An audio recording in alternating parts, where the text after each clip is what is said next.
husband just looks like AI generated.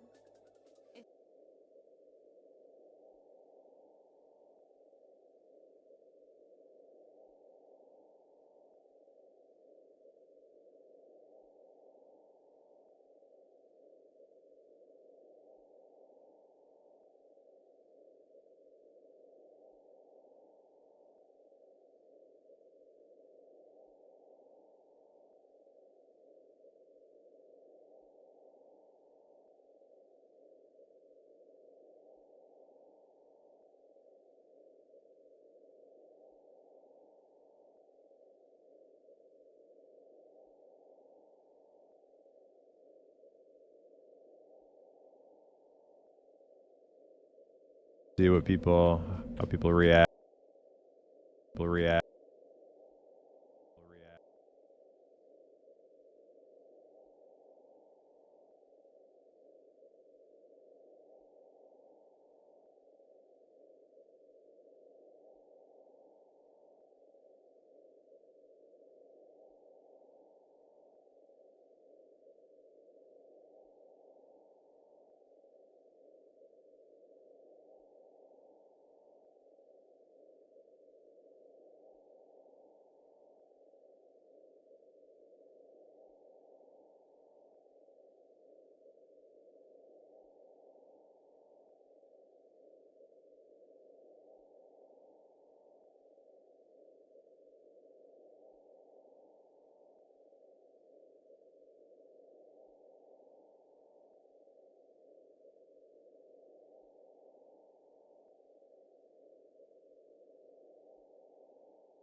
What up, Keys?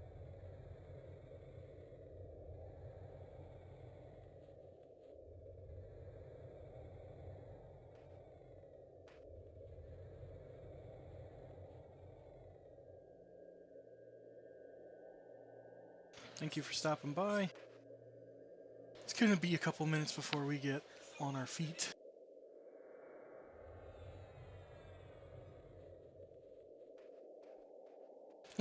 Maybe. Put an extra bit of money in that pocket.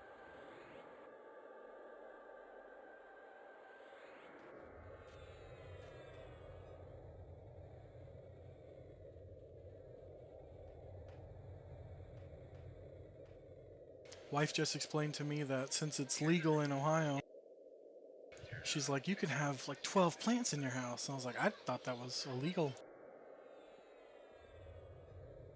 I have room for 0 plants in my house.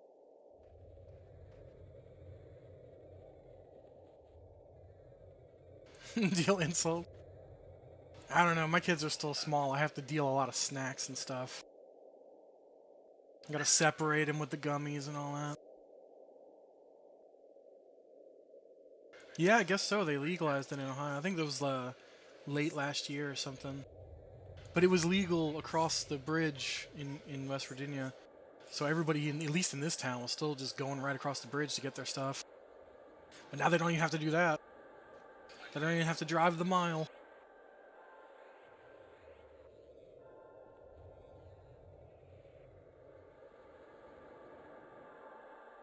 It was so unimportant here because it was legal like 3 feet over the water.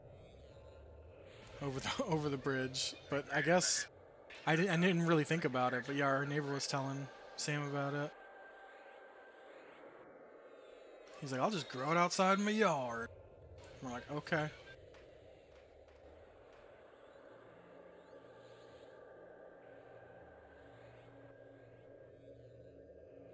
50 in a small town, right?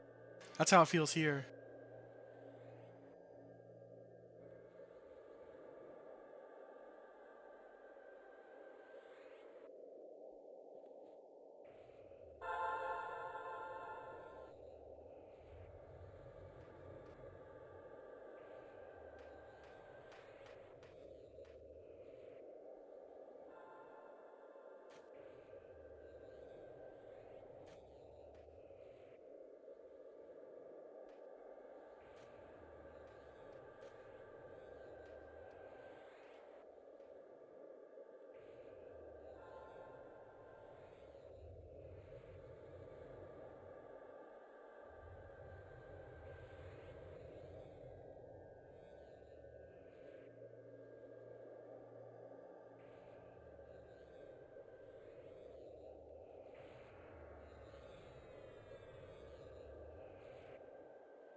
Yeah, he just goes to like Canadian Tire and just picks up a snowplow, 12 pounds of pot, some maple syrup. That's apparently illegal to sell anywhere else in the world. A box of Kraft dinner, and some milk in a bag, and calls it a day. So Wednesdays are special for us because we do multi-targets on Wednesday because there's like 2 dragons, a fish guy, and a rock guy that looks like a piece of poop, but they're all scattered across the world. So we do them all one by one. So we hit up 4 different raid targets, 5 different raid targets in one night instead of just going into one zone and killing 1 or 2 bosses in those zones specifically. So we're just doing world travel and getting all across the place. It used to just be the 2 dragons and the fish guy, but then they opened up this place called the Hole, which is what we're outside of right now. Sounds naughty, but it's not. It's literally like the real way to get into the instance is this giant hole. You could jump down there, but there's a raid boss who will kick your ass.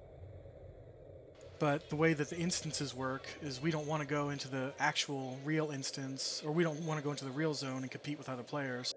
So we form a raid, and we can click on this book and go into a special version just for us, where we don't have to compete with people. The whole is pretty cool. They released it, it's supposed to release later, like in the real timeline it didn't release until the first expansion had already come out. And our first expansion won't come out for 2 more months. Well, a month and a half. July 1st is when the first expansion. Yeah, I know, it's so naughty too, like there's no way you can make it sound normal. So like, we've opened the whole... Yeah. There's this race called the Udarites, or something like that. I don't know if I could pronounce it correctly. Udarites. They're like dark-skinned dudes with giant foreheads, and they're like super intellect. Like they're super smart. They have giant brains that sit inside their big old foreheads.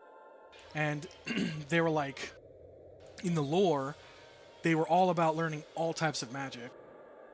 But the necromancers got a little out of hand, and the like wizards and mages were like, hey, you should probably cut down on that necromancer shit. And they're like, no, we're good. So they built their own portion of a city. Like they cordoned themselves off. They didn't hate each other, but they were like, well, we're just gonna do dark magic here. And of course that turned out terrible because they blew a hole through the world. They pissed off, I think it was Brel Sorellis, which was like one of the gods who lives underneath the earth. They just kept digging and then eventually pissed off the elementals, and yeah, and that's how we have the hole.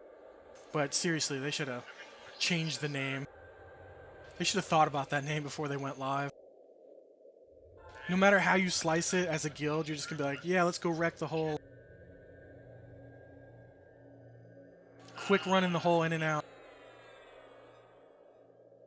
But after this, we'll go do Phinny, and his real name I can't pronounce it. It's like Phinny Atropsa Plops or something like that. He's a Kedge, the last Kedge, supposedly. But he's in an all-underwater zone, which most people absolutely hate. Because swimming is tricky. You gotta pretty much do it in first person in this game. And people hate swimming. You all have to like collect items that give you infinite breath. This way you don't drown, because you can drown in this game. But he's a joke. He takes 15 minutes to get to, but he takes 2 seconds to kill. And then we'll go do the dragons. Lady Vox is an ice dragon. And she's very simple, but she takes a couple minutes to clear too. And then we'll go entirely across the world to go fight the fire dragon, Lord Naggy. And that's why it's Extravaganza Wednesday, where we run around the world and do a whole bunch of raid content instead of just sitting in one place. Yeah, totally. So after you reach level either 10 or 11, if you die, I think at 10, you leave your body where you die with all your gear on it. So you gotta go and get your body back. So you can't be like exploring dark and evil places without the threat of losing your body and potentially losing all the gear on it. But your body takes a long time to rot. It takes like, days. It's based on your level, but it takes a very long time. So that's what happens at level 10. At level 11, not only do you drop your body, but you also lose about 7% of your level. And it stays around that much. Oh, awesome. Thank you for the follow, Dakawan. I appreciate that. So you'll lose about 7%. It's evened off on this server. On some servers, some levels take longer to get than others. They're called hell levels. They take like 15 to 20% more experience than the level previous and the level ahead of it. So there'll be like these weird plateaus, but it's all smoothed out on this server to make it a little bit easier. But so you lose about 7% per real death without a resurrection. Then now each resurrection, there's a line of resurrection spells that clerics get and paladins get, and clerics get the best ones. The highest one that they get at like level 49 restores 90% of your lost experience. So you know, when I die, I lose like 7 or 8%, and then I get a 90% res. So realistically, on level 50, I only lose 1% of my overall level per death, as long as I get a res, which we always get reses. But when you're out in the world and you don't have your guild with you, you don't know if there's going to be a cleric around. You may have to pay a cleric to come from far away to come res you. you may have to pay a necromancer to come get your body because you died deep in a dungeon. That's the threat of the end game leveling. But I was really intimidated by it at first. But honestly, it's not as bad as anybody makes it sound. I mean, you can actually lose level. I've lost levels tons of times when it's like as soon as you ding, as soon as you level up, if you're in a dungeon and you're just in the midst of stuff, if you don't get that buffer experience, you don't get that 7% buffer, and shit goes sideways, you die and you lose a level. And the worst part is, like, you can learn your new spells. Say, like, I hit level 24, I sit forever and learn my new spells, I put them on my spell bar, then I die and lose that level. I still have the spells in my spell book, but I can't do anything with them until I re-level. It's fun stuff. That's happened to me a number of times on, like, my druid, and even the ranger.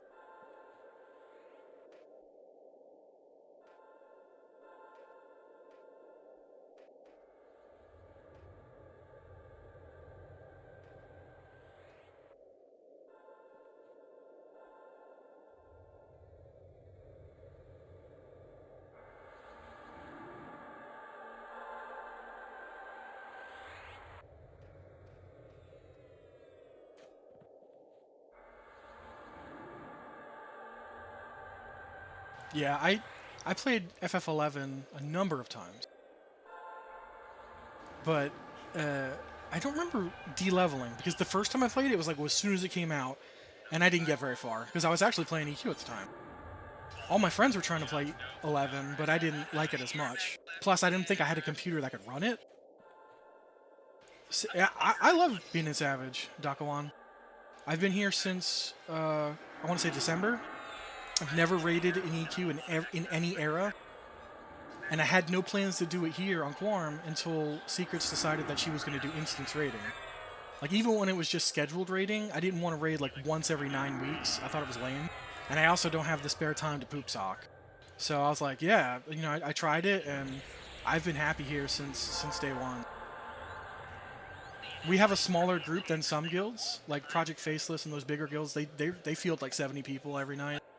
We field maybe 40, but we knocked out Sky in 2.5 hours the other night on Monday, and we killed Sisters 12 times.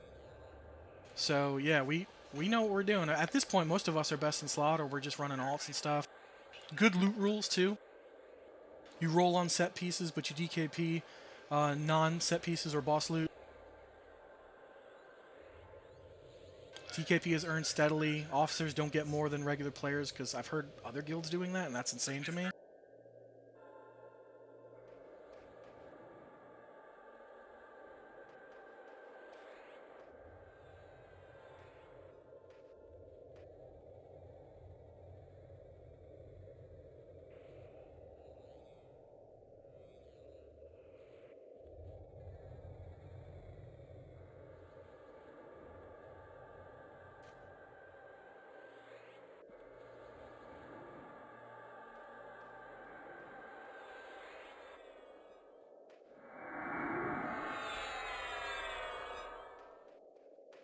If you're looking for a place to raid, I would suggest getting in touch with somebody in Savage, one of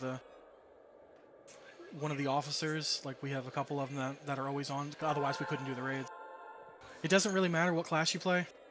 We take pretty much all comers. Plus, you know, with Kunart coming out in a month and a half, there's people who are going to be swapping alts to mains and all that good stuff, and then there's people who are going to fade away.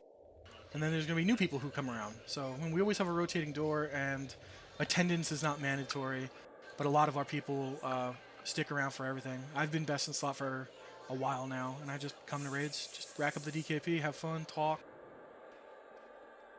Wait until we have better content to do.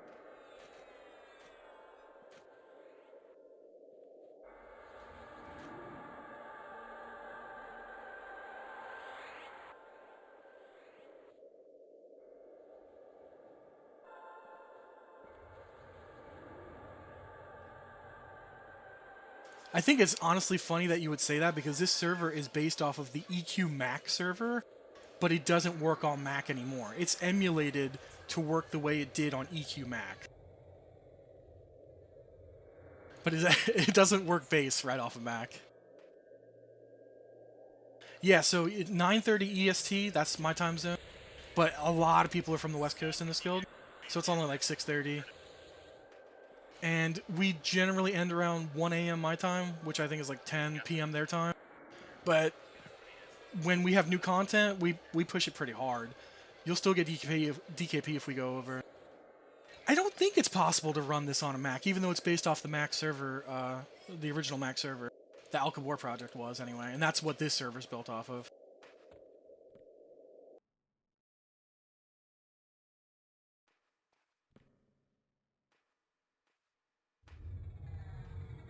I assume if you run Wine on your Mac, you can do it, but that's just emulating Windows, emulating this emulated Mac server. That's a lot of levels of emulation, but I'm sure it'll work. I have hard enough time getting this to work on Windows, and it's intended to work on that. Once I added Zeal, I started crashing like crazy, but I want to say about 2 months ago, I fixed all my Zeal issues. I had to end up running the game in like administrative mode and compatibility mode with Windows XP, Service Pack 2. It was so much trial and error. I have to turn off the spell graphics as well, and now I don't crash at all. I have not crashed since I did all those things. But there's lots of people who were having tons of crashing issues, and then there's people in my guild who've never crashed once with Zeal.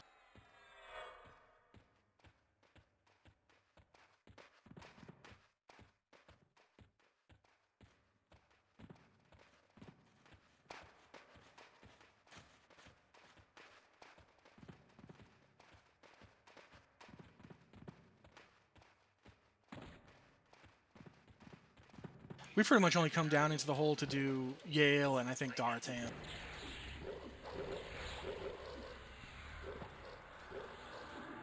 I'm really hoping I get an Earthshaker. I've only seen one of them, and I wasn't here the night that it dropped.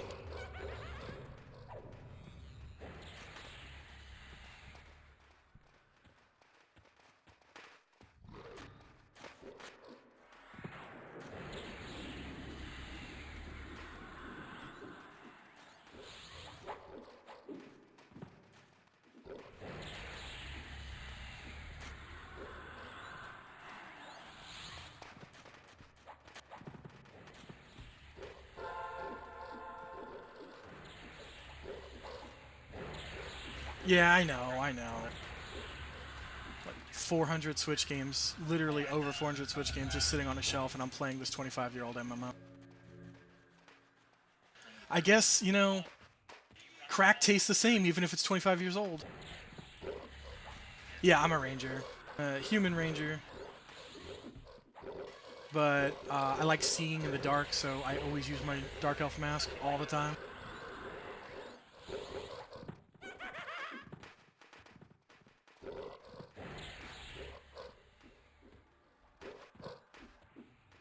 I actually started this server on day one. I made a necromancer, and then because of the legacy loot and we didn't know what was happening to it, I was convinced to farm a set of rubicite because I didn't want to not get a chance at getting it, even if I didn't have a character to give it to. And then when I had it, I was like, what the hell do I do with this?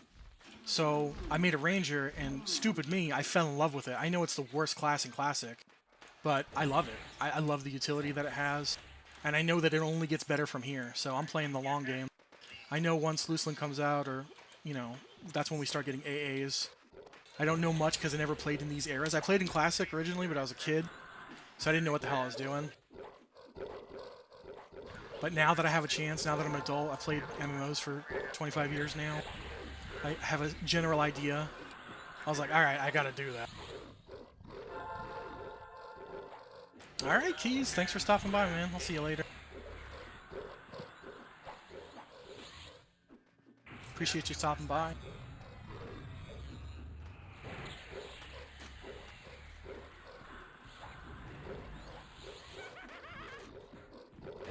Yeah, I dumped that Necro. I fell in love with the Ranger, and I still have the Necro. She's 42 now. I use her to farm Hill Giants so I can afford things.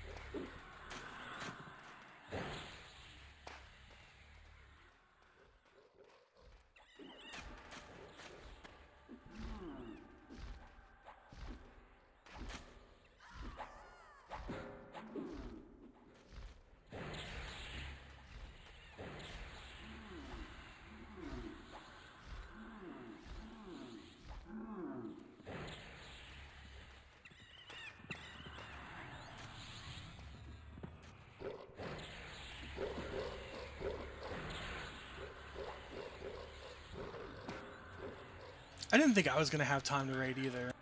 But I found the latest EST raiding guild I could find, which was this guild. And you know what? These guys don't hire. They don't put it out there on the servers or anything. I had to like ask in OOC, and someone from here told me their raid times and give it a try. And even then, I could go like later. I'd honestly go later if I could. But I really like the raid environment with these guys. Oh, you have a 50 wizard. Okay, so if you were to raid, you would your job would be very similar to mine. Go take that death touch.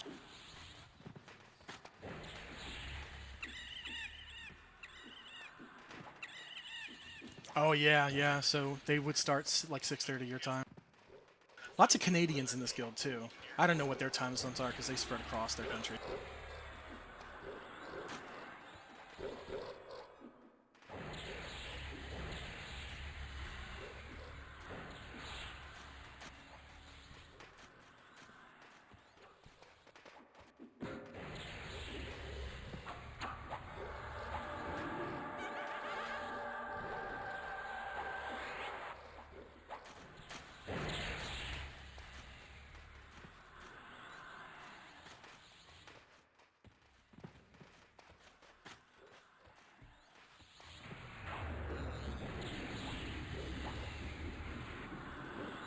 I hate the hit detection in this game.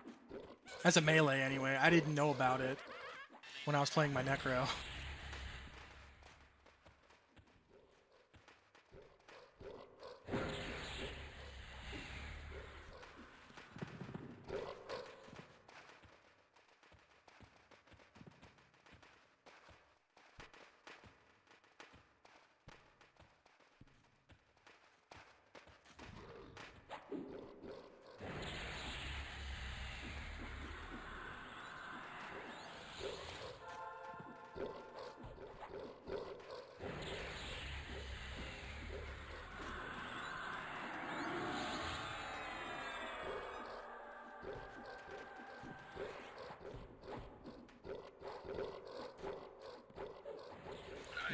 We switched up our raid order tonight so that we can get some people to come to the dragons, because normally we do them too early. But we're flying through the hole, man. They need to slow it up. I suppose it's not a bad thing to do a raid too fast. If you want to call the hole a raid. I mean, Yale, for sure, but... Dartane? Not so much. We're already at Yale, basically.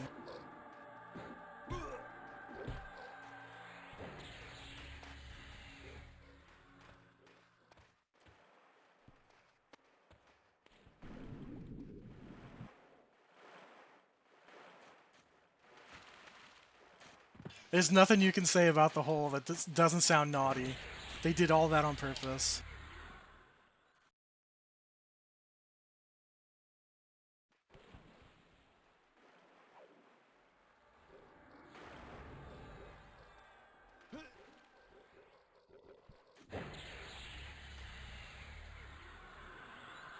I just bought a loam encrusted mace for my Necro today for 600 platinum, and one just drops. Ridiculous.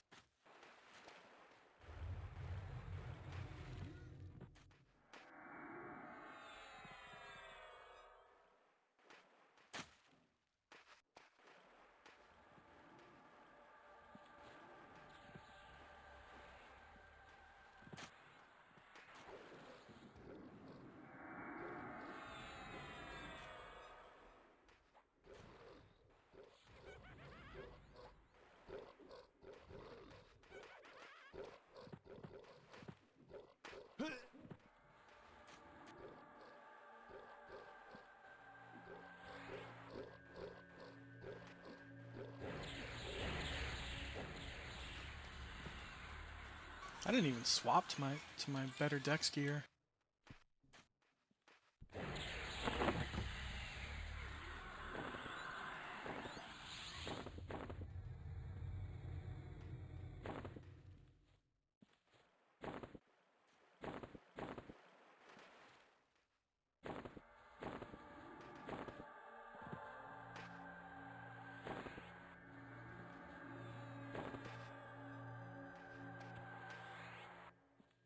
Where are you guys raiding tonight and WoW?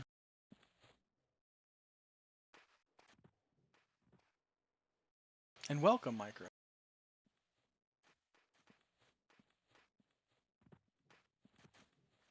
You guys don't have Kata just yet, right? So you're just finishing off, what? Lich King? Like Ruby Sanctum or something?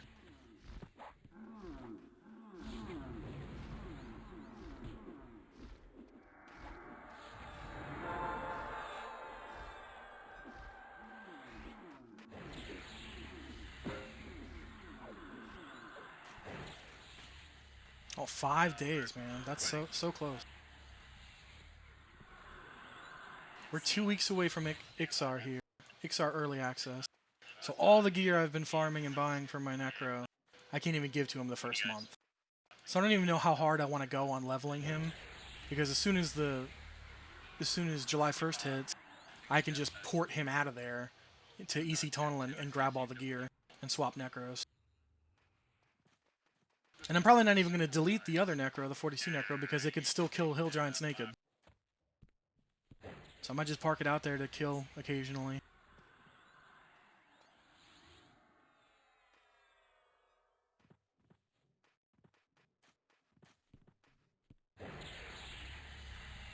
Master Yale. Probably takes like a really good 1 5-man or 6-man group to kill this guy. So he's not, I wouldn't consider him a raid target. But for whatever reason, Secrets decided that he was. Probably because he drops epic pieces once Kunark drops. But a dumb 2-party raid, just 2 parties, so 12 people, could easily do this guy. But one 6-man party can easily do him good, do him as well if they're good.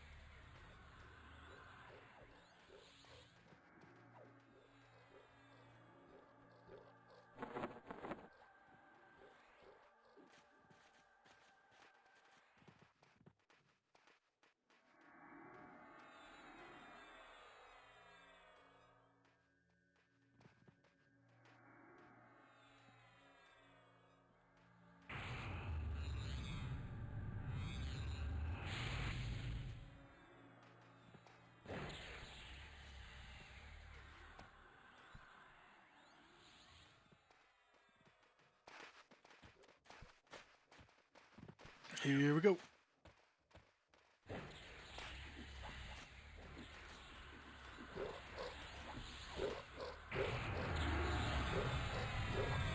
Oh, thank God our main tank is back. EB is such a good Shadow Knight. He's been absent the past couple of nights for real-life issues, and we've had a lot of warrior tanks that just don't have the gear to support their threat yet, and I've just been ripping, just auto-attacking.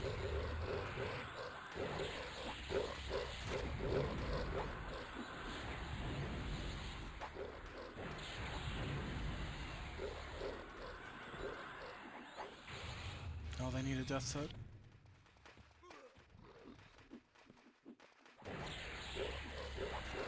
Somebody took it, not me. Better than me.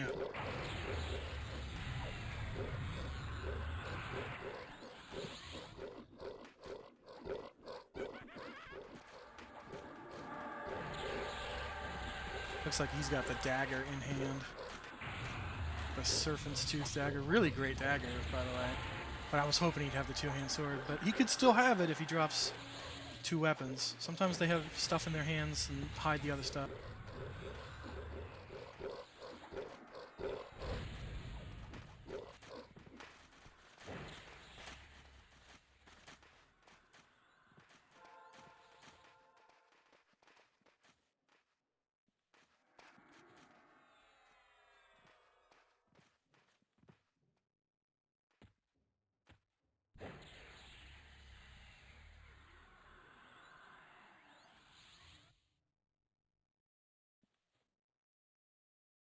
There's the fat loot.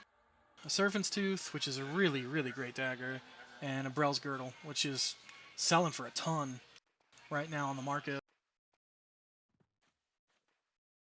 But we're not done with the hole. We're going to go do Dartane. Yeah, see, it doesn't even come off, doesn't hit the ear right. There's nothing I could say that doesn't sound naughty about the hole. Preparation H does feel good on the whole.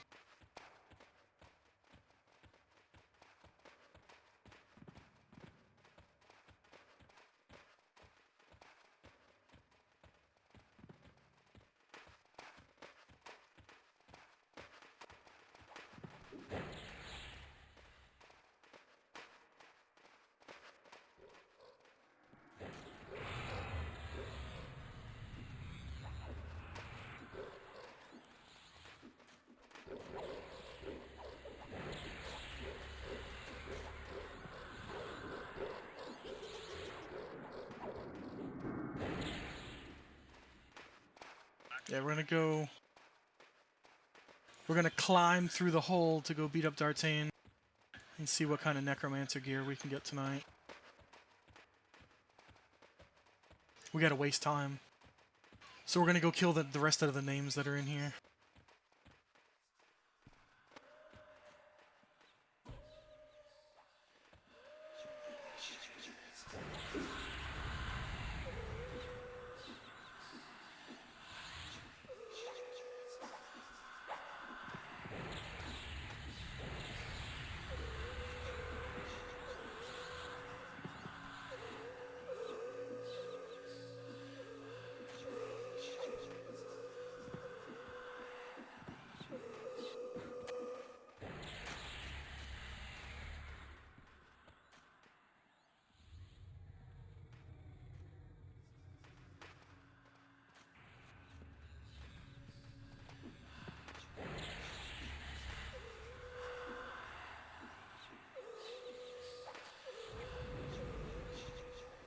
Yeah, the guy D'Artagnan who's in the crypt, he drops a really nice monk chest piece. He also drops a very good necromancer book, but I think multiple people can use it, but it's like nearly best in slot for necromancer during this era. Has a bunch of negative stats, but it has a ton of good stats. So that's where we're going now. I mean, we're probably only a couple of pulls away from D'Artagnan.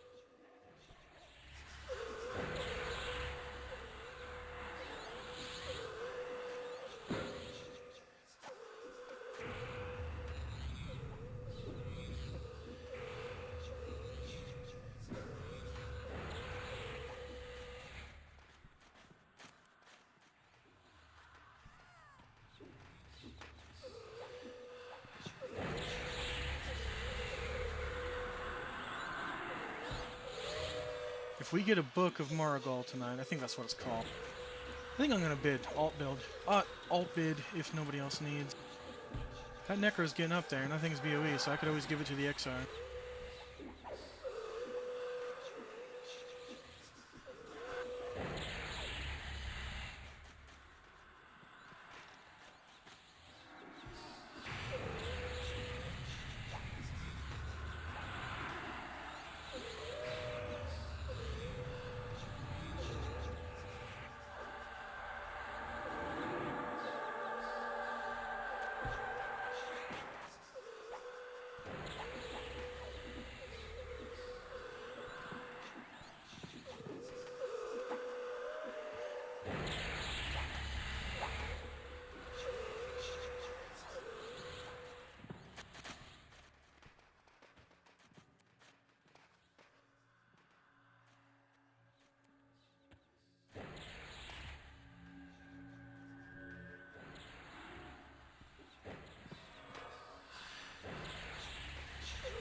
All these harm touches are slowing us down. Our pullers are getting wrecked. We were going so fast up until this point. But then again, I guess we gotta slow down anyway, so it's beneficial. Just feels weird.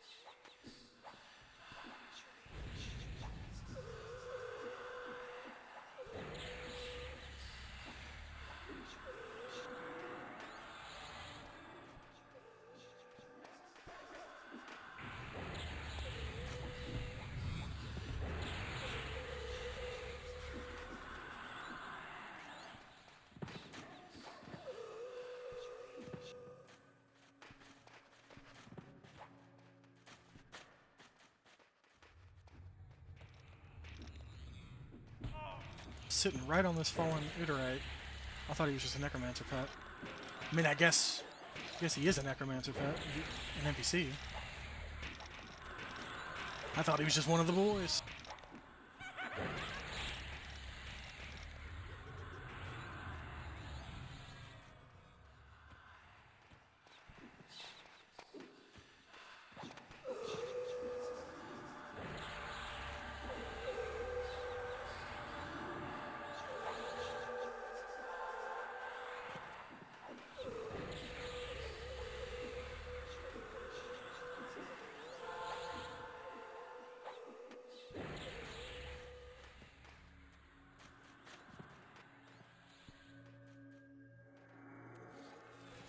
Oh yeah, we got lots of skeletons coming, so Dartane's soon. They're pulling from the graveyard.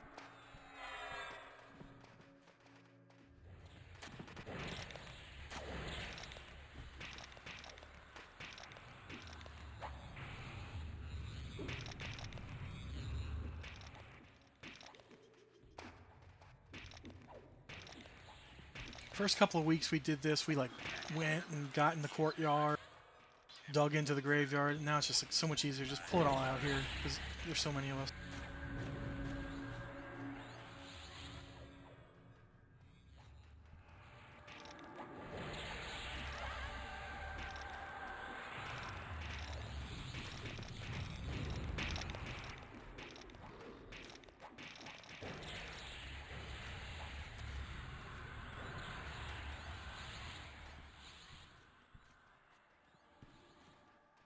There he is, Dartan the Lost.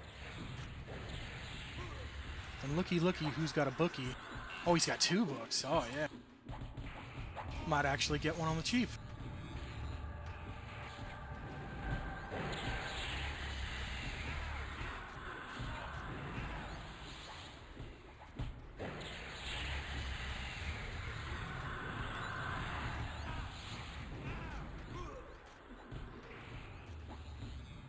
Yeah, I need it from a necromancer. It's just a really good book. Offhand, I think. Offhand or mainhand, it doesn't matter, because I'll be able to use it. I'll put it up once they loot it and tell us.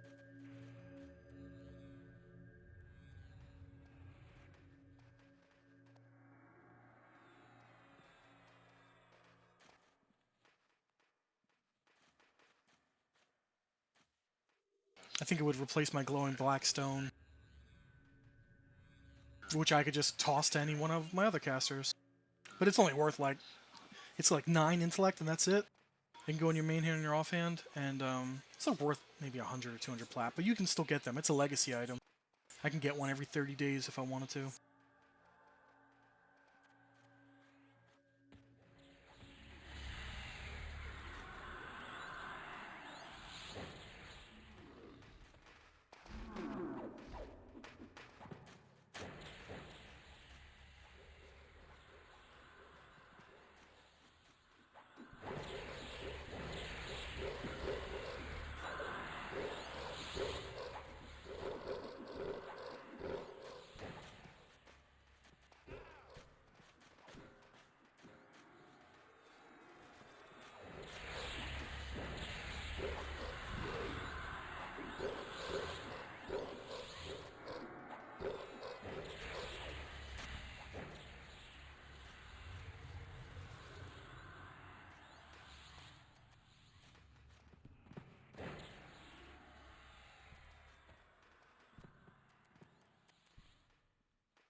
Yay, it's linked. Now I can bid on one.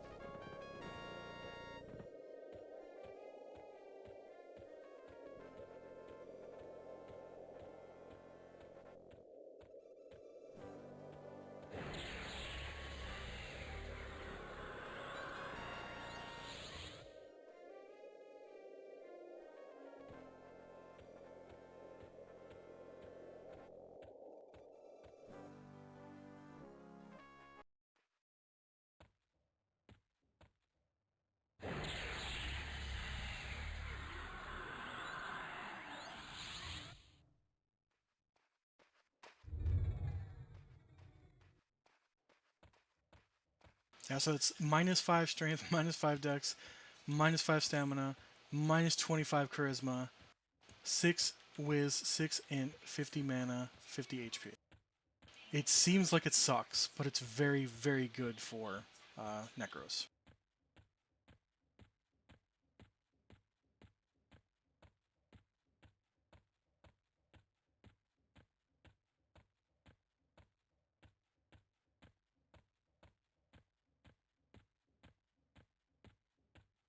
I have a Cloak of Levitation.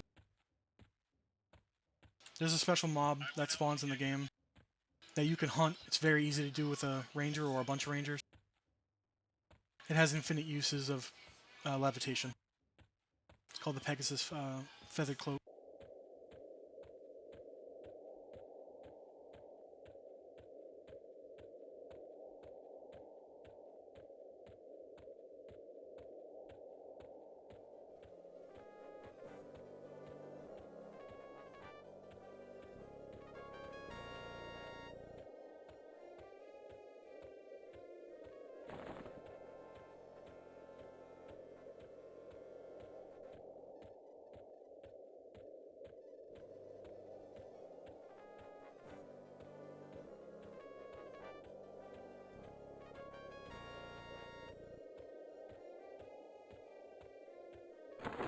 And now we're going to an underwater zone, so I got to put on my fish bunny ring.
I hate Catch Keep.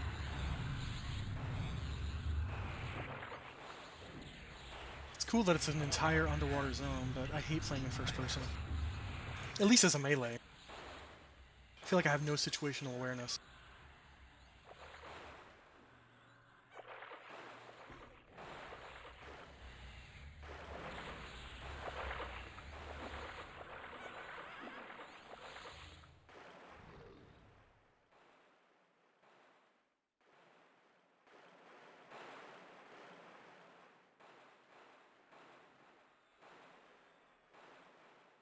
Yeah, they really are. And like, as far as the stats are concerned, the 25 minus charisma, oh, it's like, oh, well, the vendors are going to sell worse to me.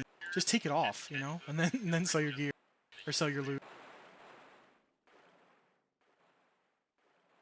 It's not like it's permanent, you know? You can have a full charisma set just for selling crap to the vendor. And then you take it off. In fact, I have, on one of my tunes, I have a Crude Stein, which is like plus 15 charisma.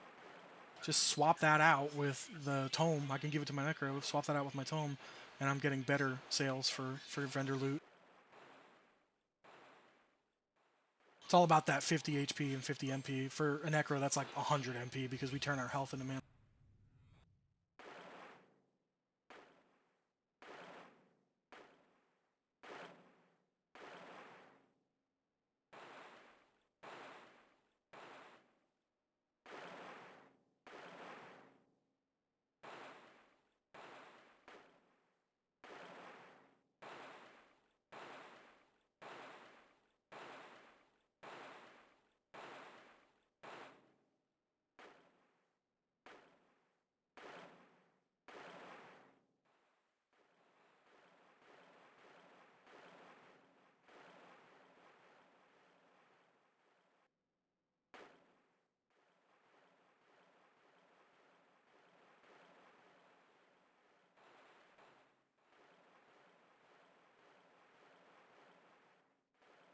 This zone will make you seasick.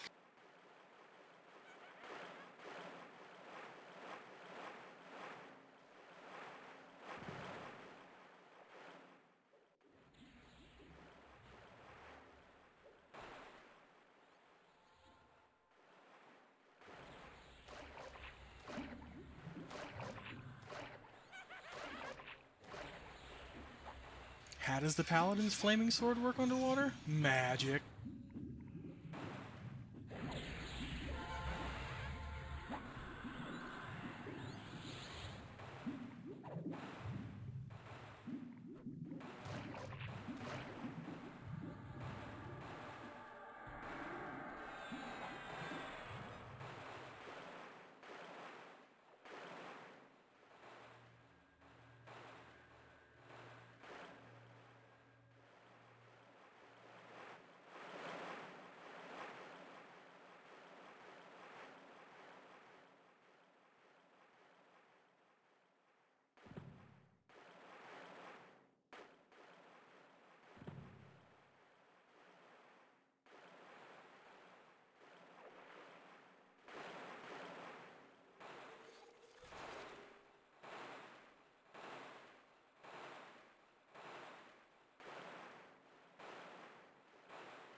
And now they'll start pulling Phinny seahorses, which are harder than the raid boss himself.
they screwed up that pull pretty good. They got all the Guardians and Phinny in one go. This is actually needs to be split pulled, but like I said, Phinny's a friggin' joke.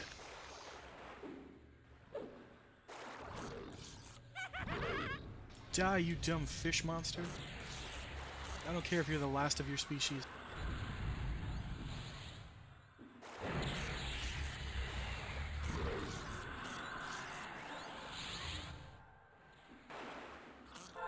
Oh, there goes his seahorses. Complete healing me.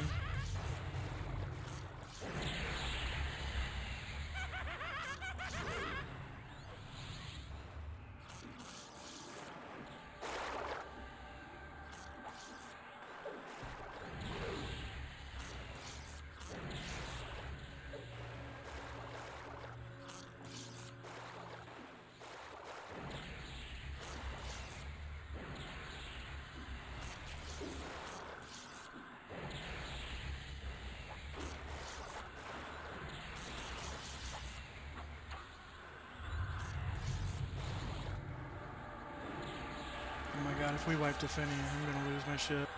It's the easiest boss in the entire game.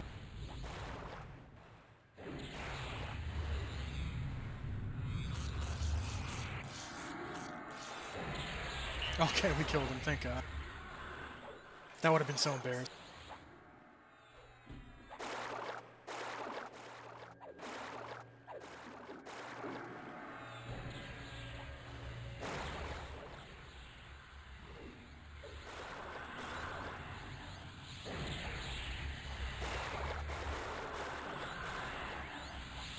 Let's see what kind of major wizard gear he dropped today.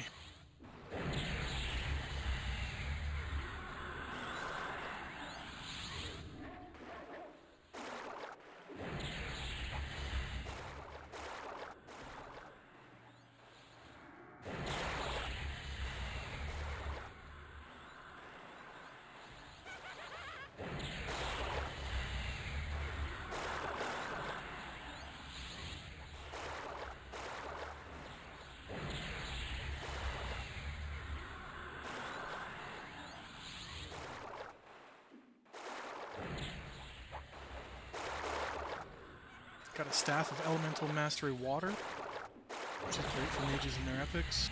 The Rod of Malaisement really sucks. And I don't think we need any more Robes of the Kedge. Maybe our rogues do for their epic.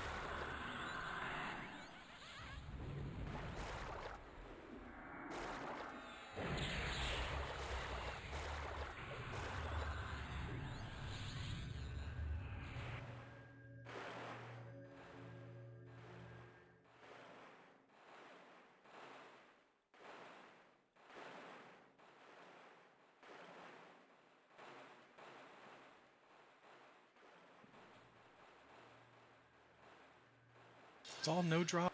My Necro don't need it, and my Necro's so far away that it doesn't matter.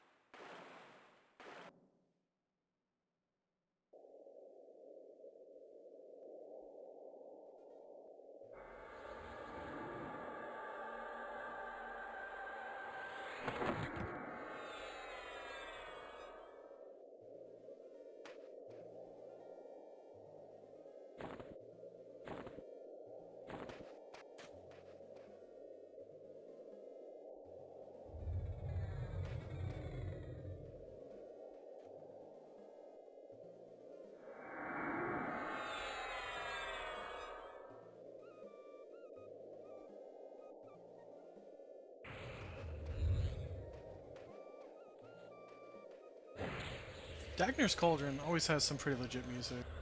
I don't play music. I think I'd keep my music at like 5%, but I've always liked the music in this zone.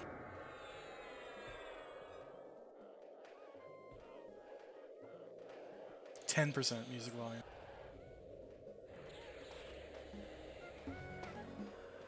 Give me that sweet loot music.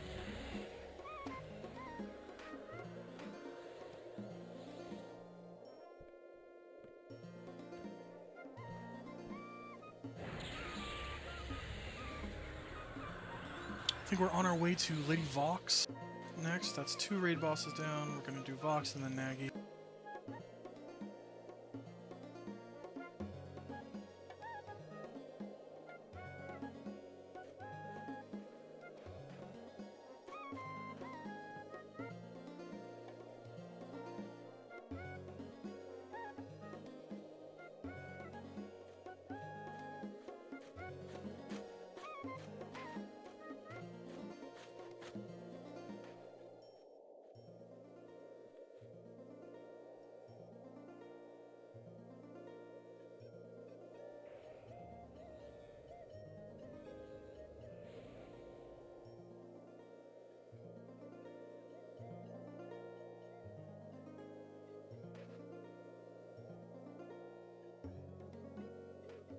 Hey, I capped my EXP back. I'm like down like 2% from 2 death touches from this week. But still, it's nice that I finally got it back.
Minimum of 2 bid.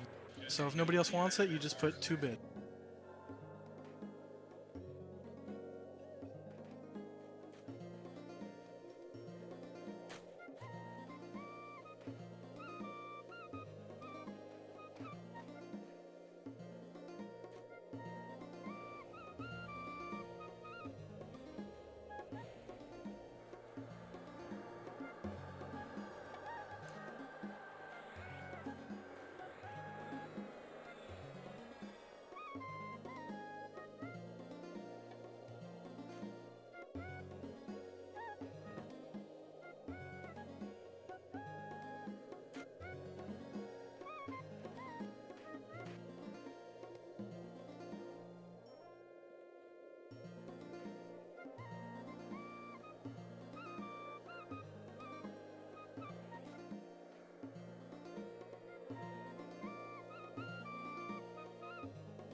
The porting process takes so freaking long.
Still waiting for ports.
We'll be getting going here soon. Just waiting for a port to Surefall so we can head over to Vox. And then we got Naggy after that.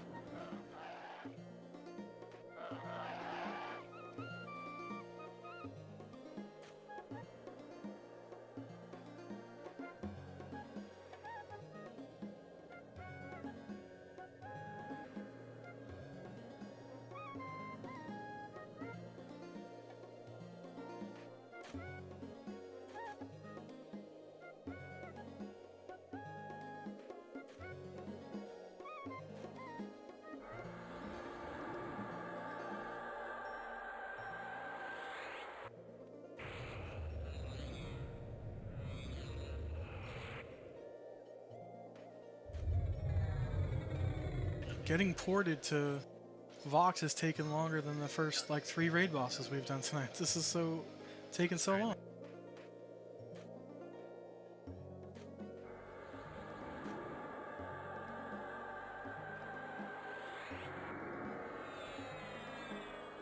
Alright, now we're making magic. They finally made another group in raid. That was the holdup. We kept asking, but now we got one.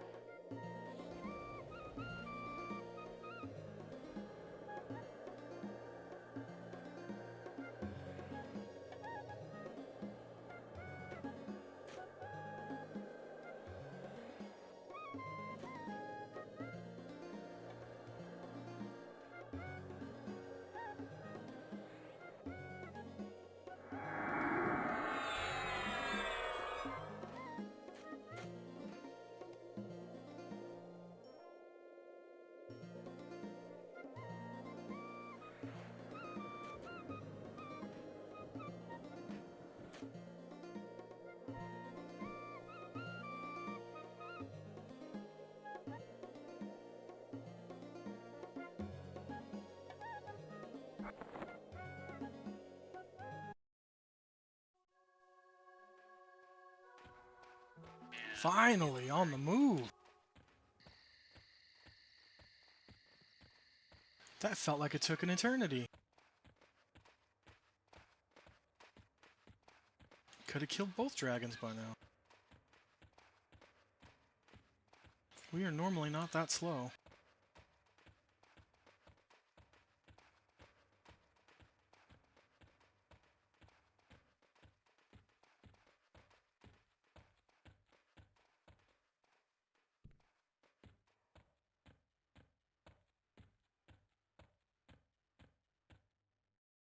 Damn, I can't see a damn thing.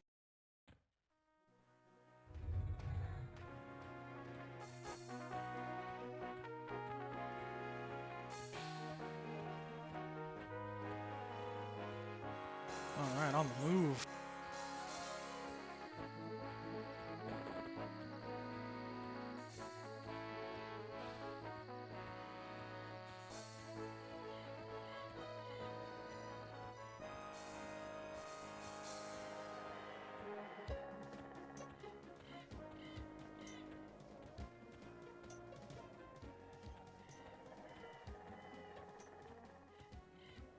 For whatever reason, my levitate just stopped working. Alright, cool. No big deal.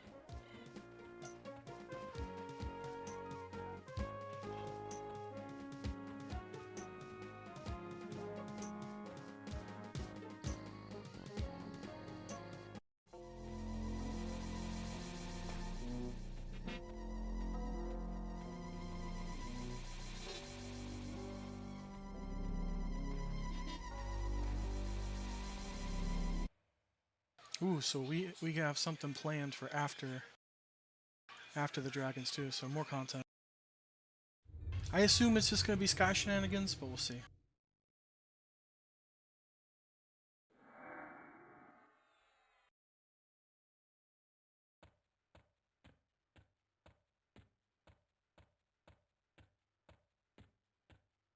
I really don't have anything else besides sky. Sphere tomorrow might be. I might go to that.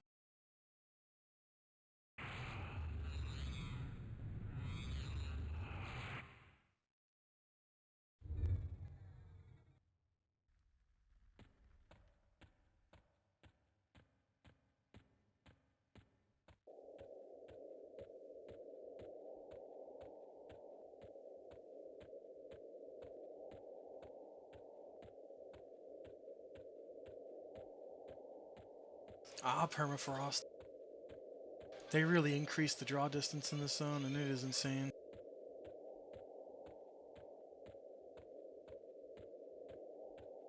Once I get through the crevasses here, you can see across the entire friggin' zone. It's so insane.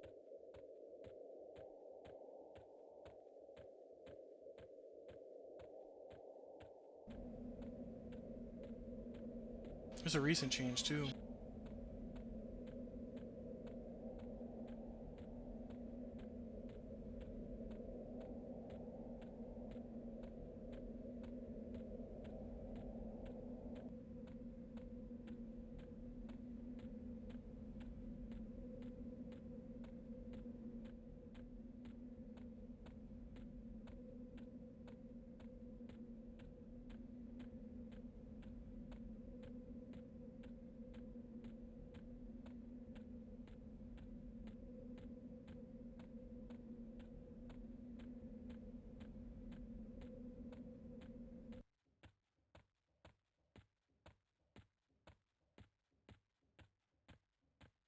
I can see almost across the whole damn zone.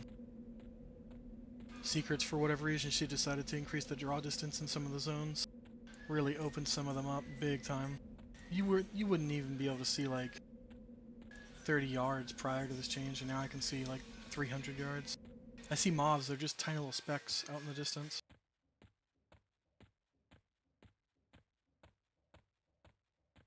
Of course, this zone is just absolutely massive.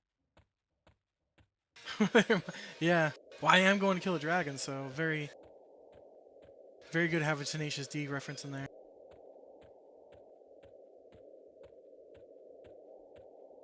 Although I don't know where the scroach is to slice it, but I'll try. I do have 2 bladed weapons, I'll slice its scroach.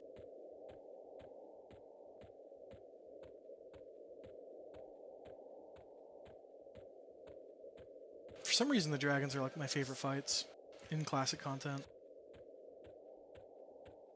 They do AoE fears, and they do breaths. It just reminds me of like WoW Classic Dragons, which makes a ton of sense, considering some of the best raiders in EQ were hired on as staff at Blizzard to make the first raid encounters in WoW. I think they developed Molten Core in like 8 days. I mean, sure, it shows now, but I thought it was pretty amazing for just a week of development. It's all just a bunch of salamanders or whatever we want to call them. Still nice, though.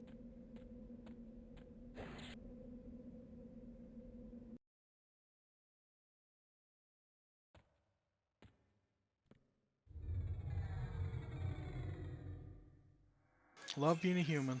Can't see a damn thing.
All trash clear.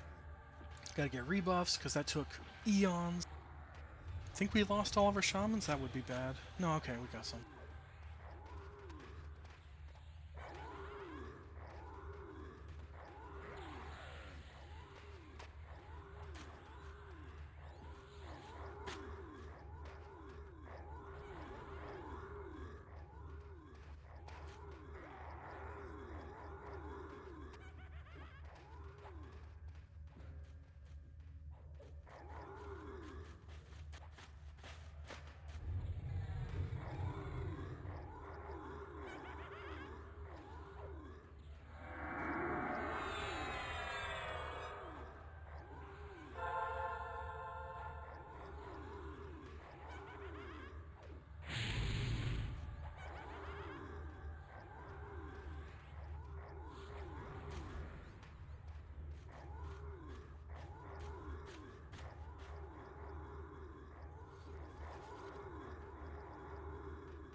Rebuffing is boring.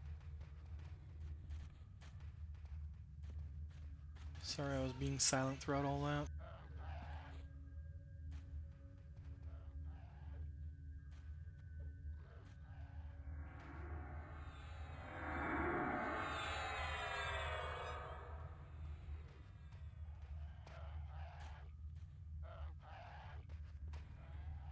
Just a ton of sending tells.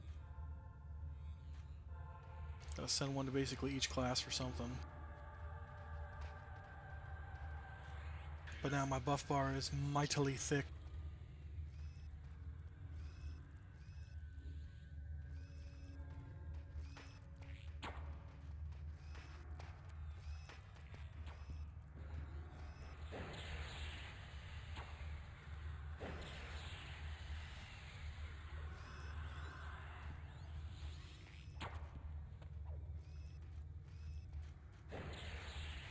I gotta put this Wind Striker to work.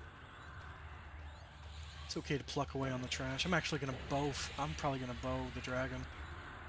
Just because I hate the ins and outs for her. I can't do it on Naggy because he's too close to the door. And it would be like a big loss of DPS, but on Vox it's different. There's enough running on her, I can make it worthwhile. I mean, damn thing hits like a truck, plus it procs on her. Now, if I was smart and I knew her room correctly, if I knew where all the trapdoors were, I can actually outrange her AoEs in her own room. But I'm a noob, and I don't know her room that well, and I will fall down and get eaten by ice bears.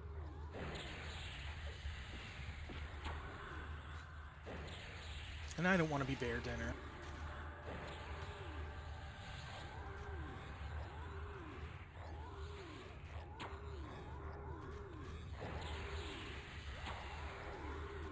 Oh, that's lame that you guys can't switch it over to heroic.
It's always crazy when a Necro does Ignite Bones, because then the mob changes into a normal size skeleton.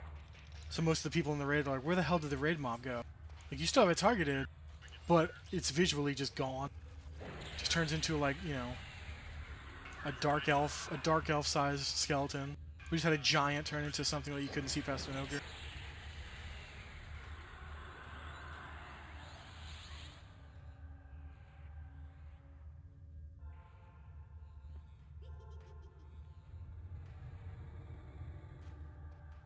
It's a shame most of that stuff doesn't land on dragons. It would be hilarious to be fighting like a building-sized dragon and somebody hits it with Ignite Bones and it turns into this little piddly skeleton.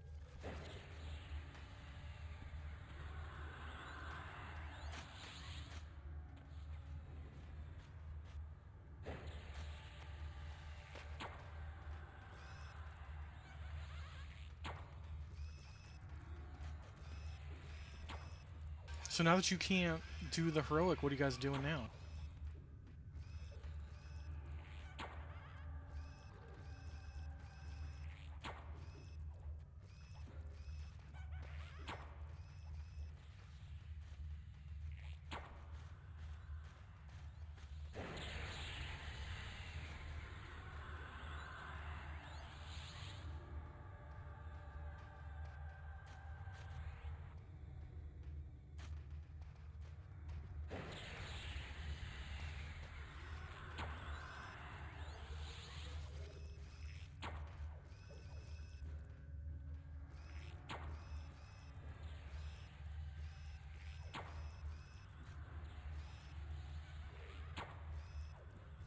I gotta make sure not to use my special dragon arrows. I have arrows that are way longer range that were crafted for me. I can craft them too, but someone had a bunch of them that were going to waste.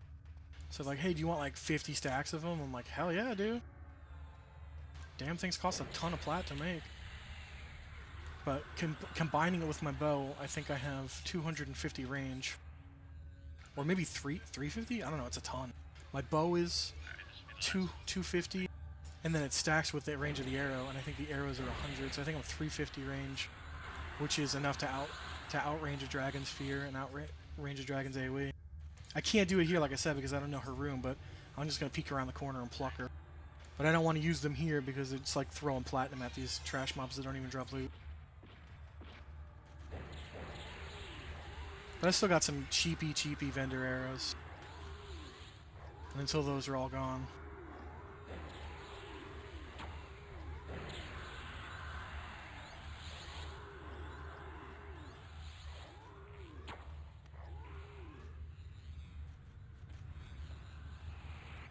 It's really hard to see it, but when my bow procs, it spins the targets.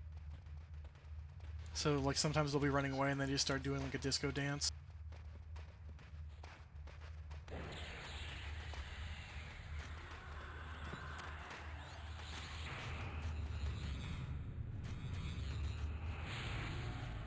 Alright, these guys are all going to set up, and I'm going to take this opportunity to use the restroom real quick.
I am back.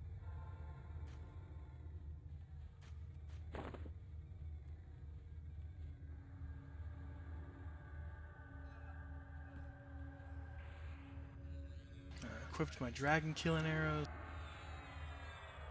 Check my buffs real quick. I'm gonna need another haste before we get rolling. But oh geez, it's only a 15-minute buff. Actually, you know what? I don't need haste. I'm very stupid. I do not need that buff.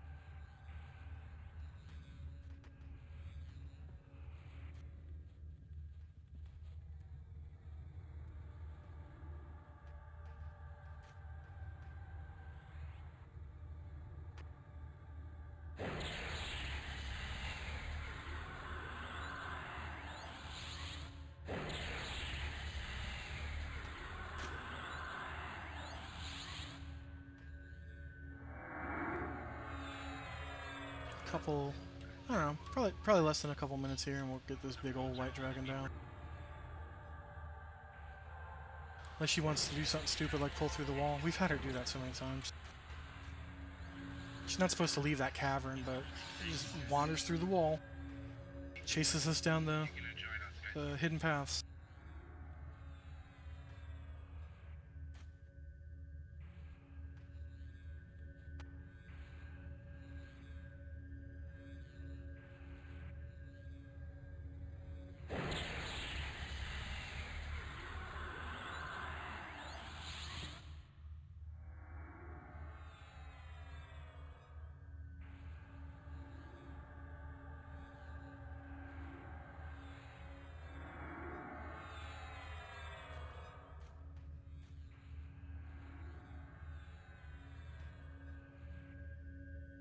We'll take down Vox.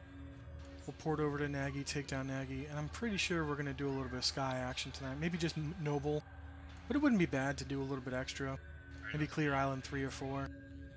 We still need some trash items from there. That's what I love about Wednesdays for us.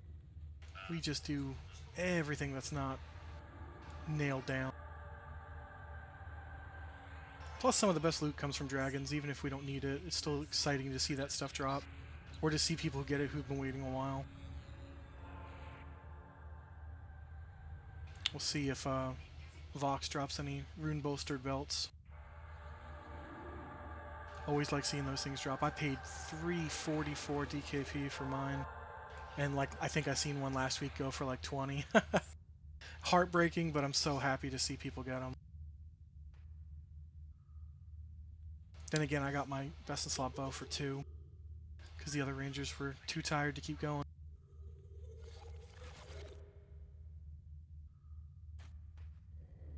This bow is going to stay equipped for the next 10.5 months at least. I'll replace it in Vilios. It's my best in slot bow through Kunark. So we're not even in Kunark yet, and as soon as it rolls over to Kunark, I have my best in slot for 9 months. Such a powerful bow. I wonder what else I've got that's best in slot. My belt, Rune Booster belt, which I got from here, from Box. That'll stay best in slot throughout. My cloak is situationally best in slot. Yes, we're going. Do a little peek around the corner. We have to wait for her to fear the pets. Holding our DPS. There go the petty pets. And then once we watch them run like fools, we can engage. She's so close that I'm probably going to melee. Oh, that hurts my feeling. If she gets in that corner, once we push her into the corner, I'll start bowing. Because then the run would be negative DPS. You know, big loss of DPS.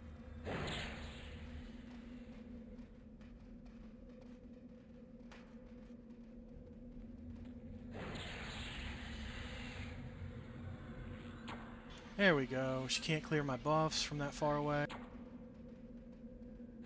Oh man, an 11 damage critical. God, Rangers are pathetic.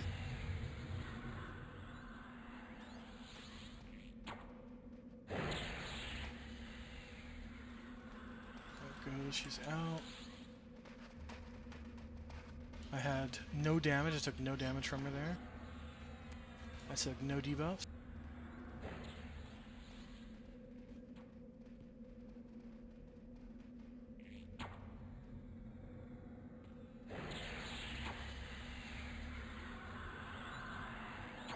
I love the random NPCs that are just frozen in ice. I guess they're not NPCs, they're just models, but they don't have names. Ah, she got a chain heal off, or a complete heal. We have all of our enchanters just burning her mana. Sometimes it happens, sometimes it doesn't. Sometimes she'll do like 5 complete heals in a fight.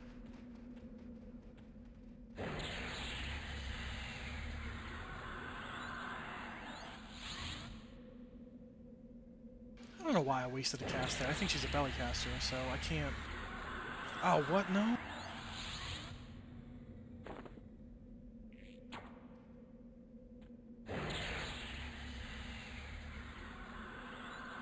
Ran out of arrows. I guess I had 2 different types of dragon killing arrows.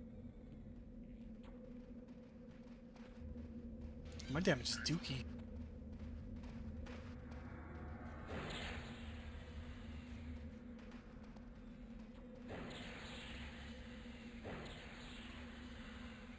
Oh boy, she's running around like crazy. We got a pissed off female dragon. Guess it's time to engage in that melee.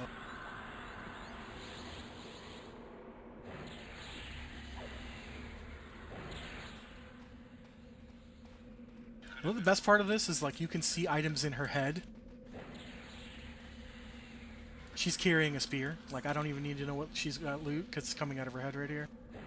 You could also see other shit in her head.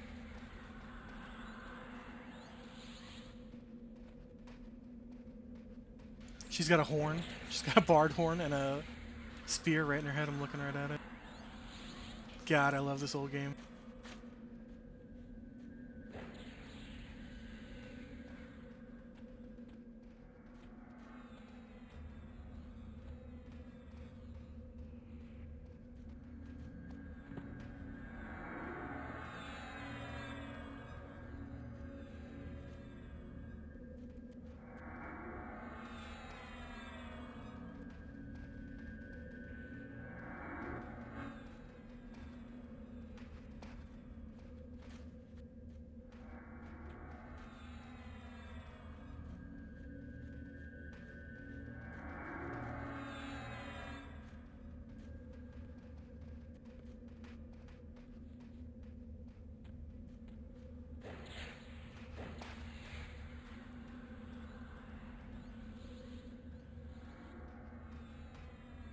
Yeah, it looks like it's going to be a spear and a bard horn in her head, and then, you know, she doesn't show, like, the book or the bag if she drops that.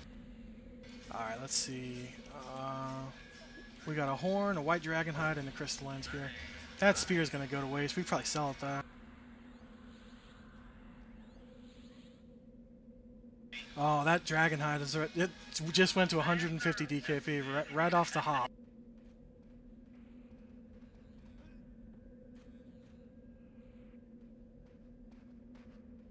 Obviously, the hide is, it turns into an amazing cloak, but it's quested, so you gotta get this hide for... We've had that hide go for up to 400 DKP before. It gets rough. We haven't had a lot of them. I've seen someone in the EC tunnel selling it for, like, 38k. The completed product.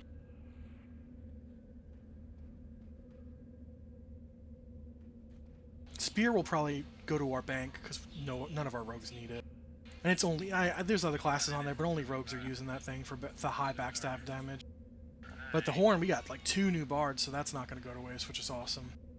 Again, like everything that the dragons drop, like if they're weapons or equipment, you could just store them. They're not like no drop, so you just stick them in the bank if nobody could use them. Then you can bid them off to DKP later to people who weren't even here. But that cloak, that's hot. It's already at 175.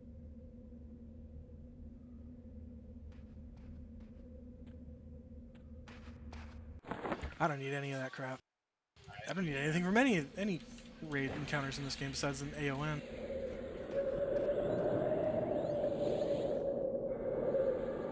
So we're gonna get our ports ready, then we're gonna get over to Lava Storm, do Naggy. And then we have a surprise from my guild leader. I don't know what we're doing. It's probably going to be Sky. I don't I can't see it being anything else.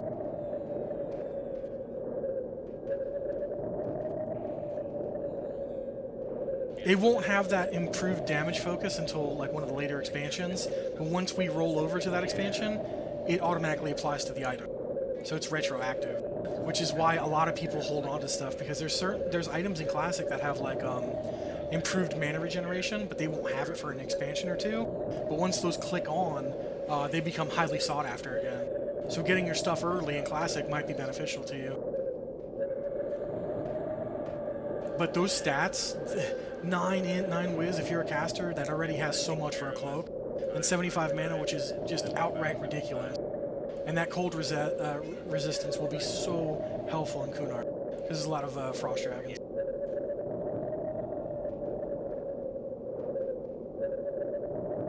Nah, that's probably best in slot for every caster in Classic.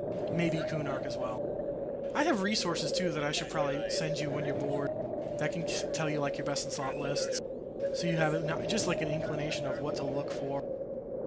Because sometimes it could be really obtainable stuff, and then sometimes it might not be.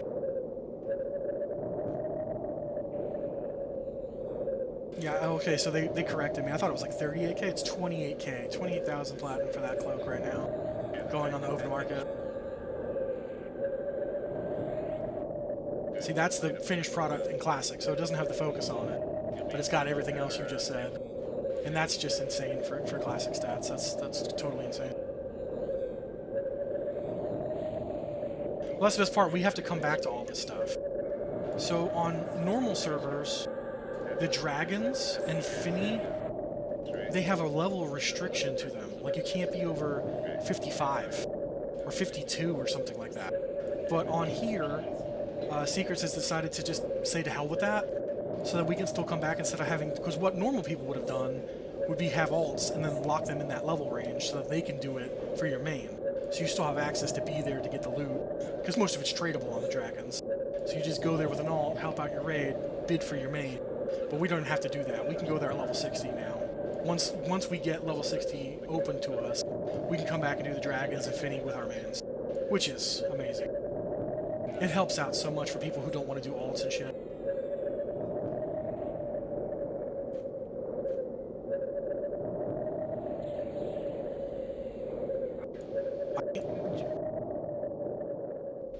No, I don't think you can level lock. You can when you have access to A's, but you can't get your AAs until you're 60, I think. I want to say you have to be 60 before you can unlock them. Like, you can't just turn them on if you haven't unlocked them.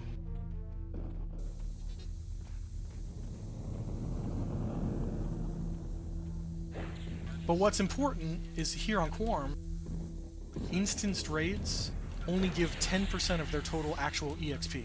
So you'd never level in a raid zone. It's taken me 2 days of raiding, 2 nights of raiding to gain 2% EXP. So, I mean, it sucks when you're really low on EXP and you want to farm some back, because if you were doing the open world zone, you'd be getting a fair amount in a raid, even in a raid. Or a group, you know, you'd get a lot back, but it has some benefit. But, you know, the way Secrets did it, she didn't want people to just sit in these instances all day and farm experience without any competition from other players, because that would be broken.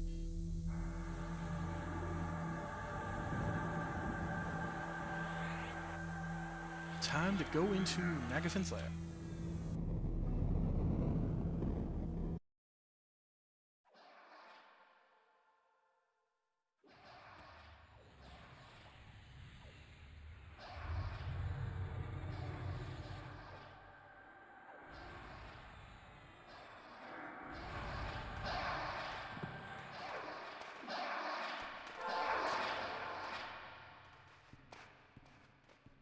I don't know my way in Naggy.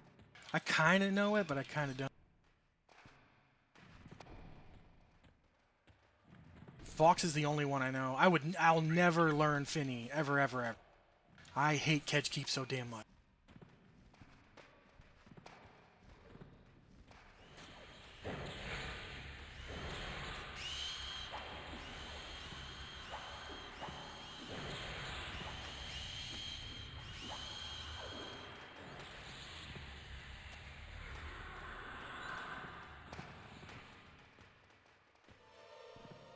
That's so funny. Somebody in my guild is talking about... They asked that very same question.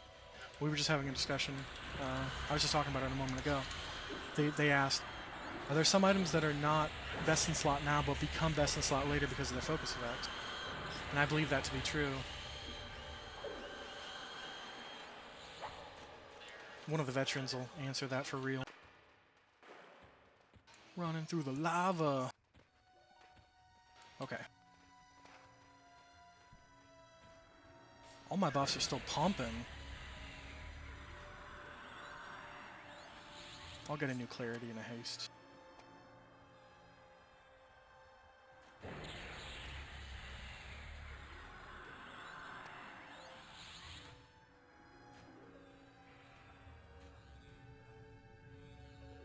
I don't think I could ever play a paladin, but man, do I love their soulfire.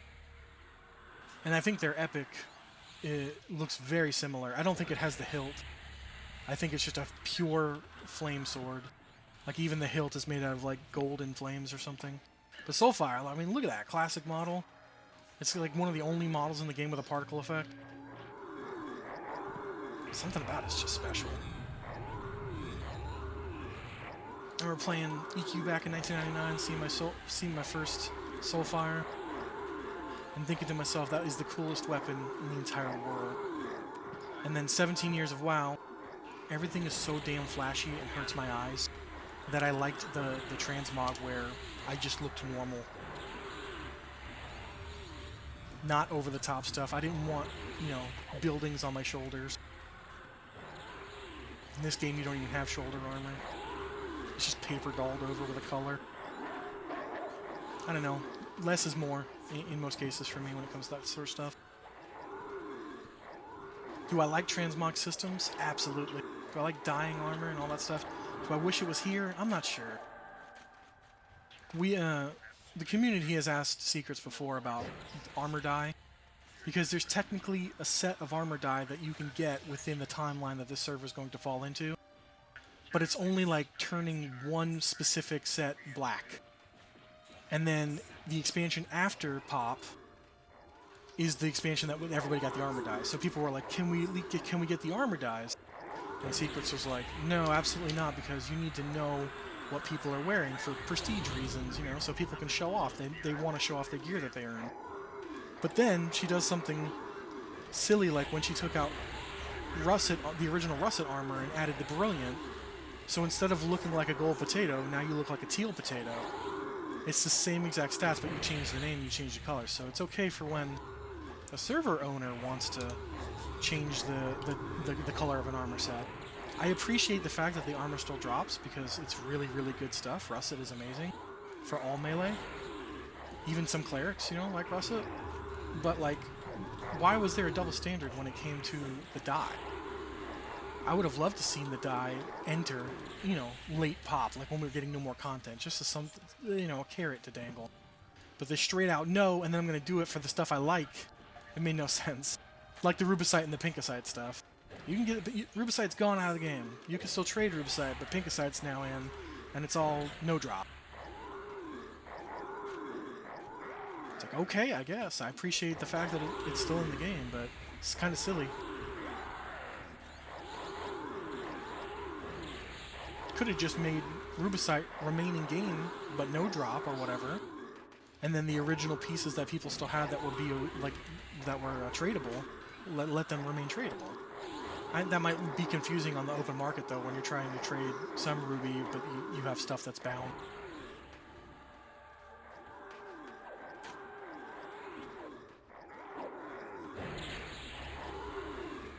Yeah, no, you have a good point though. It's an item, it's a different item ID completely. So there's definitely a distinction between that and adding dye to armors, an expansion before we were supposed to get it. She's caved on stuff before though. I mean, if there's a big enough uproar and she can see a positive note to it, she'll probably do it. She was hell-bent on making sure that the epics came in nerfed, because the content would be too easy with the epics at full power. And some people are going to have their epic day one, because there are some classes that 90% of your epic is done in Classic. You're just waiting for like one quest mob or one drop, in a new zone. And then there's people like Rangers where we get like 1% of our epic before Kunark opens. After Kunark opens, then we have access to everything. So, yeah, I can understand that some content's going to be too easy, but this stuff has been run through the blender for 25 years. It doesn't matter if we have underpowered epics. That just means people aren't going to focus on getting their epics, and we're still going to pound those raids day one at level 51. It works exactly like the way WoW does. Like when WoW did the classic servers, people were like, well, it's not going to take 160 days to kill Cthulhu, and they killed him in like, what, a couple hours as soon as he was opened up? The only thing that was slowing them down was the gate opening. As soon as the gate opened, they had that raid cleared in a couple hours. So you're always going to have those people who go too hard and then people who don't go hard enough. And it's hard to balance between the wants of the server.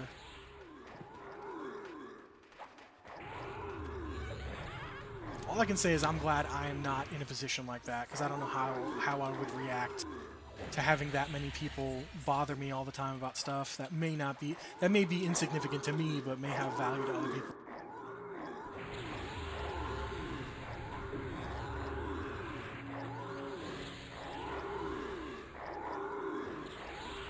I think part of the charm in Classic EQ, or something like this, because this isn't Classic, but highly customized Classic EQ, is kind of looking like a weird potato. If you look like a rainbow clown, it just means that you're getting around and doing raids. It's fun. It doesn't matter if your russet is teal or potato gold.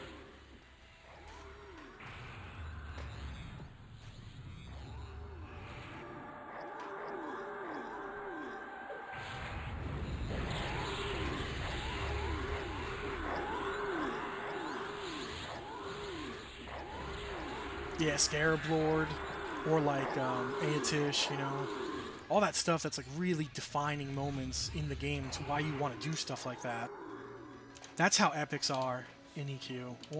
Once Kunark opens up, man, people always say, like, all the veterans in this game, I can't contest, so I don't know how true this is, but I feel like it is because I've never heard anybody say anything against it. But like, epics are those defining moments, class-defining moments when you get those. And Kunark is an extension of Classic. Most people won't play on a pure Classic server because it's not complete. Kunark completes it. Yes, it's an expansion, but it's not enough of an expansion to stand on its own, but it completes Classic in a way that no other MMO really does that sort of stuff. Like when the Burning Crusade came out in World of Warcraft, nobody really went back to Classic to do anything meaningful for your characters.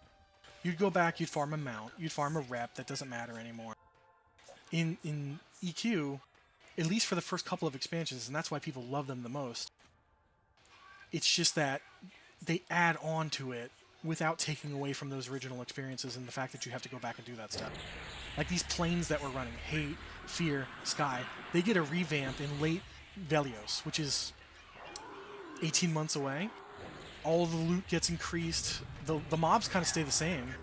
But going back for your epic and stuff, like, I can't wait. I would have never had any care in the world as if somebody would say, like, hey, come play EQ and try to get your epic. If it was on, like, P99, nope. I can't poop sock and do all that stuff. I don't have the time in the world to do that. But once they said instance rating and the fact that Secrets is making it, she just posted a thing on the Quarm Discord about all the updates that are going to happen in Kunark once it drops. All the epic dropping pieces, like the mobs that drop epic pieces in instances, they're all going to be toned down to about 15 minutes. Open world mobs that drop epic pieces or quest mobs, 15 minutes. No one's going to be trolling anybody. If it's a piece you need for your epic, if it drops from a raid boss or what have you, they increase the drop rates on the raid bosses. So like I need an emerald off of Inneruk from the Plane of Hate, and I think they're increasing it to 100%. I don't know if I don't think it ever was. I think it was high, but not that high. So it's just like, hey, all I gotta do is make it to any 1 week, and I have basically my offhand. No, I think it's the core piece of my main hand. Because my epic is a pair of two swords. It's a pair of swords. And it's an incredibly good set of swords.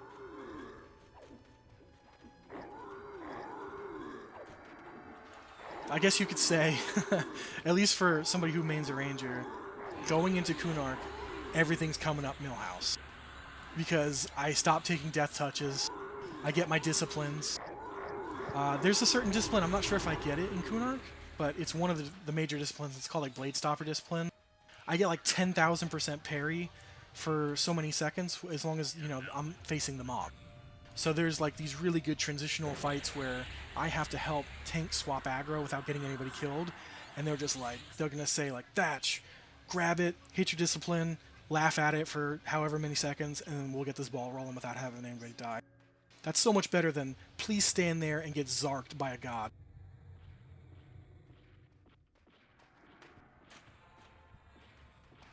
My range options open up a ton in Kunark. It gets so much better the further we go out. Once I get AAs, I become a ranged class, like a legitimate ranged class. And that's going to be in Lukland, and it's really going to hit its stride and pop, which is the last expansion we're going to get on the server. I start getting stuff like Headshot, where if a mob is lower than me, there's like a 3% chance when I archery it that I just instantly kill it. And I can use that in conjunction with, it just needs to be a lower level than me. It can still be within EXP range, which means that I can instantly gain AAs by killing stuff by accident with that like 3%. Somebody was telling me about that the other day. They're like, once you get Headshot, if they don't nerf it on this server, and I don't think they're gonna, you're gonna be like the AA farming king. I was like, that's great, because that's where 99% of Rangers' powers come from, is AAs. There's an AA to make an instant mana-free camouflage, which is my version of invisibility. I could use it indoor or outdoor. Just so nice to just have a clicky and say, hey, I'm invisible. So much, it's so good for travel. Of course, the higher you go in levels in these dungeons, everything can see invis. So, it sounds cool, but it's mostly for outdoor travel.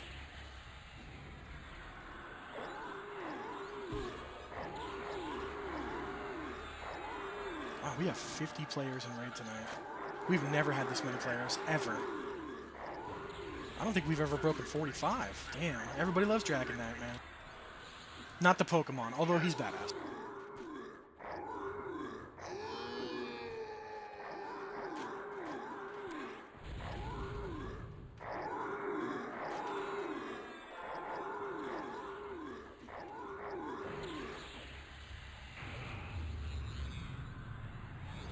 Yeah, I was trying to use a custom UI today. I got help from the guy who created it, but it just took up so much of my screen space that I ended up going back to my old UI, which is kind of like one of the default ones you can get. Made me sad because like I reached out to the guy. I didn't know I was reaching out to him specifically, but he reached back out to me and he's like, I fixed that file for you, and now your name won't hang off the side. And I was like, that's so cool. I love this community, and now I'm not using the UI that he fixed for me. But at least I pointed it out so that it doesn't bug somebody else.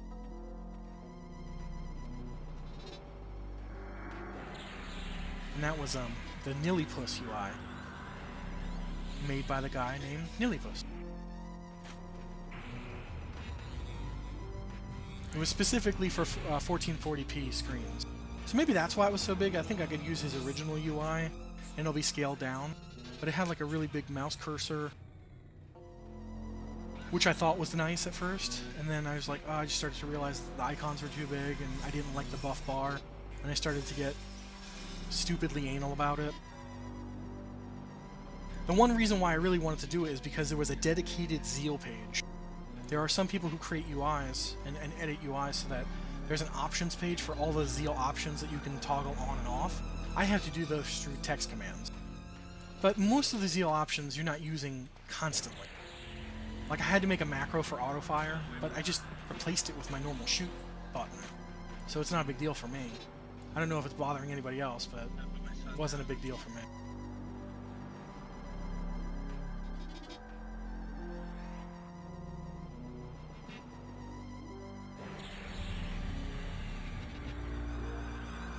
Got a few minutes out before we pull Naggy, the fire dragon. This one I'm going to be doing full melee.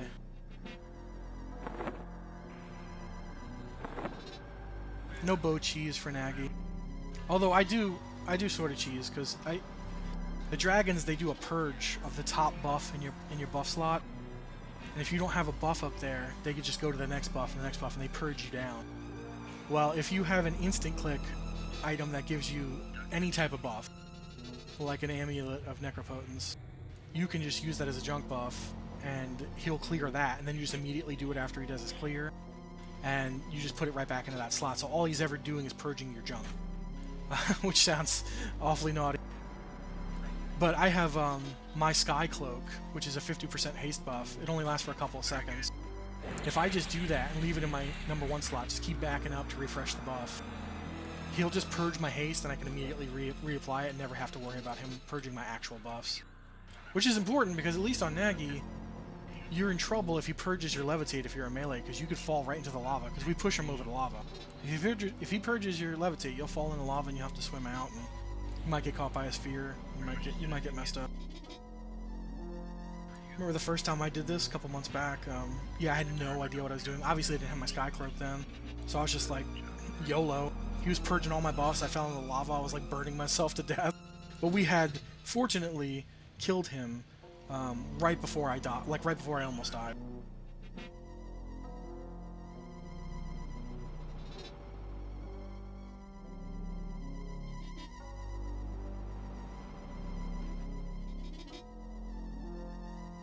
Yeah, for the AONs, we've only had 2, and the way that the guild worked before we implemented the DKP system, we were a hybrid DKP loot council system. There are still some items on that loot council list that are still going to be loot council, and so far it's 3 more AONs. So that's 3 more amulets from the last boss of Fear, Kazakal, the god. And sometimes he could drop 2 or 3 if you're really, really lucky, but we've only ever seen 2 in all the months we've done him. So we still have, yeah, 3 more to go before they become open loot, open DKP. And at that point, we have people that have like 1,200 DKP saved up if they really want it. I'm probably never going to get one this expansion. Like in Classic, I'll probably never get one. But then the AONs, once they do the revamp in Velios, the trash mobs in Fear, and the Draco Lich. So there'll be 4 mobs. You have Fear, Dread, and I can't remember the other guy's name. They're just golems. Right now, they're just golems that drop no loot. They're just tank and spanks. In fact, some of them you can actually CC. They're just pushovers. And then there's the Draco Lich, which is like the mid-boss through Fear.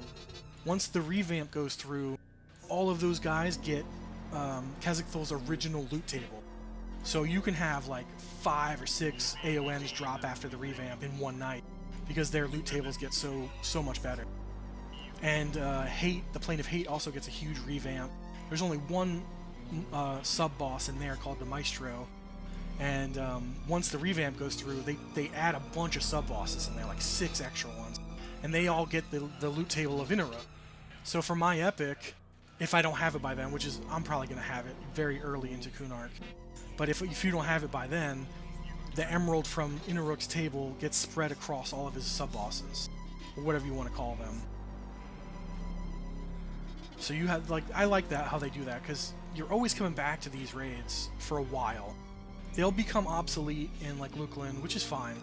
But for, like, for Kunark and Velios, we're just coming back to this stuff. And in Kunark specifically, there's a ton of dragons in the Kunark Isles, like in the continent of Kunark, where we're going to be going raiding. Like, all this dragon loot that we're doing tonight from Vox and Naggy, a lot of that stuff gets redistributed to the world dragons and the instance dragons in Kunark. They'll still drop from these dragons, but they're so good that they need to be dropping in current content for people. Like my belt will just go, every dragon is going to start dropping my belt. I could have waited to get it for cheap, but I went balls in because now I'm haste capped. I'm melee haste capped. And I will be nearly melee haste cap once the cap increases to level 60 in Kunark. I think right now the haste cap is 71%, and I have 82 Warn and spell haste from my cloak. So I'm over the haste cap, but you can't do anything with that yet. And then it goes to 100%. You can get 100% haste from Warn and spell at level 60. And I think there's a little bit of Bard over haste in there. I'm not 100% sure. Bards have a special haste called Over Haste, which stacks on top of all other hastes. So if you're like completely maxed out on haste from a worn item and one spell, then you can get a little bit of extra, which is really nice.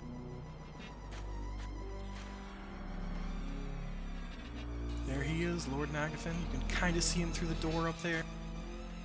I'm waiting for all those skeletons to run away scared, and then I gotta jump up there too. It's a shame the music in this zone sucks.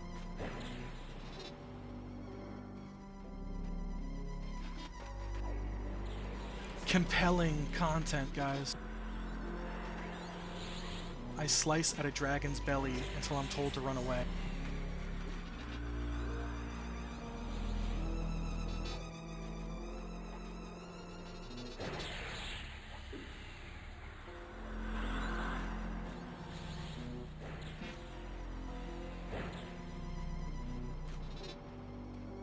I feel like I wasn't hitting him for shit. I saw my kicks going out, but I didn't see any of my slashes going through. There we go, now I'm swinging. Now I'm playing with portals. Don't like swinging towards the front because then he's gonna riposte and do a bunch of other stuff, but this is child's play, so we'll be okay.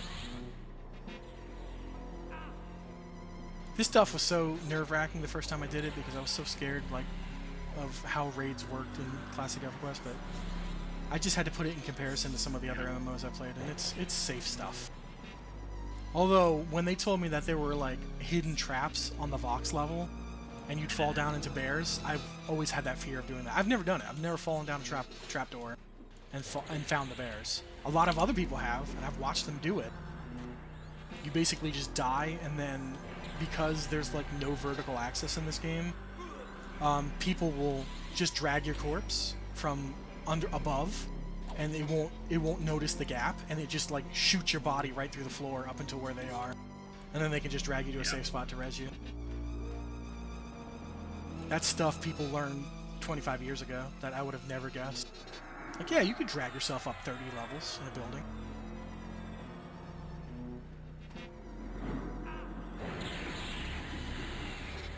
Hey, he purged my frickin' Sal. It's because I didn't have my haste buff up. It's my fault. Ah, cool, now the melee are gonna push me in the lava because there's hit detection.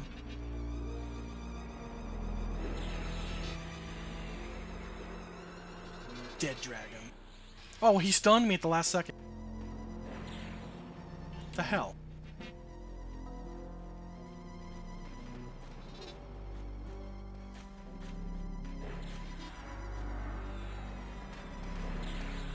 These meatballs are so bulky.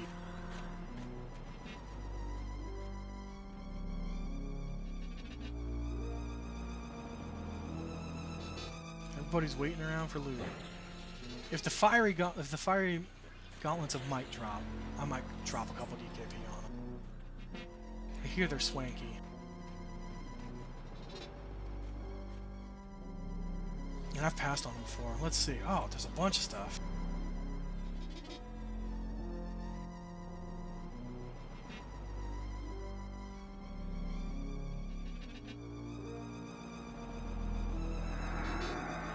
Cloak of Flames, man. It's one of the best haste cloaks in the entire game. It's like 41% worn haste. If my cloak wasn't better, my quest cloak, if I wasn't a ranger, I'd be wanting that. If I was a rogue or anybody else that does melee, I'd be drooling over that cloak. We got some bard drums, those won't go to waste. Everyone's gonna bid on that bag. That bag is already up to... It's already up to 80 DKP. Pretty sure we just had Cloak of Flames bid up to 200? That doesn't make any sense.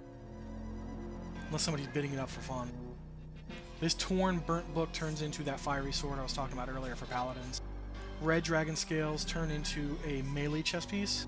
It's good, but it's not like, in comparison, it's not like the white dragon scale.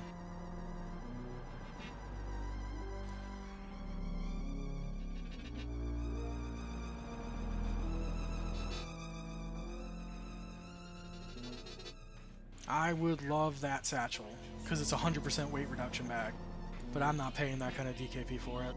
I'll let the little weak casters enjoy that, because they have no strength, they can't carry gear, and I'm freaking strength hard capped, so I can carry a mighty load. I shouldn't have said that. Yeah, so all the dragons drop 10 slot giant weight reduction bags, 100% weight reduction. The distinction there is giant. Very, very good. Although, on this server, let me see, I'll show you my own box here. This was a reward from many of the events that were out. Through the Christmas event, and through the, the Christmas event, both zones of the Christmas event. So Kern's Tower and the Christmas event in Halas. This dropped like candy. You can go into either one of those zones at a very low level and get one of these. It's the same thing as a dragon bag. Only this weighs 2 pounds, but the dragon bags only weigh like almost half a pound. But still, you can get this one very easily, just you have to wait for it. But the other ones is like, you don't have to worry about them. You can get as many of them as you want. You can get the Treasure Hunter Satchel. Each dragon drops a different bag.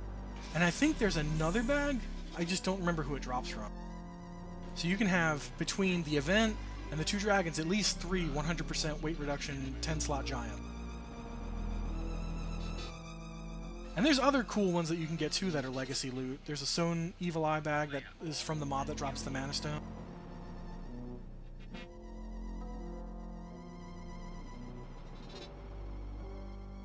This is a 3-pound, 70% weight reduction, 8-slot large.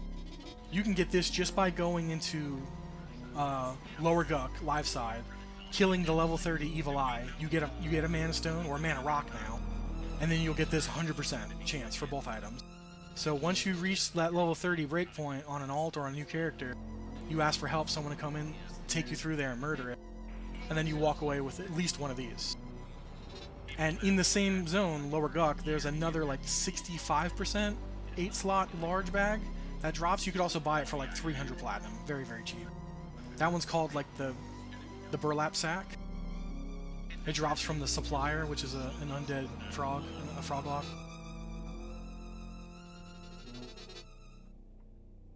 That guy really paid 200 Cloak of Flame. He paid 200 DKP. I don't think anybody was bidding him up. And the bag just went for 110, which is honestly pretty cheap for something like that.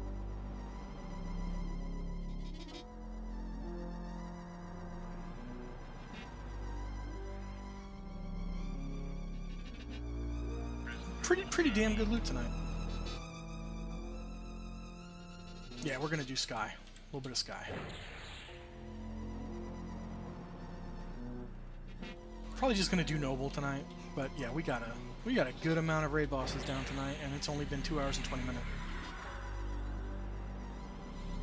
That's 4 different raid zones in 2 hours and 20 minutes.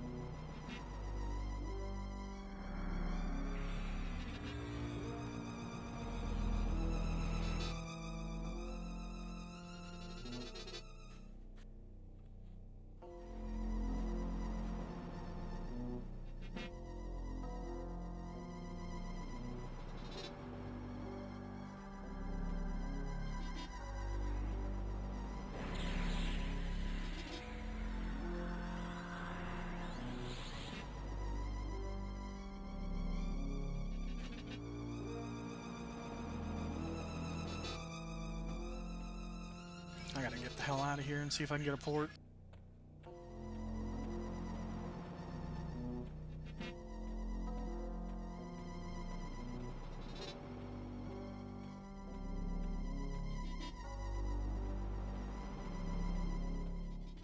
They always purge my freaking sow.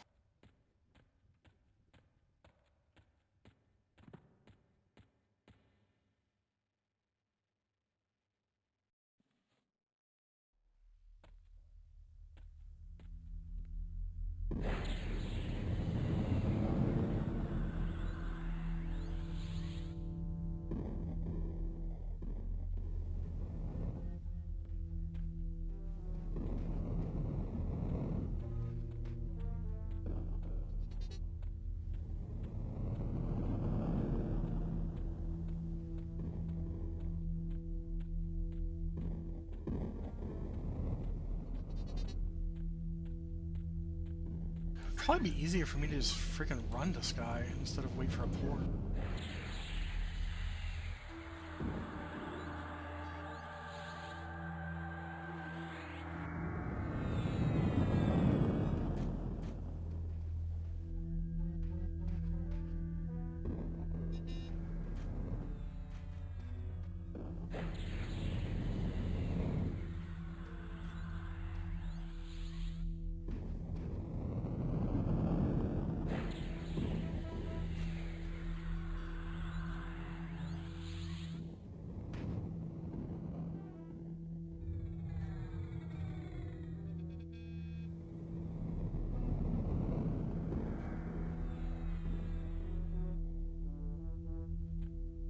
Our porters are just... they're sleepy tonight. We can't get on the same page to get these ports out, so I'm just gonna run it. I'll run over to Sky. No offense to them, I know that they're busy as hell. But I'm not gonna wait for 20 minutes for something I can run in 10 myself.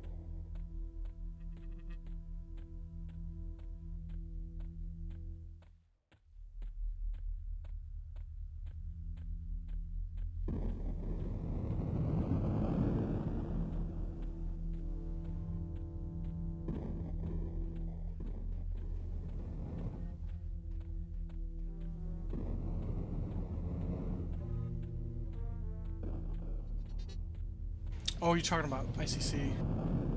Yeah, I never liked Frost Wing. What was it, Sindragosa? Who was the top of that? I can't remember who it was. I think it was Sindragosa.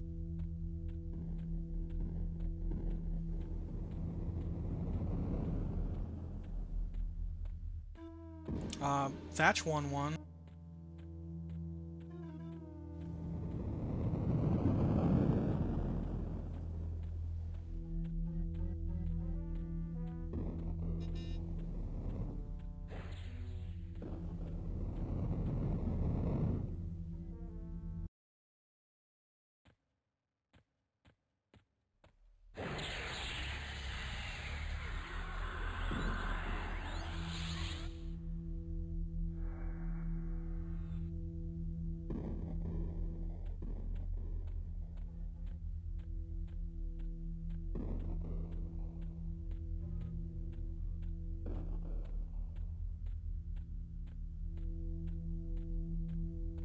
I'd totally forgotten that I won one of those books earlier, and they weren't talking about them, and now they are.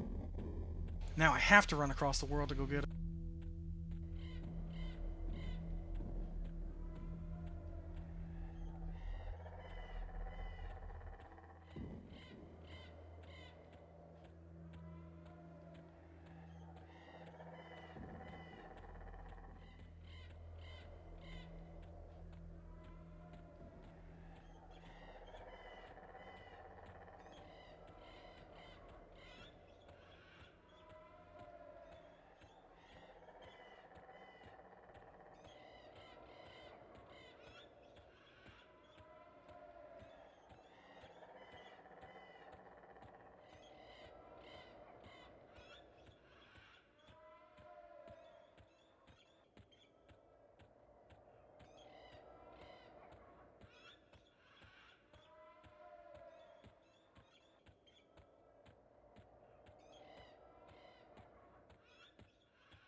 This camera's got me all discombobulated tonight.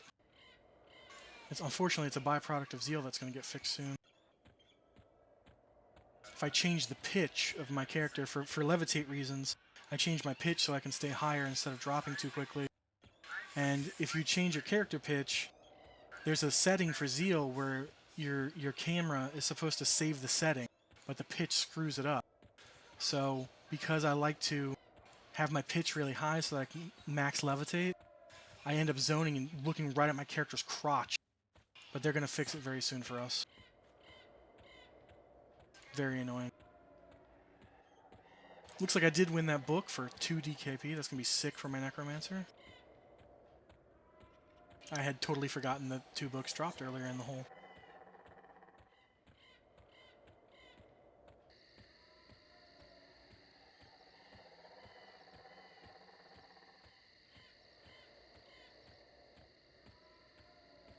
Grab that book and then...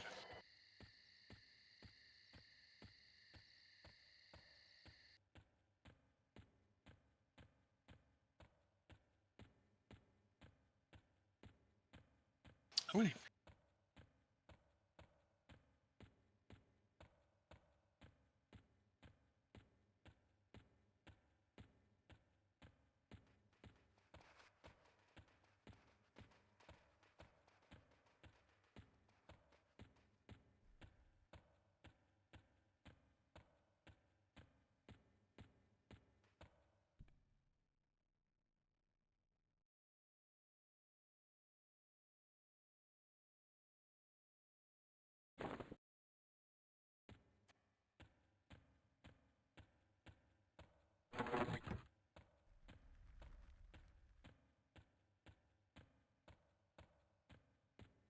That's going to be so nice on my Necro.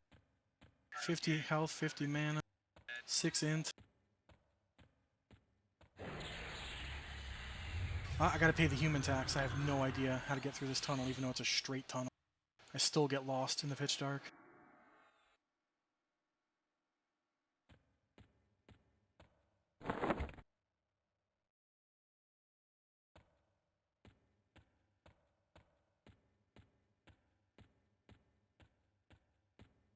Man, I really love Wednesday Dragon Knight.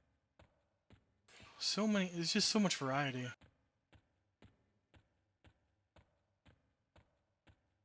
I fall asleep in all the other raid nights if it's boring. Because you're really only waiting for the last boss, because that's the only loot that's really relevant. Like, yeah, Draco's got nice loot. He's got the Bone Class Girdle, which is like the best caster belt in the game. I don't play a caster, so when we do, you know, Draco, my most exciting fun is like killing him at range so I don't have to get hit by his AoEs.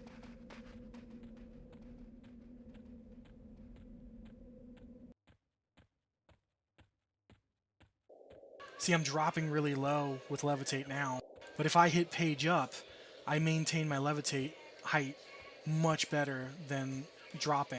But if I do that, the Zeal camera will stick right to my crotch, which is just really annoying. I'll show you because I want to levitate high off this hill here, and I'll stay levitated much longer than if I didn't mess with my pit. You could fix that by going into first person, but I hate first person.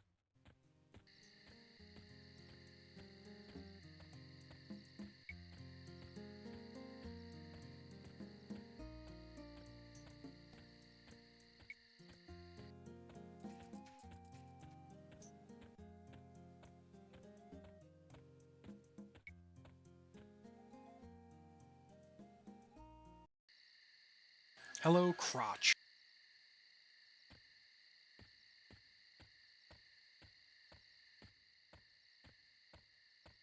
I know that Secrets is very cheeky, so she thought this was probably really funny when she designed it. But putting the book on top of something that you have to have levitate is quite annoying after you die in Sky, and sometimes you don't return where you need to return. Because getting back up on this wall is a pain in the ass. Like, while I'm alive and I have all my gear, I have my Peggy cloak, so it doesn't matter to me. But if I'm dead and all my gear is on my corpse inside Sky, it's very hard to get back on top of this wall. I gotta do cactus jump.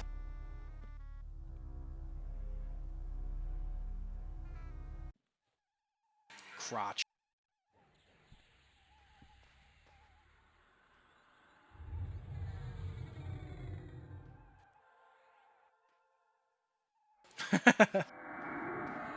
I just saw a clip today of that scene where they ask Mo, they interrogate him with a lie detector test, that if he, you know, shot Mr. Burns.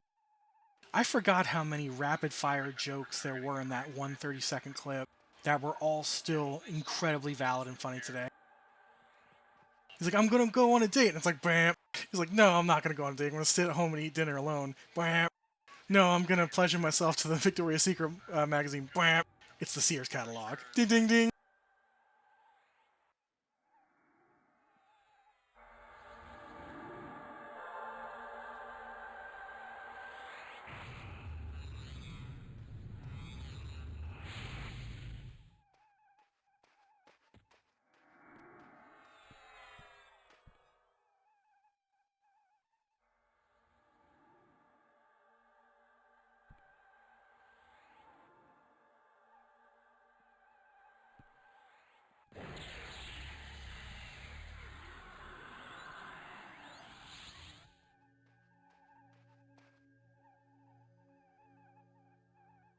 Wow, we still have a shaman. That's amazing.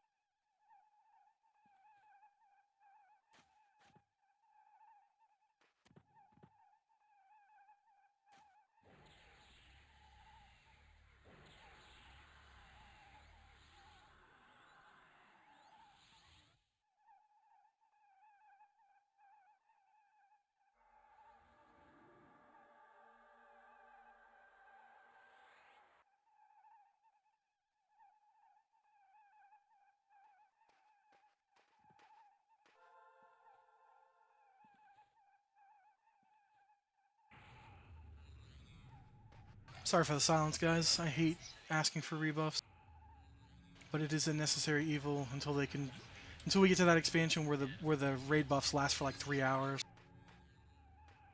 That's when it becomes easy street.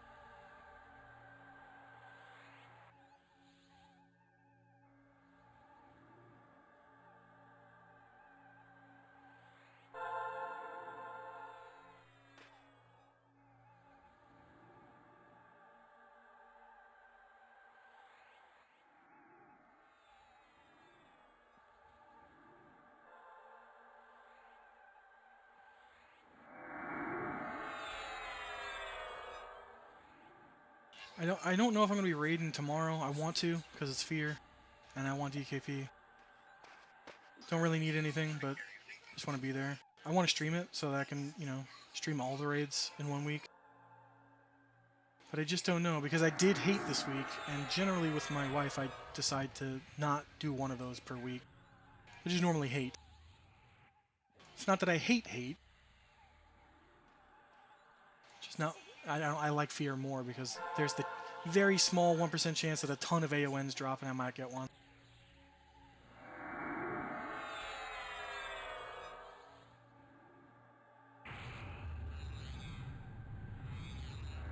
It seems kind of silly for me to ask for all these buffs when we're only going to kill one lousy genie.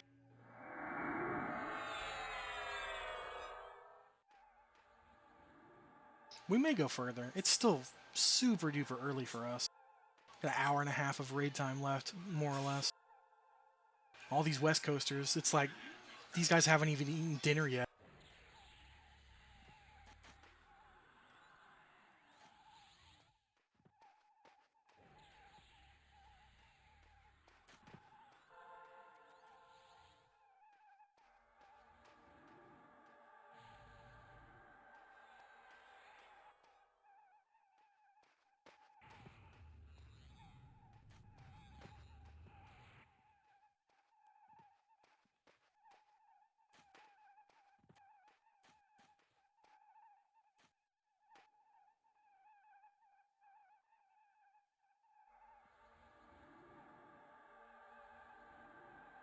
Something that's funny about at least the Plane of Sky is that every zone actually has an abbreviation so that you can do like a who all is in that zone. And you do like who all, whatever the abbreviation is. You don't actually write out the full name of the zone. That won't work in the shorthand. But it's generally just the name of the zone smashed together. Like Neck Forest instead of Nectulios Forest. But for whatever reason, they didn't call this zone Sky. They called it the Plane of Air. So the abbreviation is airplane. Like, oh, let me find out where this person is. Oh, they're in airplane. Not the funniest joke, but a good dad chuckle. First time I heard it, I'm like, are you serious?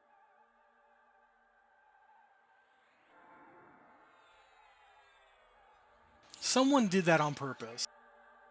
I can't say for sure, but I feel like somebody did that on purpose.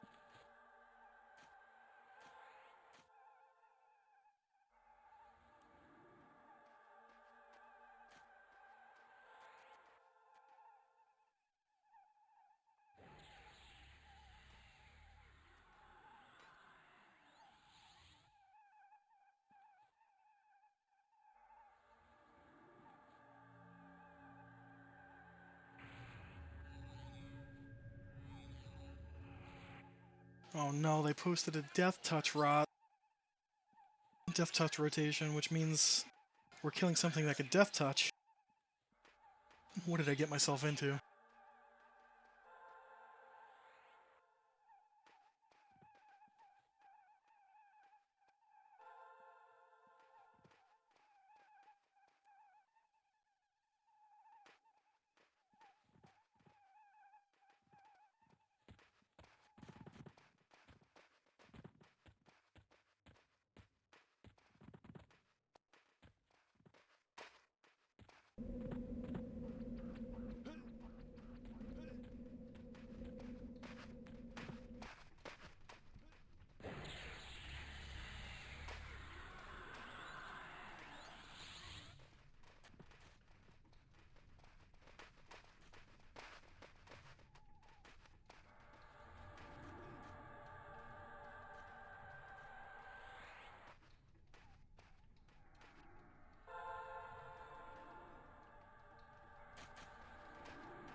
Oh, that's cool.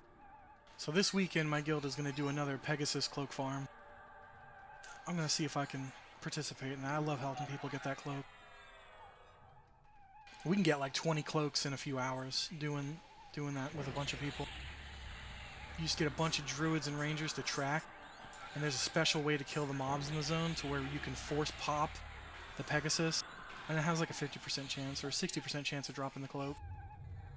The cloak is incredibly important. I think one of the casters needs it for their epic. I think it's Wizard. They need a Pegasus cloak for their epic. They have to sack it. But yeah, as a melee, whew. I mean, I get Levitate as a spell, as a ranger. It's one of my late spells, like 39 spell or something. When a druid gets it at like level 12 or something. But it requires a Batwing. So I'm not going to use a Batwing every 12 minutes to keep my own Levitate up when I just get a cloak that does it for me. So much quality of life getting that thing. But, you know, since you have interest in playing a mage, you don't ever need a Peggy cloak because you'll have the spell that turns you into an air elemental, and they get a natural levitate in that state. It also changes your faction so that certain mobs don't even look at you the right way. They just don't want to fight you. So you get to cheat in that regard. And then the reason why it's better than a Peggy cloak is because you could do that completely naked.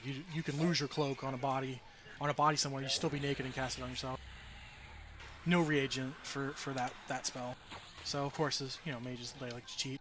Necromancers, they get Dead Man Float, which is also a really sick levitate. But they don't get Dead Man Float until 44. But it's really, really nice. You get a levitate, a breathe underwater, and an ultra vision, all wrapped up into one buff.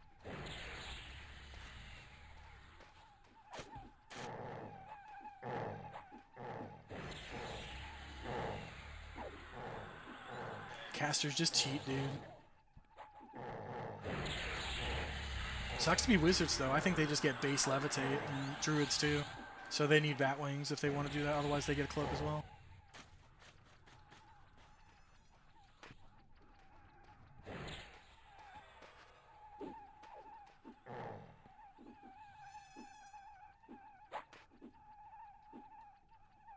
I don't know how enchanters get around that. They may have an illusion that they can turn into that makes them float. They get a ton of illusions, but it's mostly just the other races. Which is cool because they get all the racial abilities wrapped in there as well.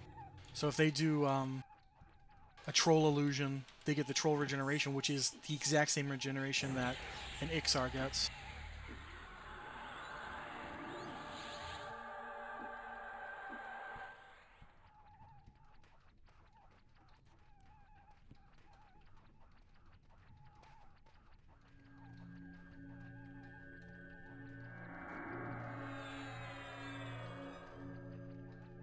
They are not answering me.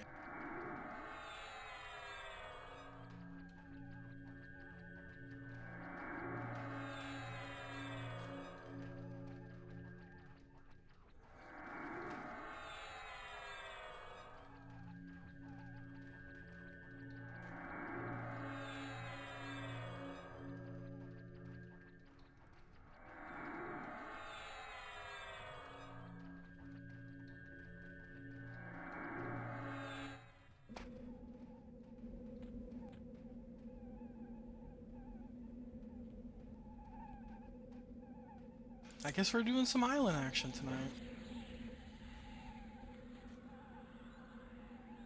We'll see how much of this I actually want to do. From the sound of it, they want to do a mass lord farm, and that's a ton of deaths I don't want to take tonight.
Maybe getting all those buffs wasn't a bad idea, because now I need it since we're doing islands.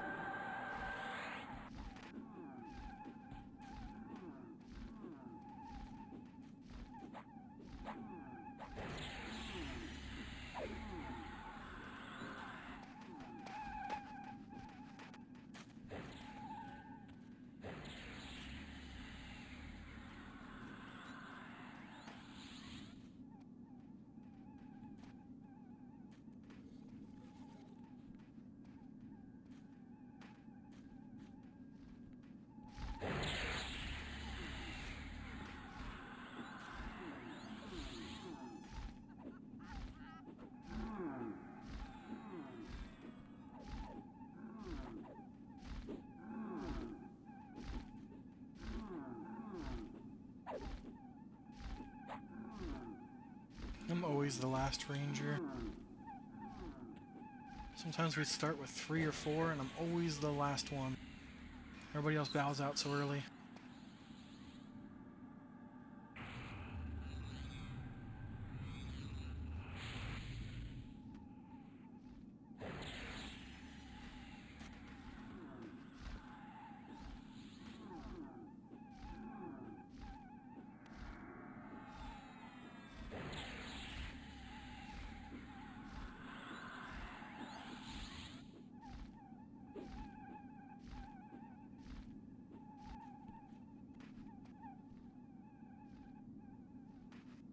Oh, that druid almost just fell right off the island. I watched him back there. Happens more often than you'd think.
90 crit on that bow.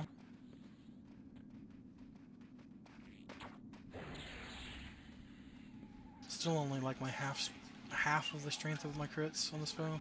My max crit is like 170 something.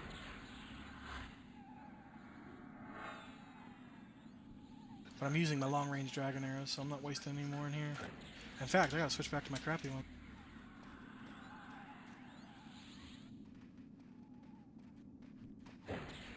Which I only have 9 of? I don't want to bug a mage to make me arrows.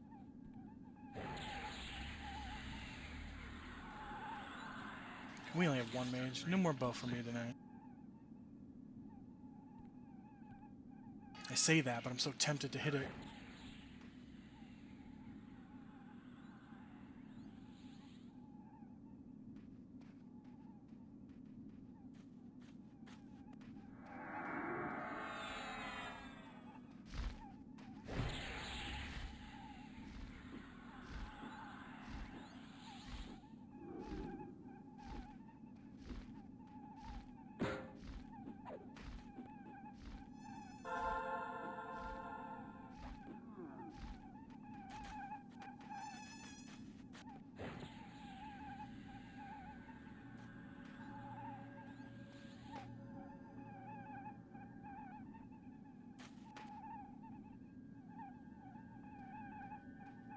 We got 2 more of these guys than the island boss.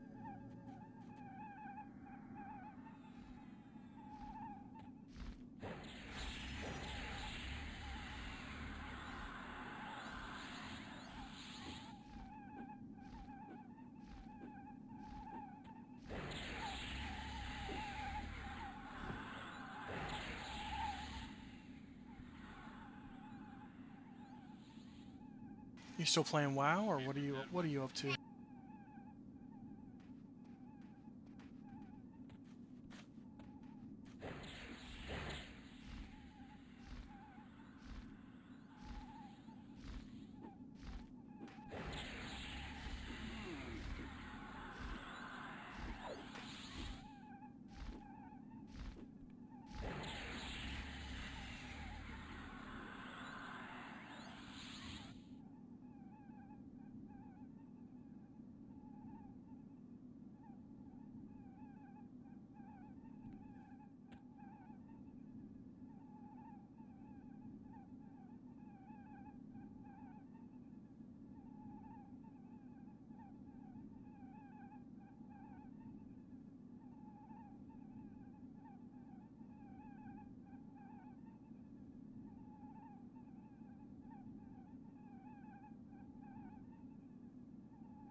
They're going slow now. I'm probably not going to go past 1 a.m. my time. They got about an hour left of me if they want to throw me at a wall and murder me against a mob.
Finally, Protector of Sky. A boss that pretty much drops no loot.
We got some loot from the boss. Fucking Shadow Knight sword, we see this like multiple times tonight. Crappy rogue belt. Okay-ish, pretty damn good wizard bracelets or wrists. But it's all gonna rot. It's all gonna go to waste.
Just gonna do this one cloud. Then we're gonna do Gorgolos, which is the island boss. Winding down from a very eventful raid night, traveling across the world to kill dragons, dig deep through dirty holes, and kill extinct fish people.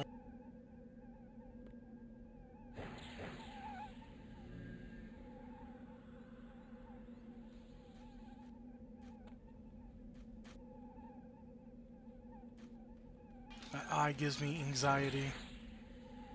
I hate those buff clearing bastards.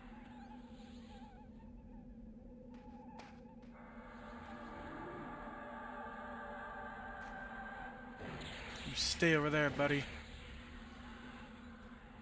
I begged for these buffs.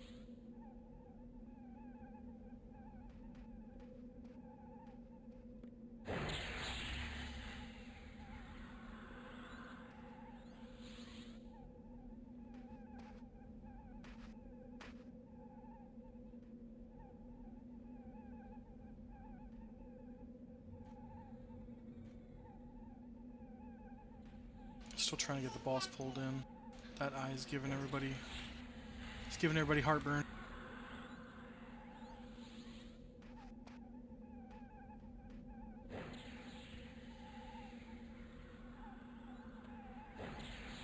Let's go, people. Ah, bossing. Now she's got that new and improved drops 3 items instead of what she used to drop, which was like 1.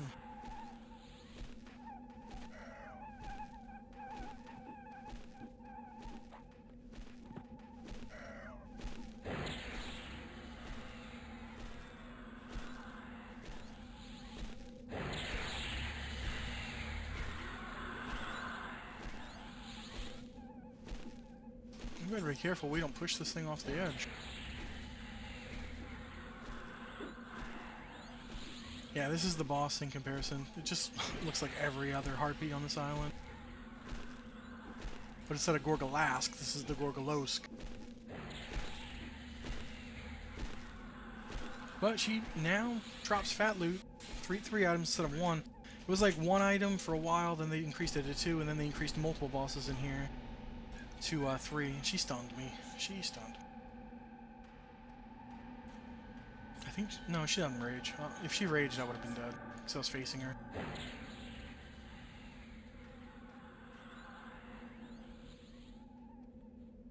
I believe we're going for a Lord Power Hour. Lucky me, I get to die 10 times. Well, she dropped loot. Bard Quest face mask, which is really good. I don't know whose ring that is. 2 decks? I've never heard of that one. Is there a ring? It's not Ranger gear, I can tell you that much. Leather cord, I think, is rogue stuff.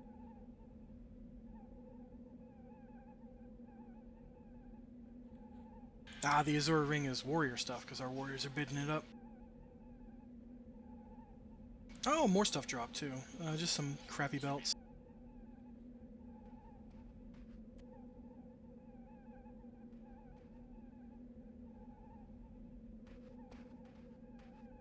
It's a hell of a lot of items from this boss now.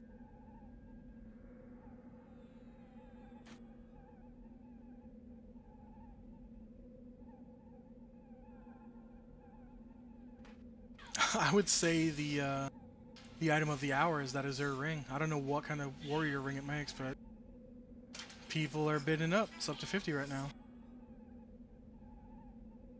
The belts are trash. These haste belts are trash. I used the Belt of the Pine for a good bit, but it's horrible. I think it's only got like 16% haste on it or something. Compared to my RBB, which is like 37.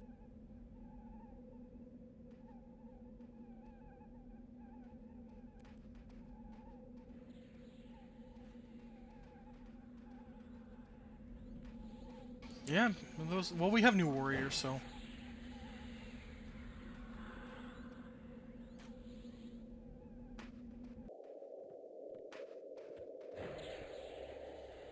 We might be skipping Island 4, which is Keeper of Souls.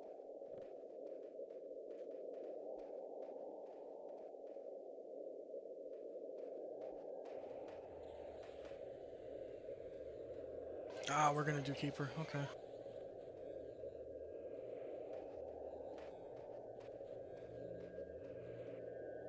So we're gonna do one set of Peggies.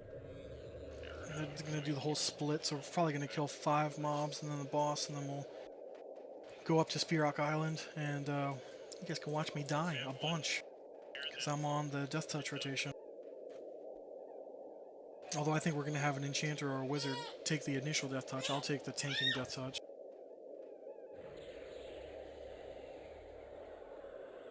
It's okay. I'm at 100% experience. I was built to lose some.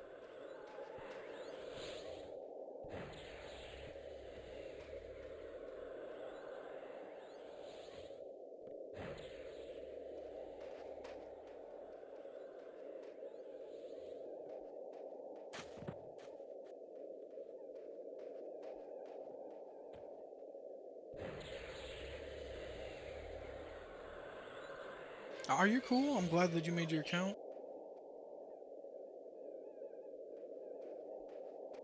I haven't had ramen in a minute.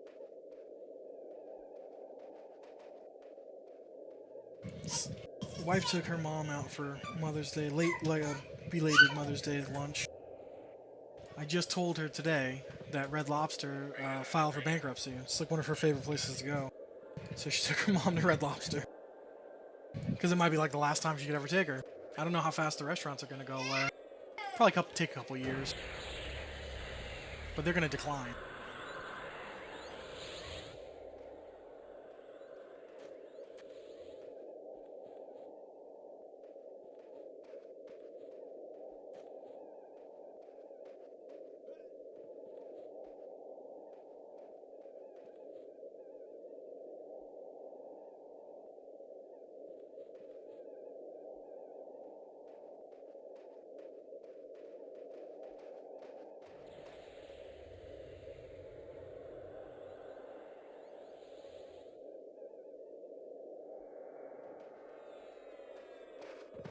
Yeah, they went and had Red Lobster, which is cool for them. If I go into that restaurant, I die, so. Plus, I was working. So she called me and she's like, "What do you want? What do you want to eat? I'll bring you home some lunch." She cooked me a really nice breakfast while I was at work, though, so I wasn't expecting it, but I was like, "Yeah, alright, if you're in the area." And I had, what's that big burrito place? Not Chipotle or Chipotle. Qdoba. I had a giant burrito the size of my head. And that was at like 3 o'clock. And I'm not even hungry now, and it's midnight. I hope for my wife's sake that somebody does something with Red Lobster. I personally can't do anything about it. I've eaten Cheddar Bay biscuits that weren't cooked in the restaurant because you can buy them off the shelf in the grocery store. I don't see the appeal. It was a nice biscuit. But yeah, it's not for me. My daughter went, she had like chicken tenders because that's what all kids eat everywhere. She's like, "They were delicious." I'm like, "Cool." That was probably like a $25 plate of chicken tenders that you ate one of. Gotta love kids. But they had a good time. So like, my kid was asking her mom about the lobsters because they still have them in the live tanks, you know? They still have live lobsters in the tank. So my wife asked the waitress, she was like, "Well, when I was a kid, we could pet them." She's like, "Maybe because of, germs and stuff, you don't allow that anymore." And the server was like, "The hell with that, I'll go get you a lobster right now." So she went and plucked a live lobster out of the tank. And she let my kid pet it. And then my wife made her mom do it, and as soon as her mom pet it, it like started flipping its tail and going bananas. She put it on Facebook. It was a cute video. And me, I was like doing TPS reports, falling asleep at my desk. But I was rewarded with a burrito the size of a Miata. Customized that bad boy, and I put like every topping I like inside it.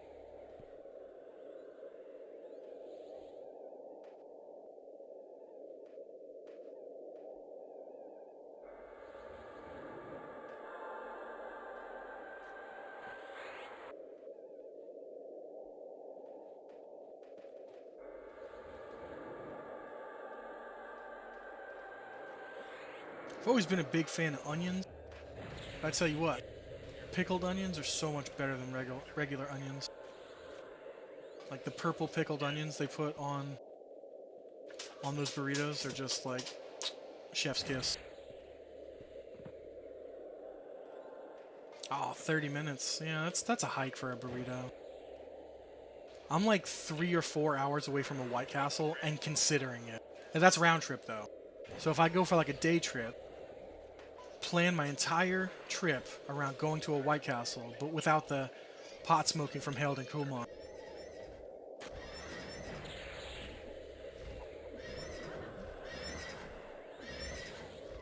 Kind of want to do it just because I haven't had real White Castle in like 25 years, 30 years.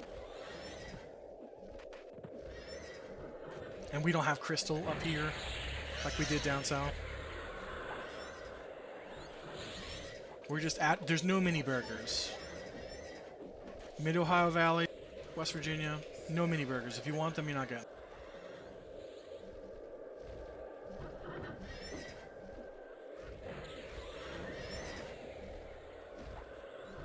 I can get really good pizza here. That's one thing. But, you know, we can only get that so often before you just burn yourself out on it. I don't miss Florida. I miss the food that I can get in Florida. And not the fresh seafood and stuff, because again, that's just poison to me. I miss Publix more than any one person on the planet should miss a grocery store.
Yeah, I would kill just to get Boar's Head here. I don't need a Publix, per se. Although, I loved their deli.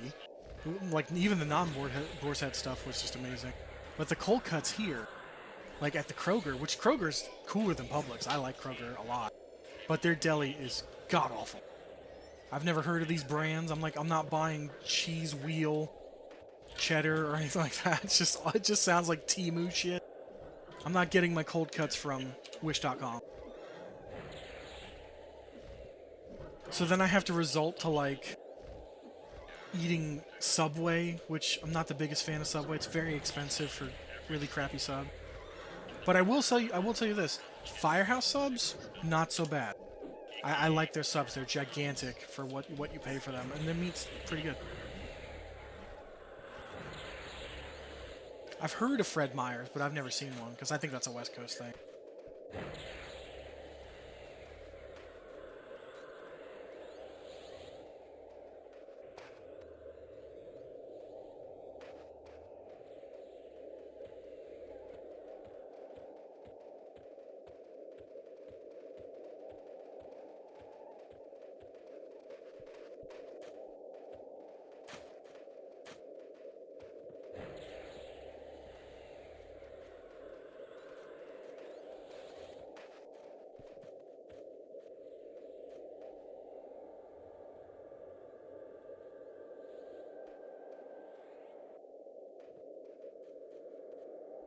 I'm gonna do Keeper here in a moment. This is Boss, Island 4.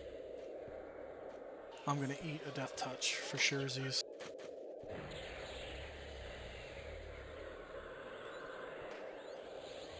Not even gonna bother asking for rebuffs if I'm just gonna eat it. So we got plenty of HP. As long as they hurry up. I don't see anything that's going to fall off anytime soon.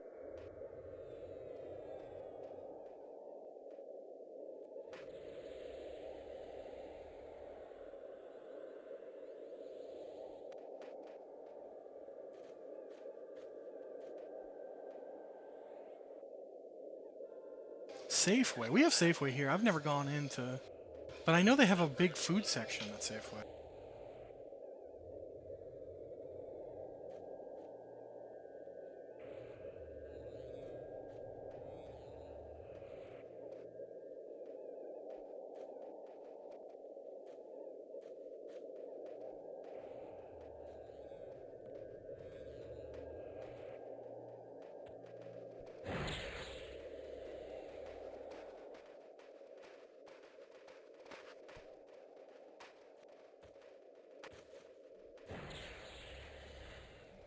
Our main tank just took the death touch by accident.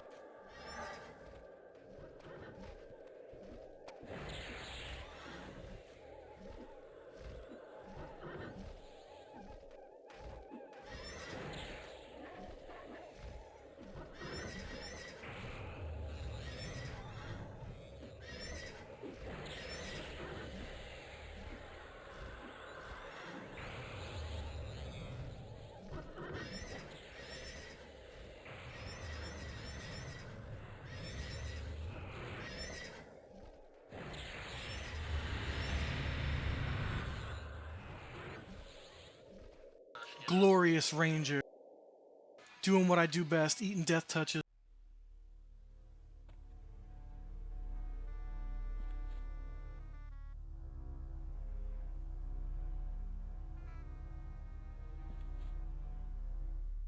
I didn't know that about the Monopoly game thing. That's strange. I thought it just went away after that guy defrauded McDonald's for like $250,000.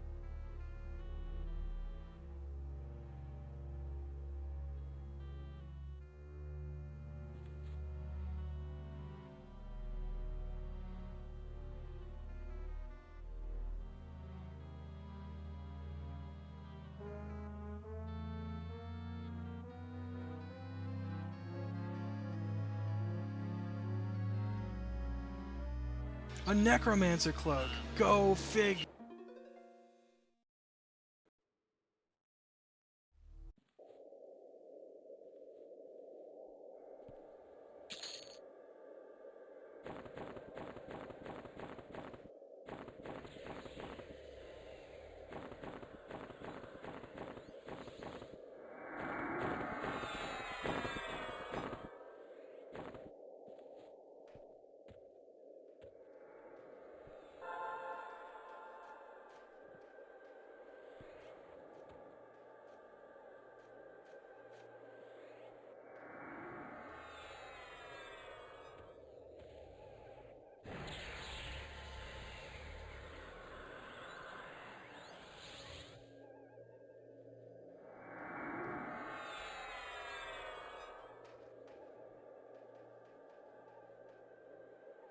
So, this is something really cool our guild leader just told us. He was having a conversation with the Secrets, the person who made the server, and he suggested that we start getting our precursor, like, epic stuff. Like, we can start getting our epic items on June 1st when the Ixar newbies are allowed to start their characters. So we get a month extra to collect pieces for our epic so that on July 1st we can make them. That is crazy good. So now I go into Hate and I can get the emerald off of Inneruk. That's so awesome.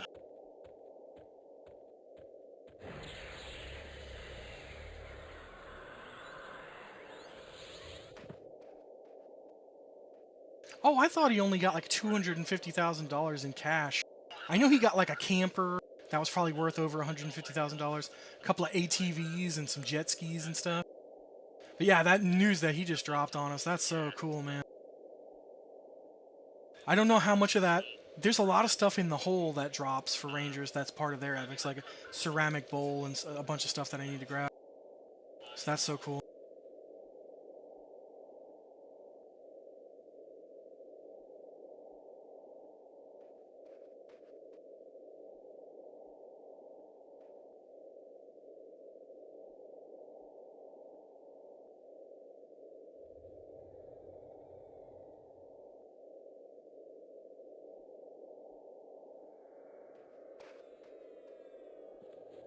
I'm a little bit more excited now. I'm certainly not going to be focusing on like leveling my stupid little...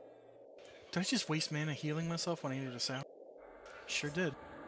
Yeah, I'm probably not going to touch that necromancer for until I get all my epic stuff in order.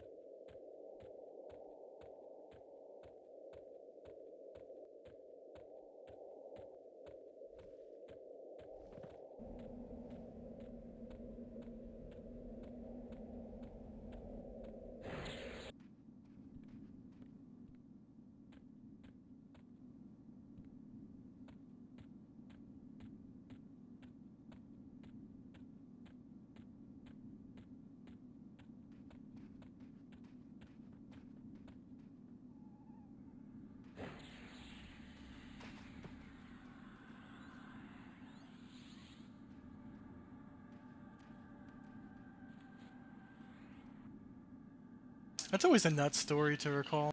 The whole McDonald's thing.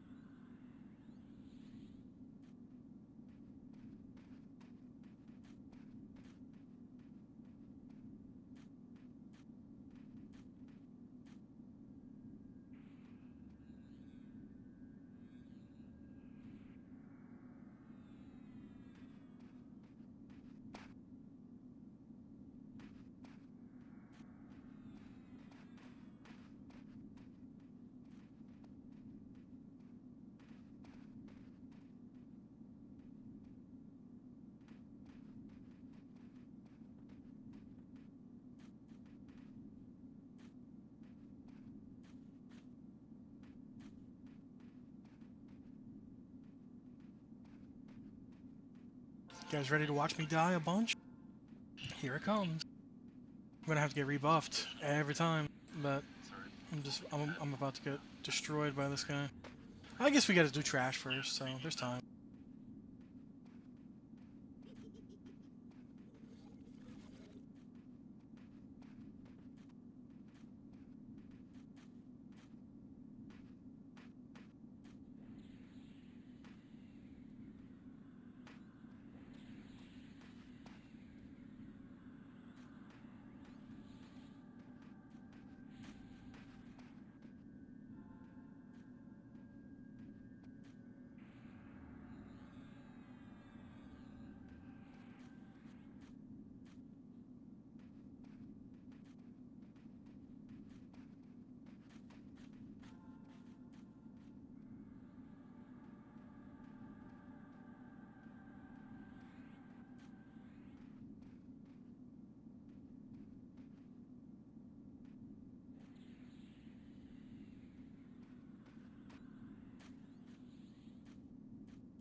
Oh, you're good. You don't have to watch me die. It's super boring. My best advice to you is to just don't play a ranger. You'll never have, or ranger or wizard. You don't have to experience this. Although by the time you get to cap, we might be in Kunark, and then nobody gets death touched anymore.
get a rebuff so I can actually do this trash with them. And then I'm just gonna start eating deaths, and they're just gonna hit me with the HP buffs over and over again. Yeah, I got 3 monitors, and my stream is in 2 of them. I don't know why I'm looking at OBS and Twitch. Habit, I guess.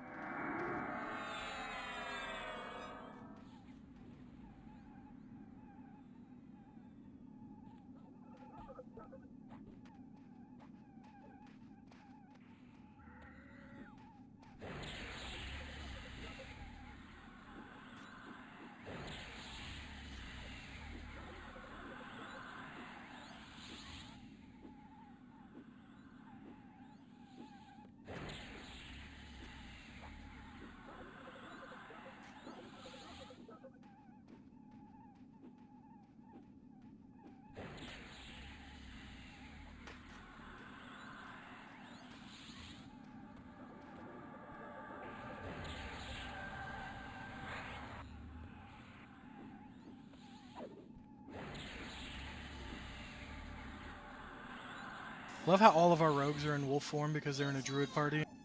So it's just tiny little wolves hopping around. Tiny backstabbing wolves.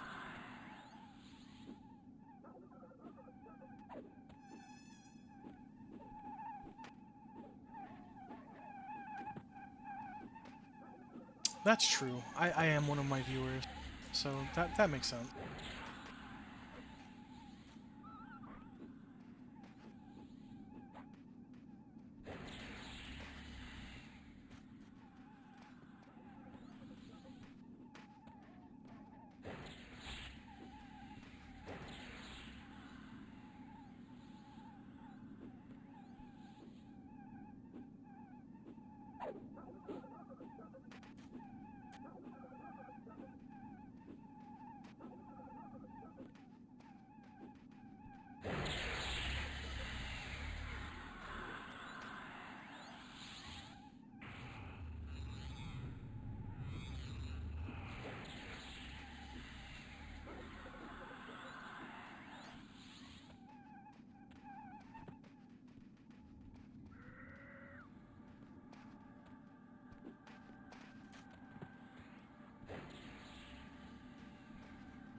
These guys are so fucking fast. They look so doofy, and then they just fly across the screen to kill an enchanter.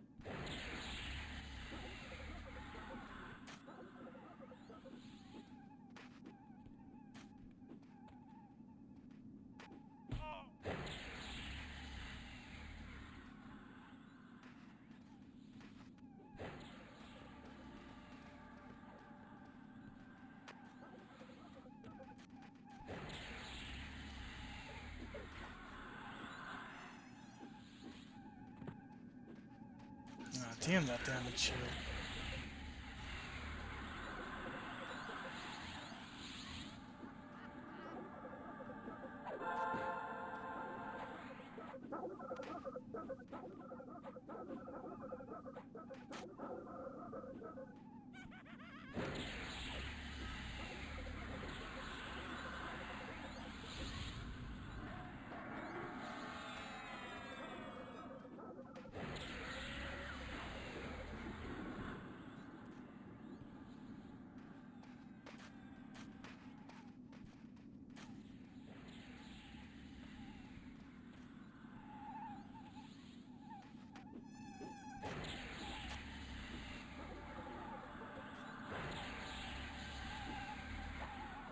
Two more trash mobs.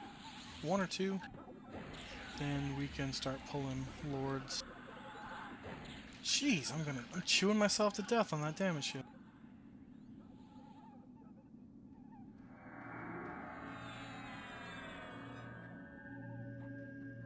You can kill yourself on a damage shield. Ask me how I know how.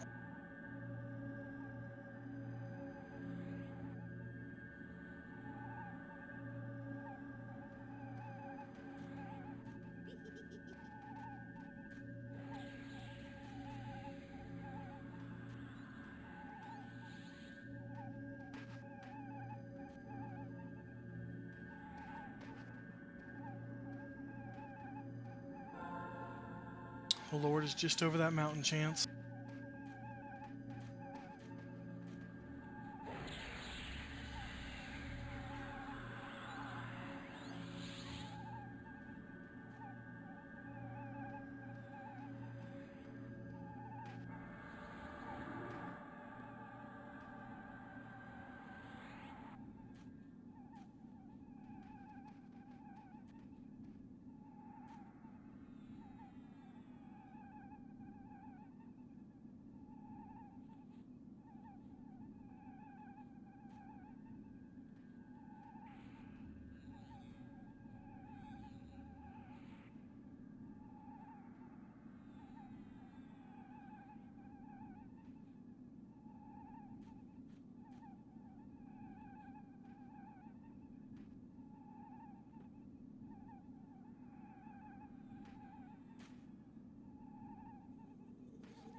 I don't want to go too long tonight. I was hoping to just end at 1, but this power hour, that's what they like to call it. It lasts a hell of a lot longer than an hour sometimes.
Maybe I'm not going to be thrown at the Lord won't.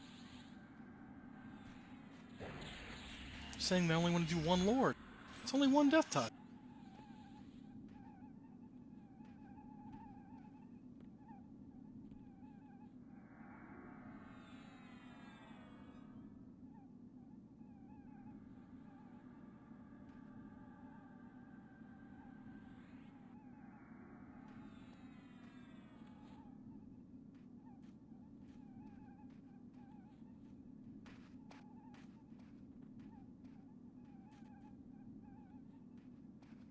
If the intent is to go to Sisters and do a Sisters farm, I will not make it that far.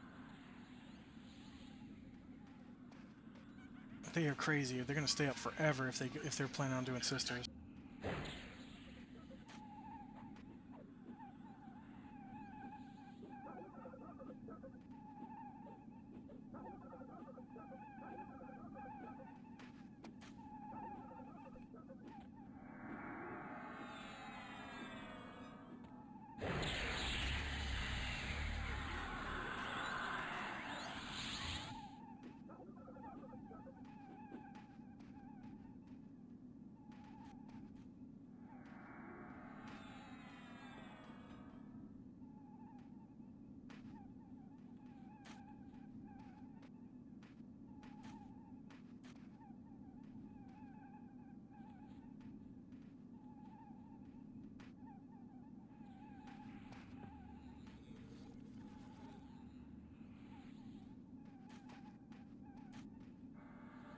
They're talking about going all the way and killing Aya Vishan. That's bananas. They don't want to do Sister Farm. They don't want to do Lord Farm. But B is going to take forever. I don't want to be around for B. That's like an hour minimum. Even though B is the last item I need. It's not better than my current earrings, really. I mean, I want it for the decks. But they'll loot it, and I could always they could always MQ it, and I could still DKP tomorrow or the day after, whatever.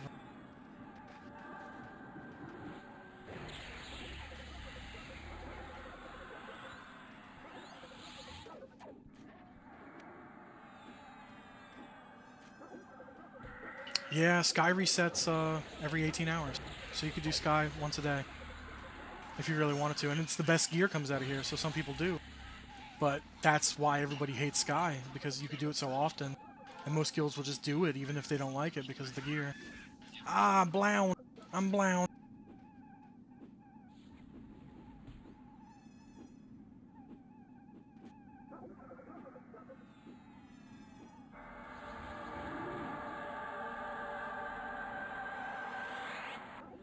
Oh, like a G, I was attacking the whole time, grinding myself out on that damage shield.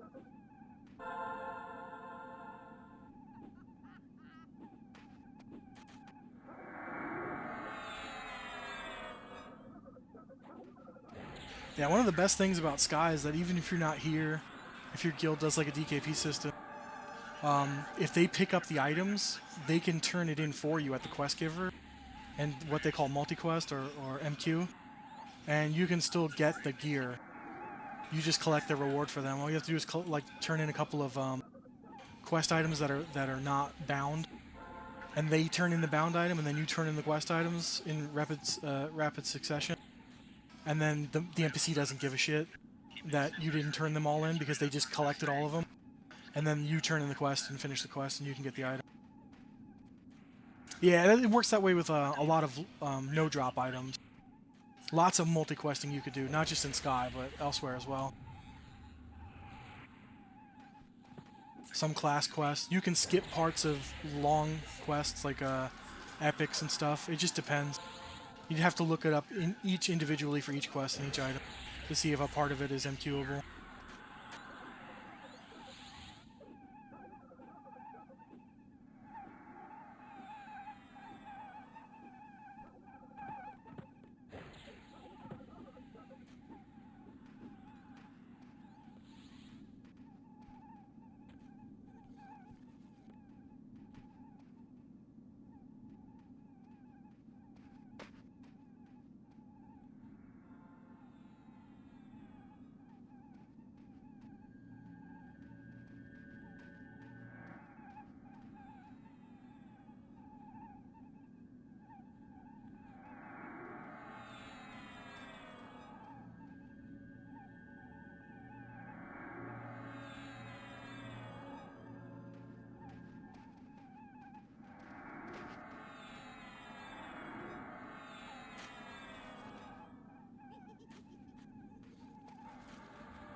Getting ready to do Lord. Oh, I can't believe we're only doing one.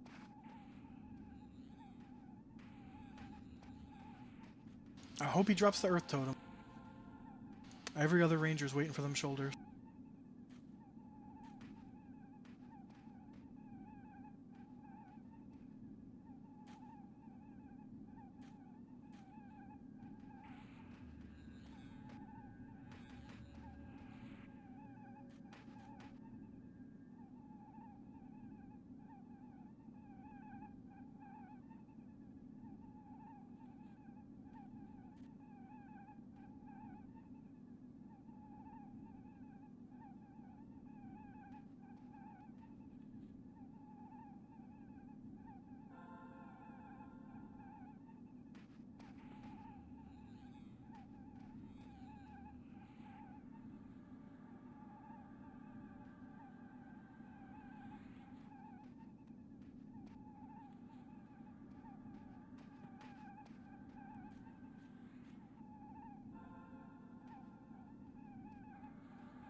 starting to teeter out now. It's almost 1 a.m. my time.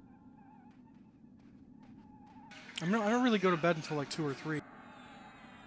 But, man, sitting around doing nothing in Raid really gets you sleepy. My toddler is very much awake, though.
Here we go.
Having a ranger discussion in guild right now.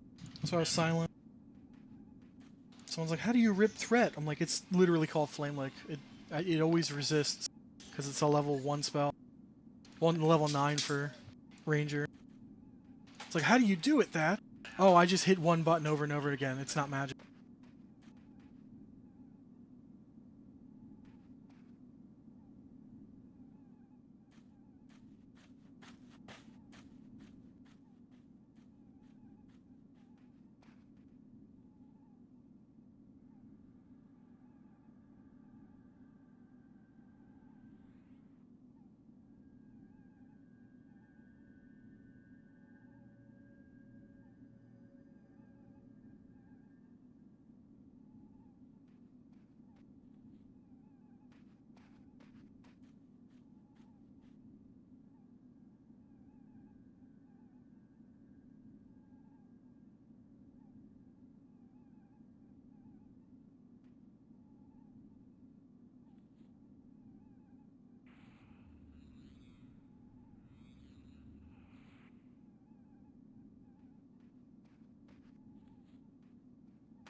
Hey Alex, thanks for the follow. I appreciate it.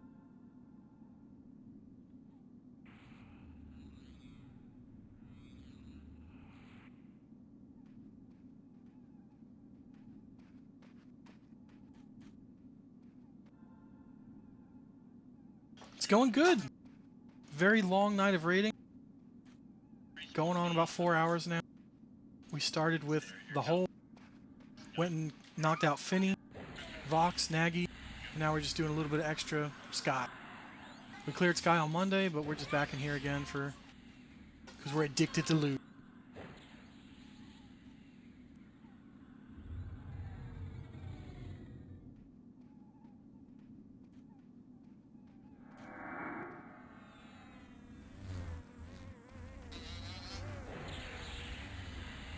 Oh, it's been a blast. Doing so many different zones keeps me awake. If it's just like Fear Night or Hate Night or Sky Night, it can put you to sleep pretty quickly if you've done this content a lot. Do you play on Quarm?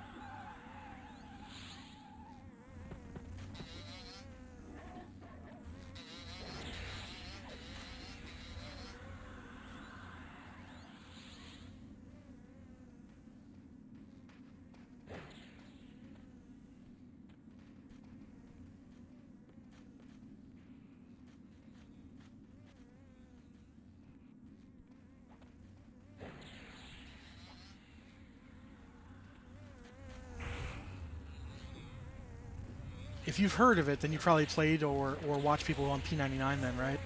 That's where most people hear about it. And then they come over, see what it's like, if they like it or not. I played with a ton of P99 vets. I played there for like a week once and I didn't like it.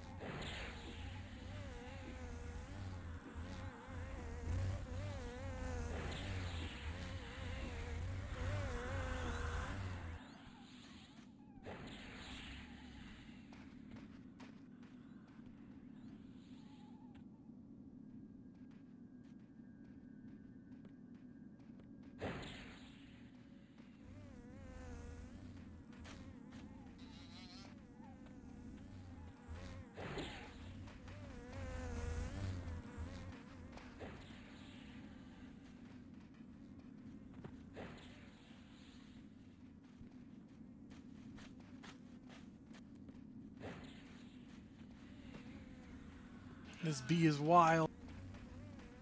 We haven't been able to rip yet. It's just trying to kill our wizard. No, don't kill him.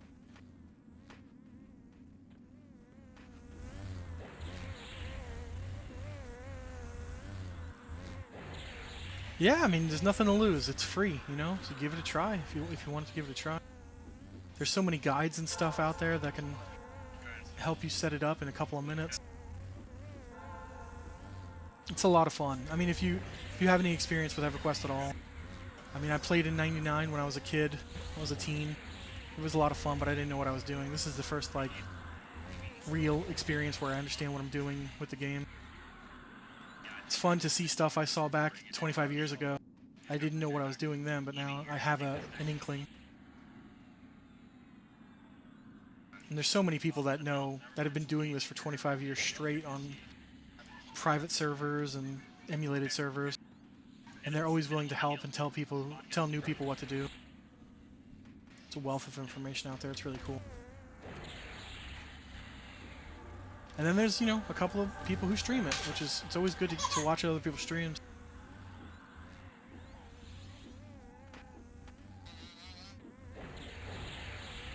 And especially with this server, it's not as time-consuming as like it really was back then. There are some quality of life improvements that really help you speed up the process. Leveling still takes a while, but that's most of the fun.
Yeah, you love to see it with the older MMOs that they just try to keep it alive and keep it a non-toxic place. Unlike modern MMOs where everyone's just a jerk to each other, and when new people ask for help, they get made fun of. That's one thing I couldn't stand with some of the. I played WoW for like 17 years. The community was absolutely toxic, still is. If you find a nice guild to hang out with, it could be a lot of fun.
Trying to get some of our mana back for our healers.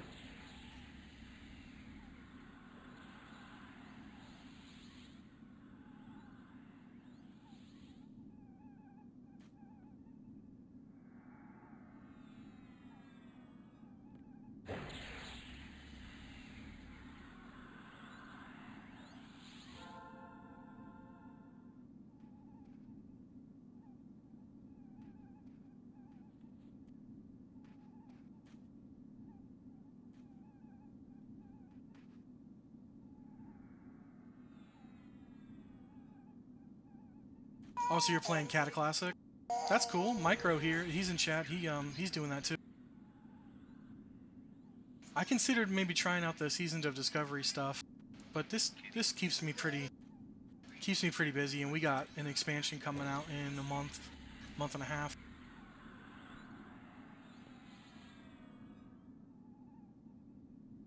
It does look fun though. At least some of that stuff.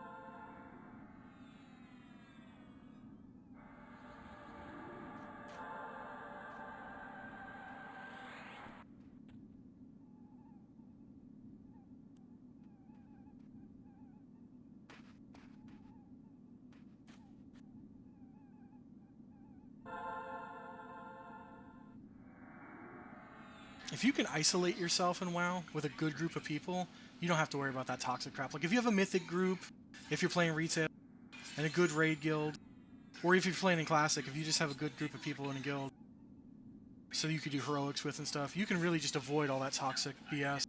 But if you ever have to interact with the public, it just brings me down. Like I hated doing that. If I didn't have friends to do like Mythic Plus, or a guild to do raiding with, I don't know, man. It's such a bro man culture. I don't understand how WoW can still pull in young dudes. It always seems like it's like college dudes, and they're just so toxic that you don't even want to play with them. They've got 35 add-ons to check if you're elite enough to run with them, and yet they always suck too. I don't understand. How are you going to use, a dozen add-ons to tell me that I'm good enough to join your group, but then you ruin my key?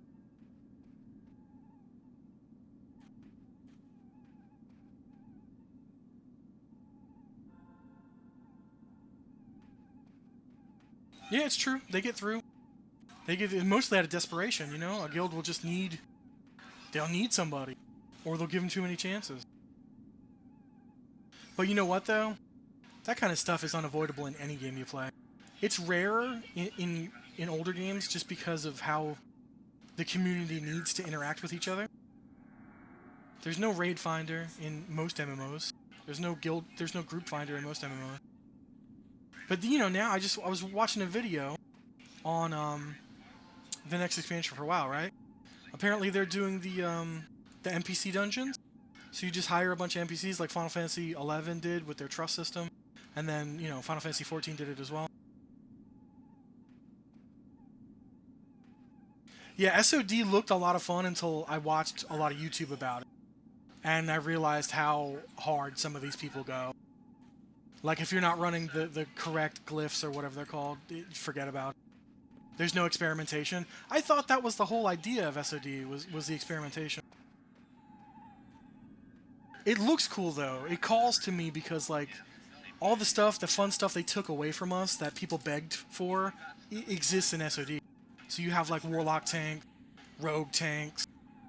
You're going to have Sword and Board come back for Warriors. I heard that's in the pipes. That's so cool to me. But if it's not viable, you'll never see it get played.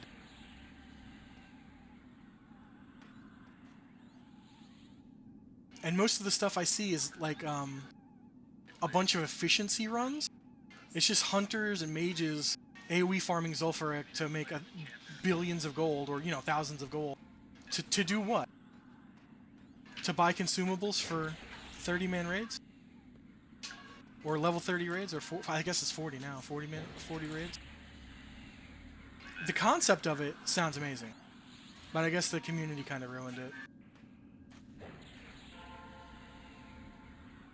If I had to do a critique that I've seen over and over again for SOD, that's not about the players. It's the fact that the content is way too slow. People will just hit those 10 levels when a new phase comes out, and they have nothing to do. They'll hit the raid 2-3 times a week, and that's the only time they're signing on. It's like, man, that sucks to hear.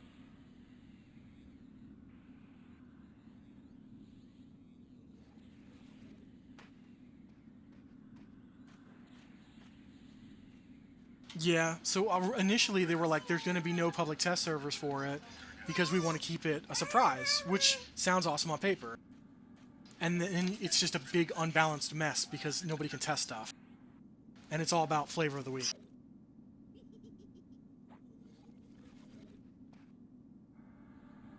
Or flavor of the month, however it works for them. I don't know how changes, how fast they come in.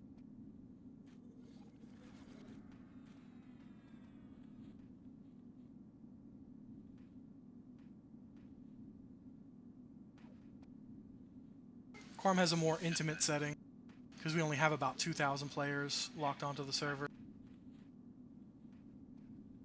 I was playing while I was working today, just farming some platinum, and there was only like 490 players on. Everybody was at work.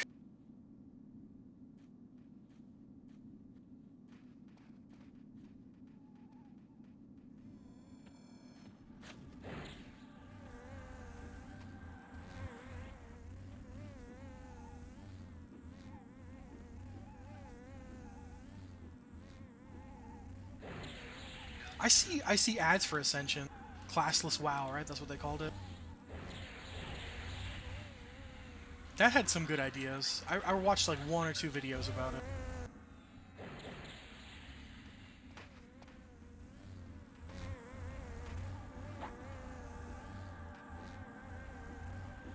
Even my wife saw ads for that. She's like, what is WoW Ascension? Is Blizzard doing that? I was like, no, it's private. But I feel like they can get a lot of trouble because they take donations and stuff. That can get them in hot water and close all that stuff down. If Blizzard gave a shit, which I don't think they really do.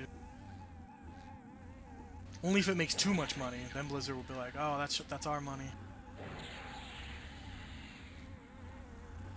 Like in comparison for Quarm, we don't have Darkpaw's official blessing to have this server up, but because P99 does, it kind of gives us the idea that we're going to be fine. Because this server makes no money. There's no donations or anything like that. We can't donate to the server owner.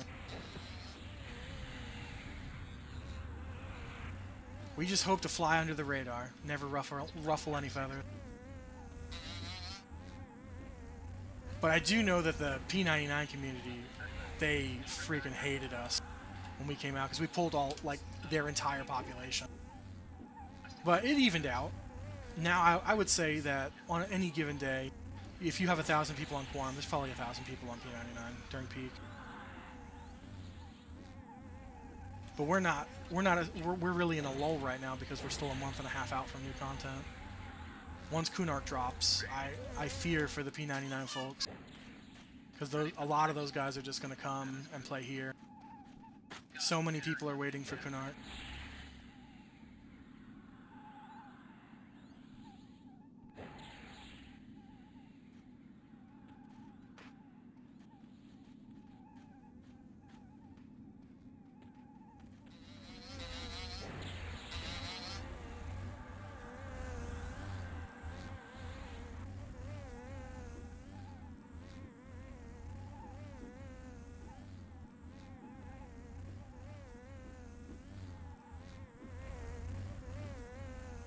Yeah, it's a really active community. Lots of guilds. I mean, there's nothing you could do to escape drama. So we've had a little bit of drama here and there, but it pales in comparison to other places. Yeah, I mean the game, it works right out of the box. Like it's just a download, but there's a lot of stuff you can do to customize it, which the server owner allowed to happen. Like we have a special developer. His name is Salty. And he made a file called Zeal, and it has a ton of quality of life improvements. All you do is download the file, drop it in your folder.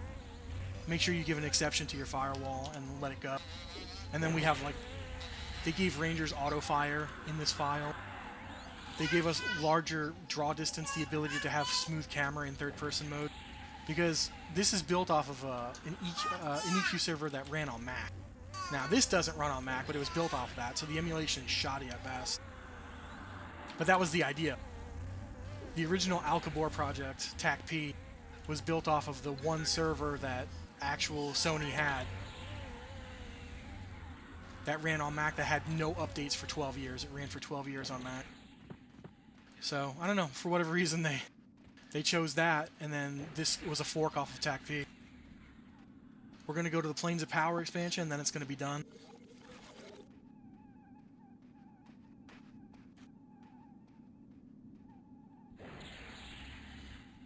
It's nice to have a little bit of challenge in an MMO. Like the threat of losing EXP, the threat of losing my gear if I really, really F up big time. And then, like, not go get my body for a week.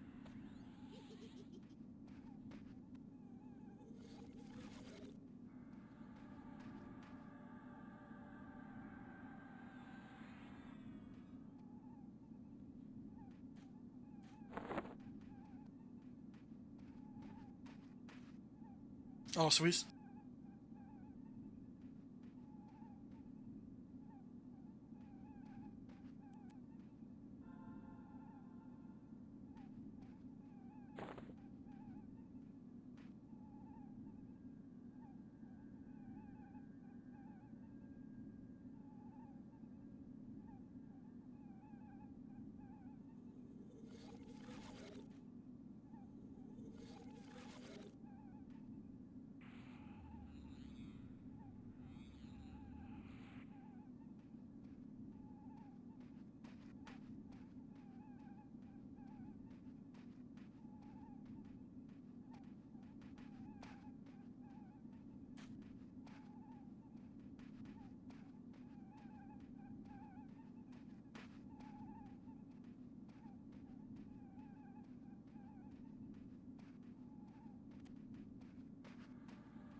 Apologize for the silence.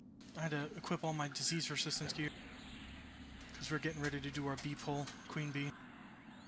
And it looks like they want to call it after that too, which is great because this I've been going 4 hours, like 1:30 a.m. my time.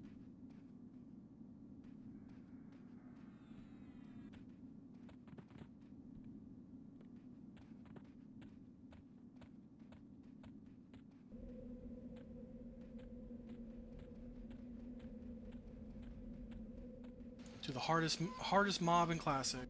Well, after it splits a couple times.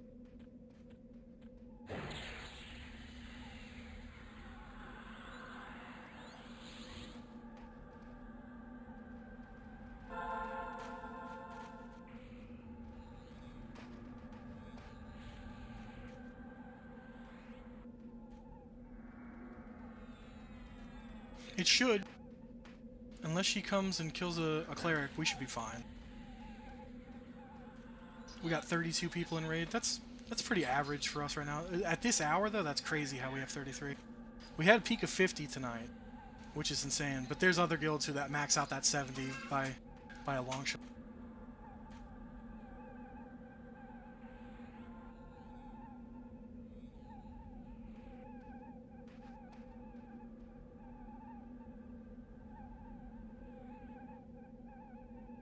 Yeah, clerics draw with that complete heal that they get at like level 49 or whatever. It heals like so much HP overheal because nobody has that health. Nobody's got a health pool for an actual complete heal. But since it's a 100% heal for like the longest time, the threat is insane on it. And they just chain that. Just chain heal rotation on complete heal. However many clerics you got. I think we only have three right now, but you can have like 7 or 8 of them, and they're all making sure one of those lands every 2-3 seconds.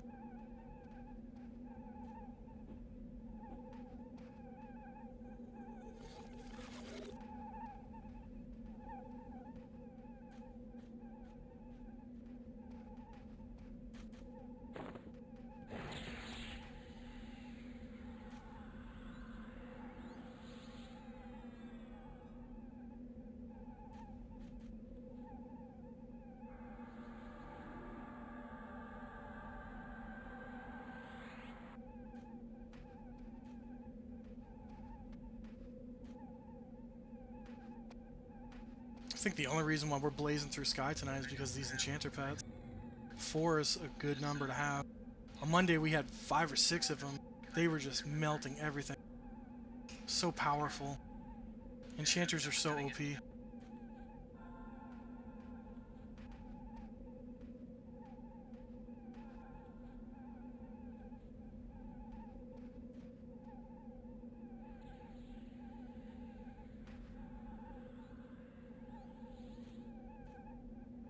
It is, but there's downsides to it.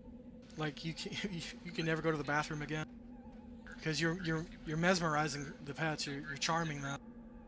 And they break charm randomly. It could be 15 minutes before a break. It could be 20 times in 5 minutes. And they hate you so bad when they break that they come right after you. And enchanters are wet paper bag. And it makes it worse because they give them real items, like really strong weapons and really strong gear, like haste belts and stuff, so that they could just rip through anything. So they could die 1 or 2 hits. So you have to stay alert the entire time you're playing. There's things you could do, like if there's other enchanters, they can watch your pet, they can charm it for you, give you a break. But they're also like the best buffers in the game because they don't do damage. Their pets are the way they only do damage. So they have the best haste. They have the only, well, one of the only 2 ways to regen mana fast. They have a spell for it called Clarity. Otherwise you'd have to be in a group with a bard who's singing the mana song. So they're absolutely necessary to have. But somewhere along the lines, the experts figured out that their pets just wreck. And doing stuff like giving them crazy weapons and stuff is somehow a good idea. There's some enchanters in my guild that refuse because they don't like the threat. But there's ones that give them the best stuff you could possibly give them and just stay far away. I don't think I could do it. It's too complex. They're like the best soloers in the game, but you have to do so much to get out of that. There's so much effort put in. You have to like charm one pet, make it attack another NPC, then you have to back your pet off, do the last 5% of the damage after breaking your pet, then you charm your pet again. Because if your pet does it, it steals all your EXP, so you let it get down to like 5%. You get rid of your pet, you let your charm break or you purposefully break it, then take that last 5%, it acts like you just did 100% of its damage. You get the EXP for that month. Then you recharm. And the way that they do it too, they'll go through a dungeon, use one pet until it's about 5%, break their own charm on it, kill that, and then charm the thing that was killing their pet. Too damn complex for me. I play a ranger. I just have to take a death touch every once in a while.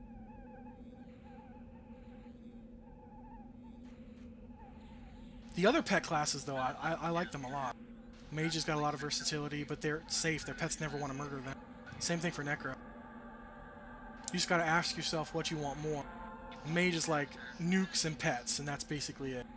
But Necros are like dots, giving people mana back by sacrificing your own mana. Pets, weird buffs. A good enchanter will always find a group. Some groups can't be put together without an enchanter and cleric. They're the two you need for any good group. Nobody wants a druid to heal. Nobody wants a shaman to heal. Main heal, anyway.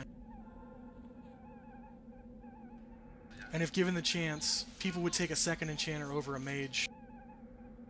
Only after you get an enchanter and a cleric does anybody consider you. Tanks are just situational. It's whatever. Shadow Knight works fine. Paladin works in a pinch. Ranger works in a pinch.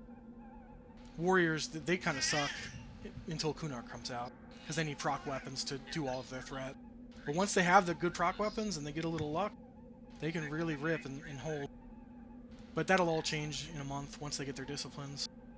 Then they can just go insane. They become the best tank in the game. They stay that way for forever.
This setup takes... This is why I didn't want to do B tonight.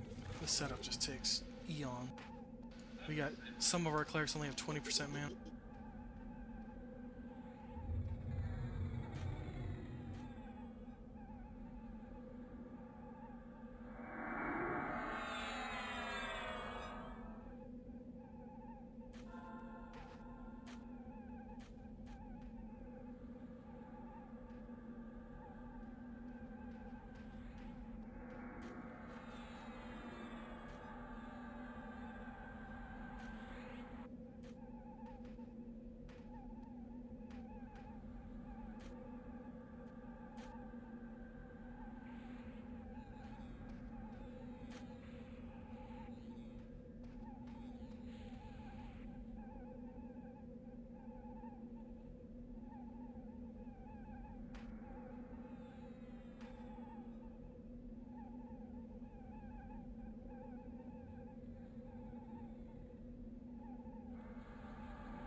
You know what would be a great nightcap to this insane 5 hours of raiding? I would love for the bee to drop my earring piece. I'm the only ranger left who needs it. And that would officially scratch off every item from Classic for me. I'm already best in slot, but it's a good side grade. It's got a ton of decks on it.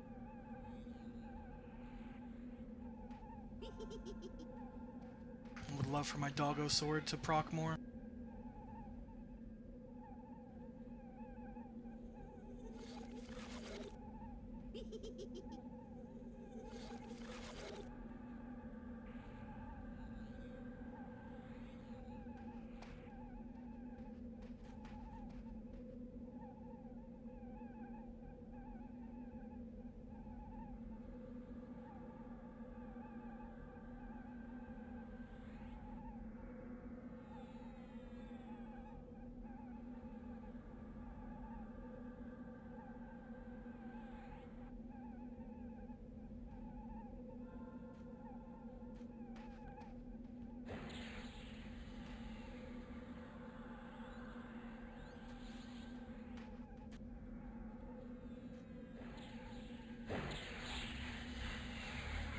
Getting impatient.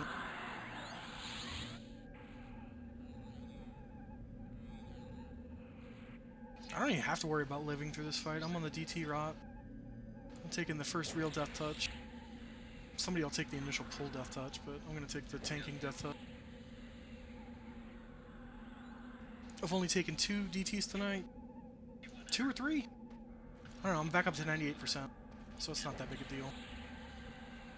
That's like 5 minutes on guard, 10 minutes on Hill Giant.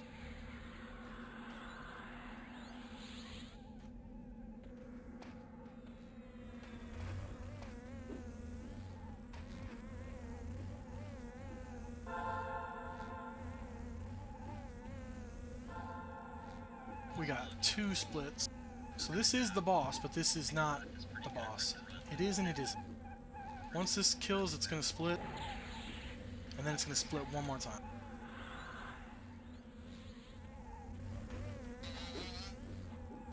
So we just killed Bizat. This is Bizat. It's a little bit longer.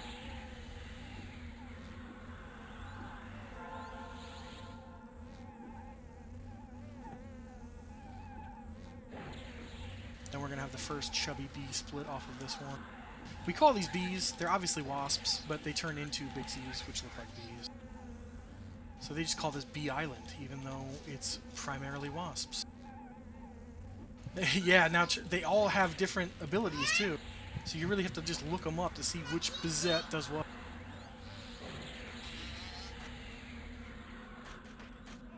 There's our first chubby bee. That is Biz.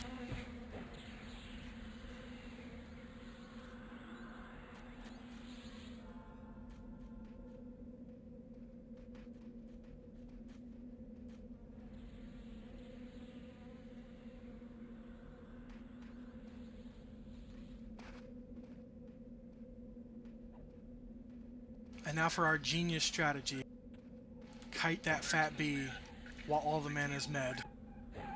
And get re-med up. They need all their mana so that we can do this again. On the plus side, we had no deaths, so we're good.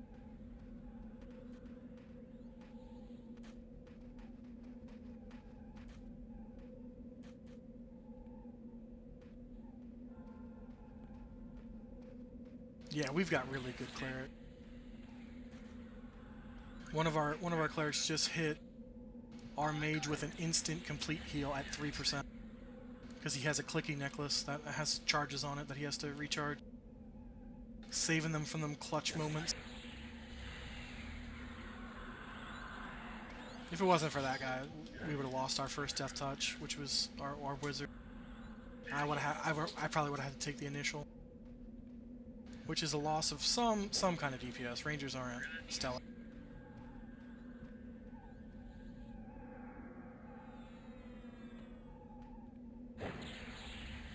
If the stars align, I can beat other players, but I'll never beat a pet class in Classic era. Enchanters just, they wreck. But I'll never beat a Necromancer or a Mage, even without their focus item. If they have their focus items, forget about it. Those things are level 51.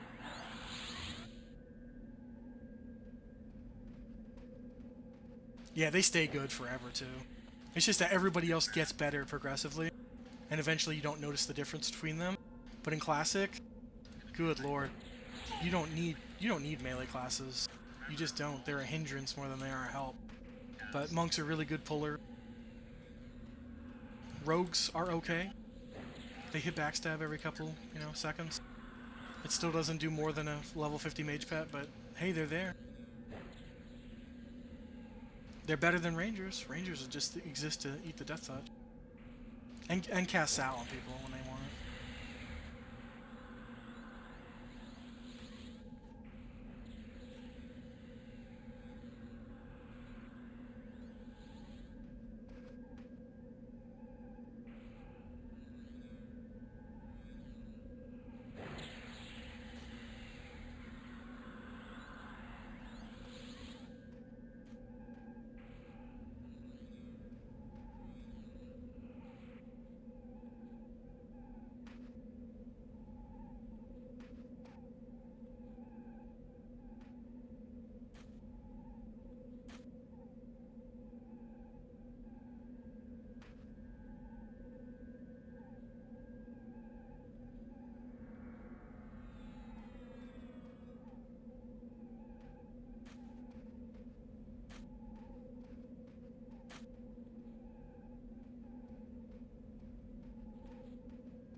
Alright, we got B action. Oh! It was coming right after Bob. Okay, he's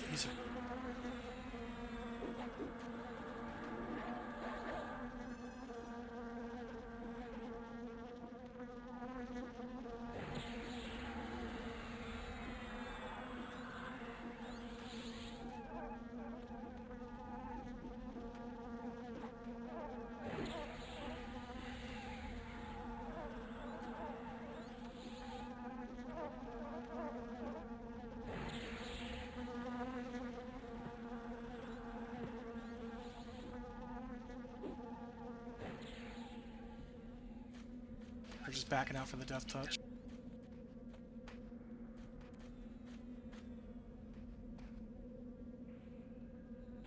Beautiful, beautiful. No, not beautiful. Oh, damn it, got our best player. I could have sworn that our wizard took the DT.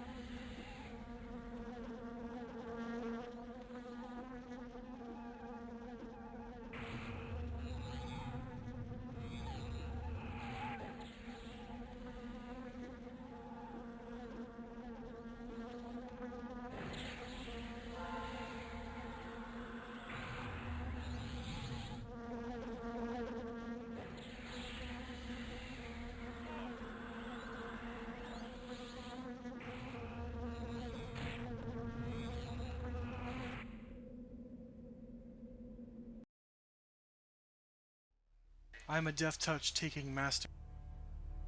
Perfect timing.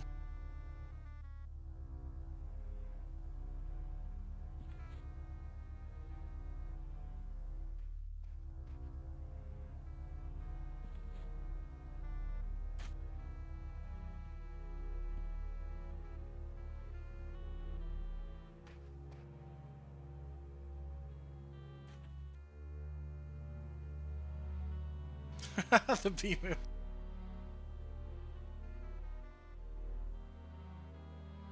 Oh, it dropped my earring.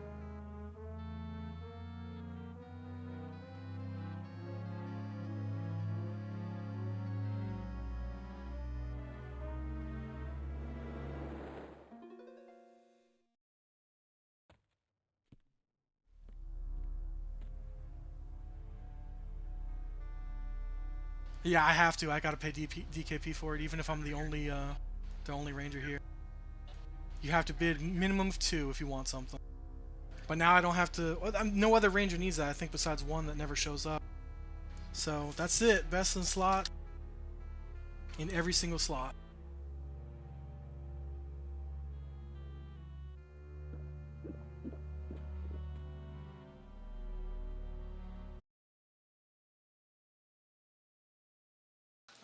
I still got to get the quest items and go up to Sky and then complete it, which I don't even know if I want to do tonight.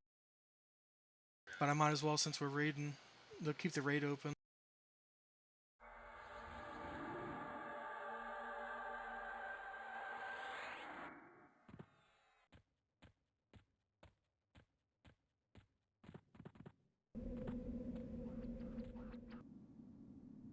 That doesn't make any sense. I'm able to download the Quarm file in like a couple of minutes, only 2 gigs.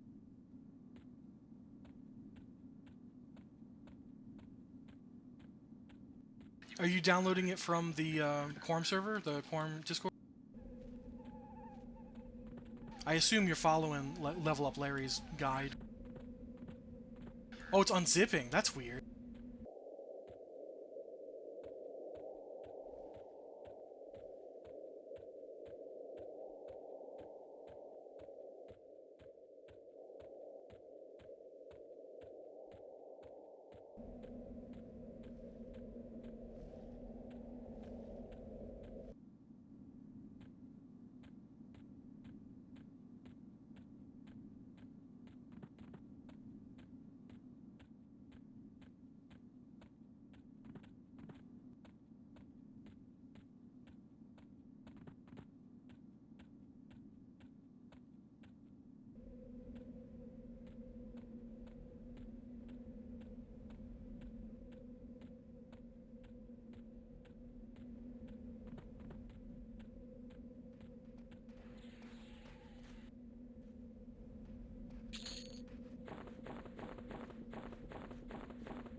Hey Alex, I appreciate it. Thanks again for the follow. And if you're ever bored and want to watch Quarm, I'm gonna be trying to do this more. Get these raids on record. Doing it mostly so I can get these on VODs on YouTube so that people who are interested in Quarm can come take a look at it. But with Kunark being right around the corner, I want to get all that content recorded.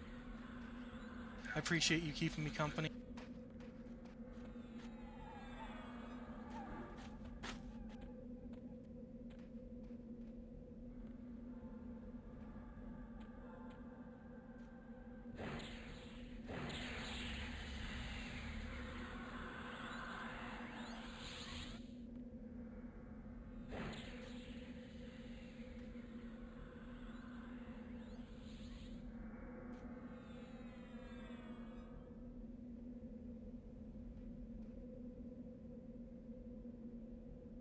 I might not be done getting Death Touch tonight.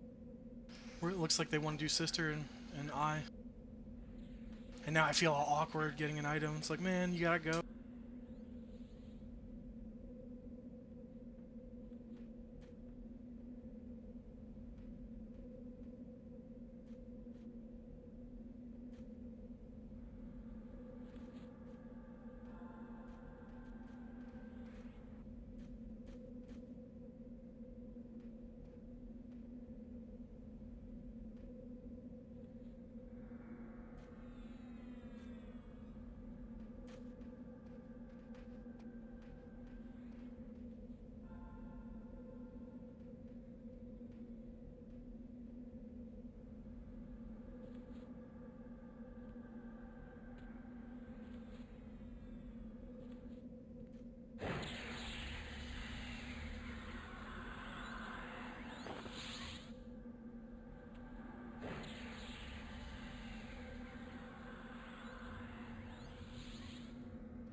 I'll be right back in about 10 seconds. I gotta fix TV for kiddo.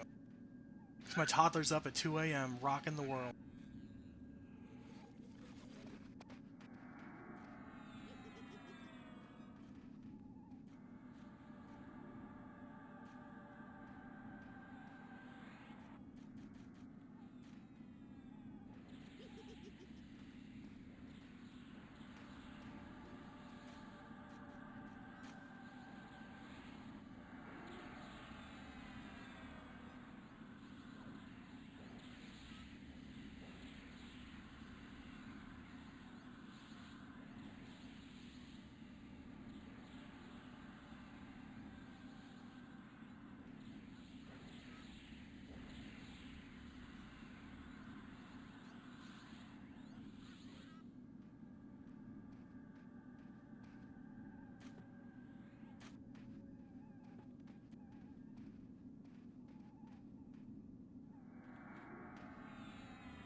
I'm back.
I walked away for 20 seconds and they killed a boss.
I signed in 5 hours ago, expecting to get nothing besides loot from my guildie.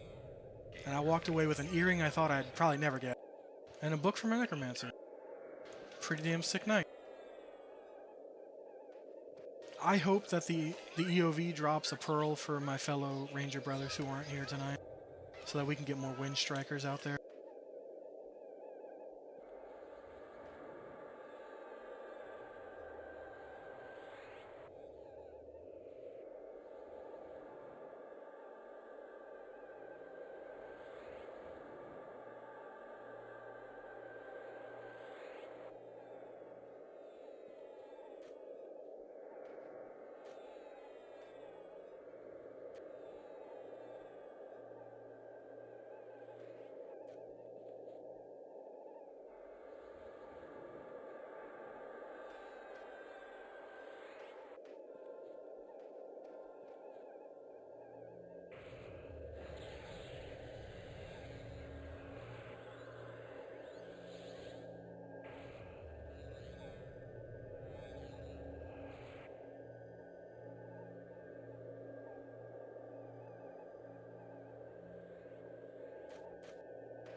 I did not have clearing sky twice in a week on my bingo card.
I haven't done one of those in so long. I really need to find a game to do that for. I feel like I've ran through my best kept secrets, and now I'm just like stretching for something. But I bet, since I have a literal wall of games, I could pick a Switch game, a modern game that no one talks about, and hit it with an OLW.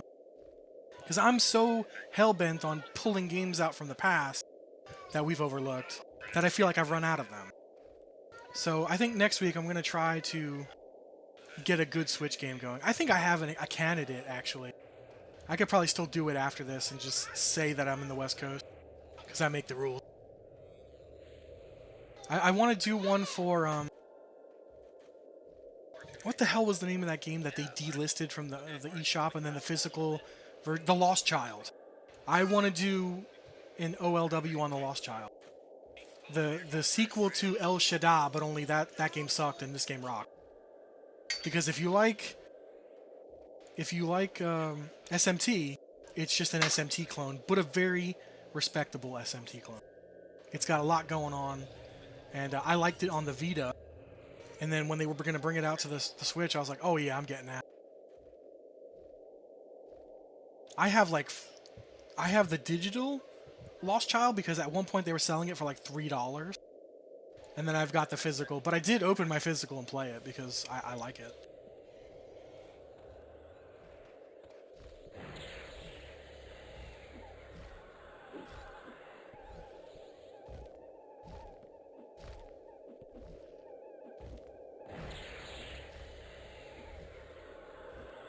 Ooh, this is spicy. Lost one of our tanks already.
So one of these is for Enchanted. And one might be for Necro. No pearls. I'm sorry, my Ranger brothers.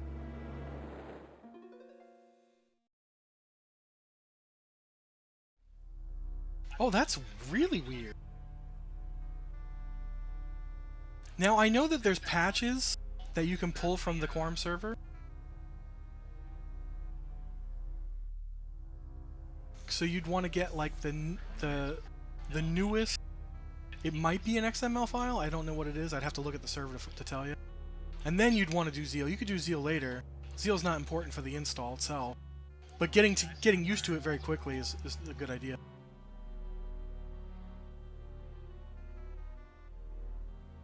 But if you're gonna have issues like me, Zeal kept deleting itself from the folder because of my firewall.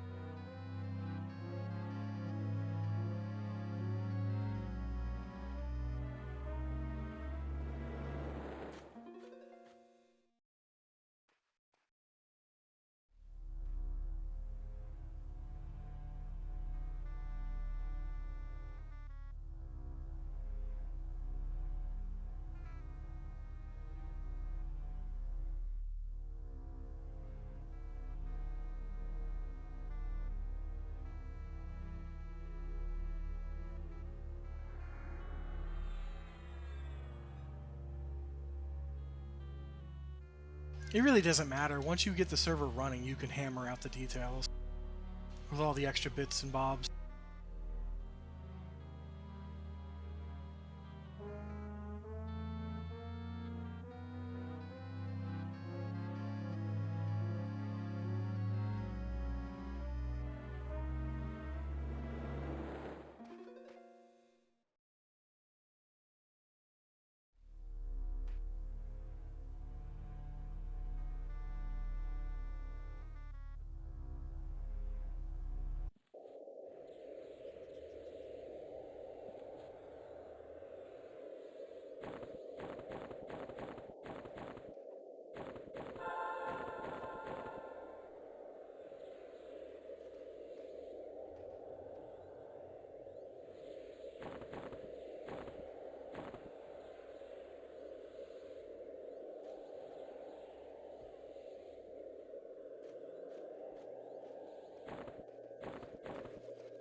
I'm just hitting up our guild banker to see if he's got the items required for me to turn this earring in.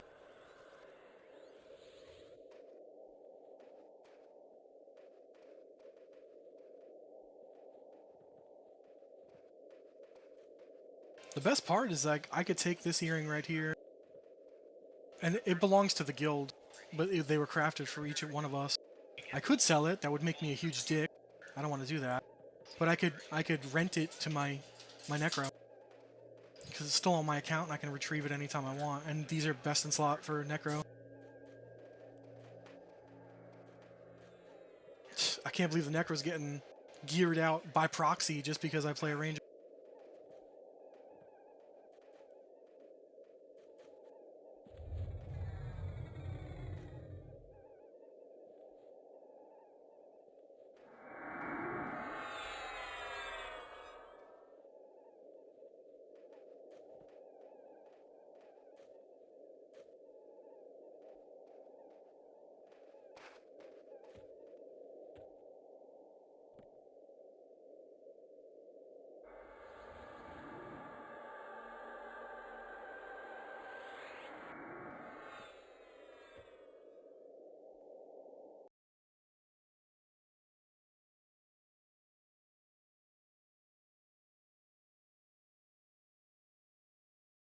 Looks like we might have the items.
I cannot wait until Zeal does an update, because the fix I want for my crotch camera is going to get fixed.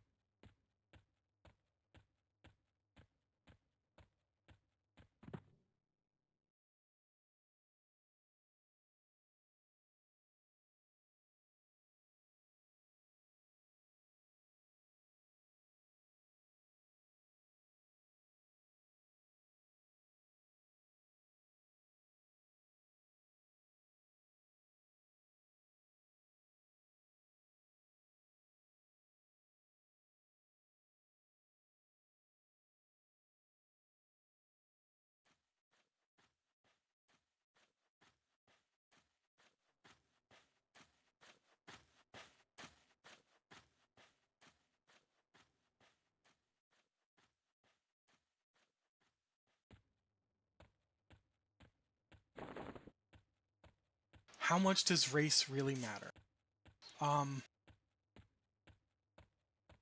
There's different pros and cons to it. Obviously, you're always going to have kind of the stats you want, because you wouldn't be able to be that race if it was bad for your class. There is good and bad.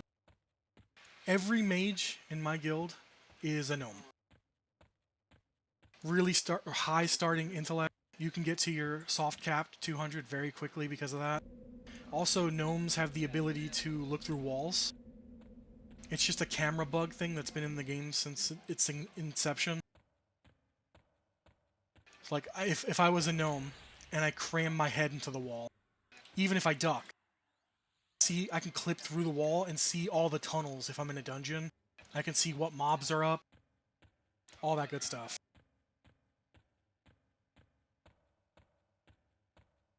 But that doesn't mean that, like, playing a human's going to gimp you, because you're probably not going to reach cap until after Kunark is out, and that opens up so many more opportunities for people to hit their soft caps.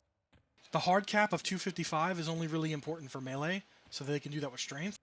But for you, you just want to hit 200 int. That's basically your only goal. 200 int. Anything over 200, even though your cap is 255, is like completely wasted. The diminishing returns on int is crazy after 200.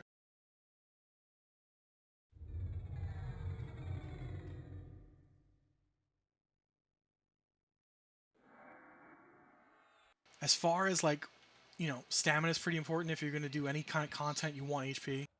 But there are some people who put, like, all their points into strength on a mage so they can carry more loot. It really just depends. I would say for mage, gnome is the way to go. You could totally get away doing it on a dark elf, but that has its own crap associated with it. You're going to be KOS in more than half the world.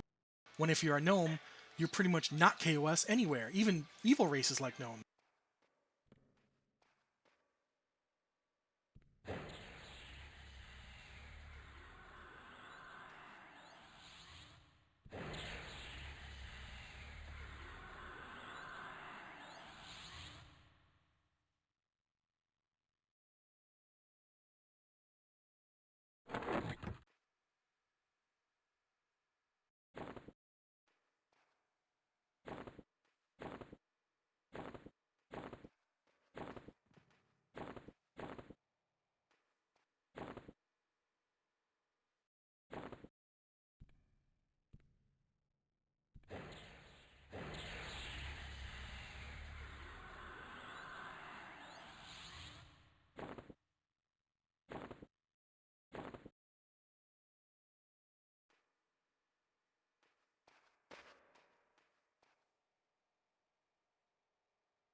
High Elf make really good enchanters, and I don't know why.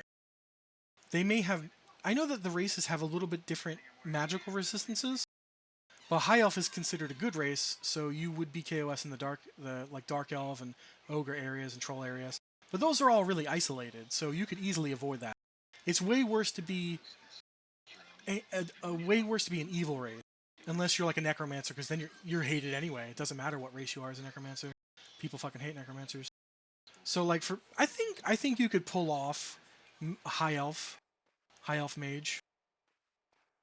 Oh, there's one thing to note. No matter what race you play, you have to make sure you have more than 75, I think, dexterity. It's either dex or agility. I may have to look into that. And I think only Udorite start at 70 of one of those.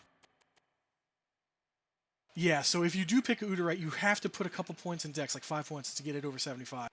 There's a thing with the stats that if you are below 70, and I'm pretty sure it's dex, not agility, if you're under 75, you can be like critically, you get effed up by something. I can't remember what it is.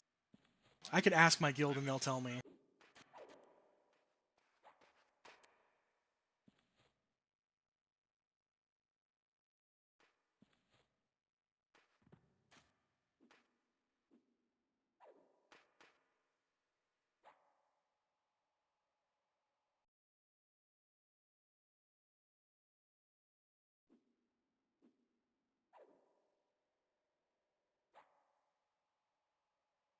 It's agility, not dex. You need the soft cap of 75.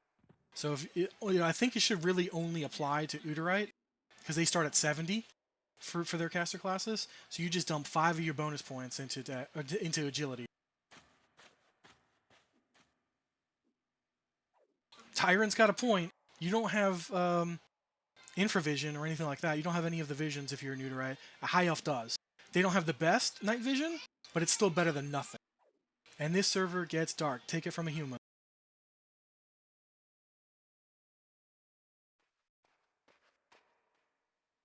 I think Dark Elf get Ultra Vision, which is the best vision in the game.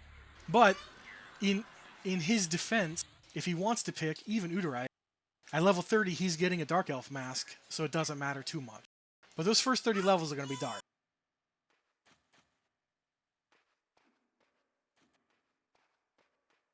I think it depends on the class you play. If you're a Shadow Knight or a Necromancer, Udorite are evil, and you start in Phinny. But if you're any other class for Udorite, you start in their other city, because they have 2 different cities. Because the bad guys blew up their city. And that's where the hole came from.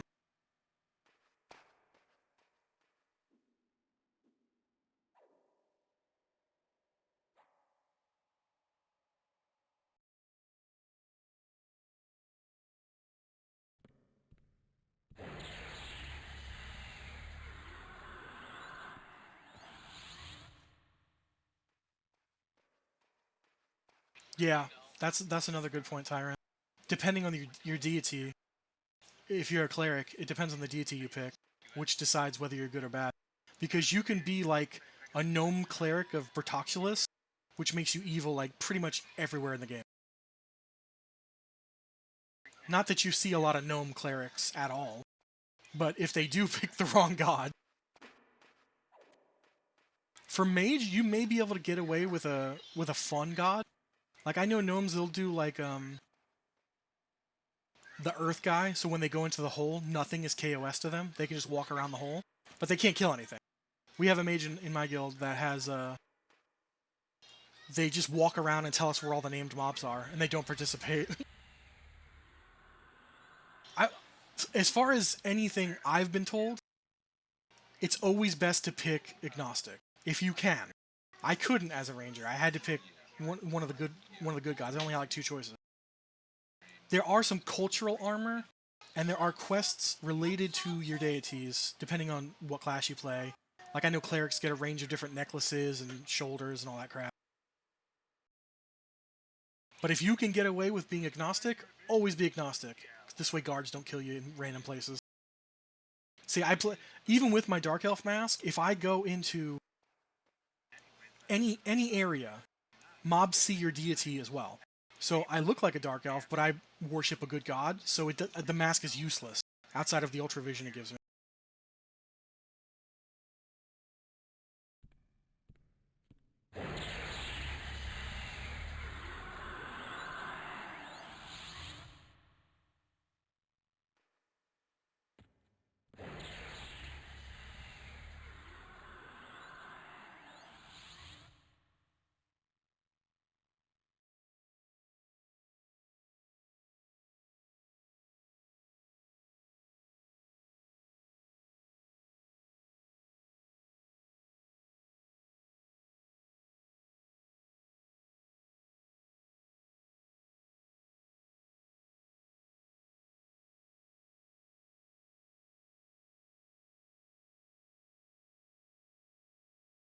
I'm looking.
All right, I got my items. T-posing for justice.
Oh, I gotta go back to Sky.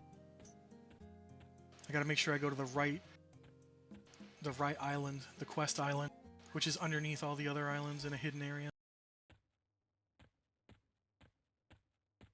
My guild leader just got his last item. He became best in slot. He's the best geared warrior on the entire server. And I'm about to be one of the best rangers on the server.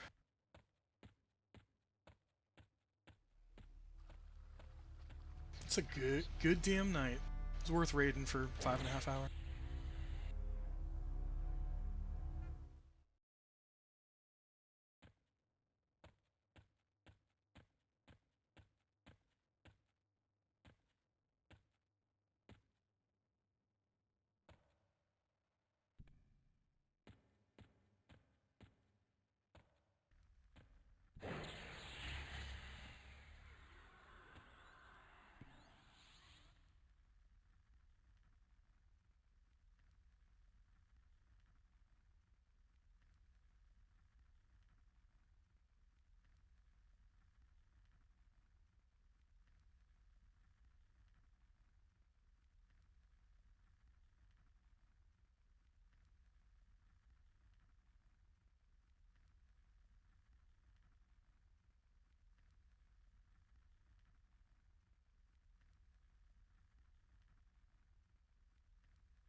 Here it goes.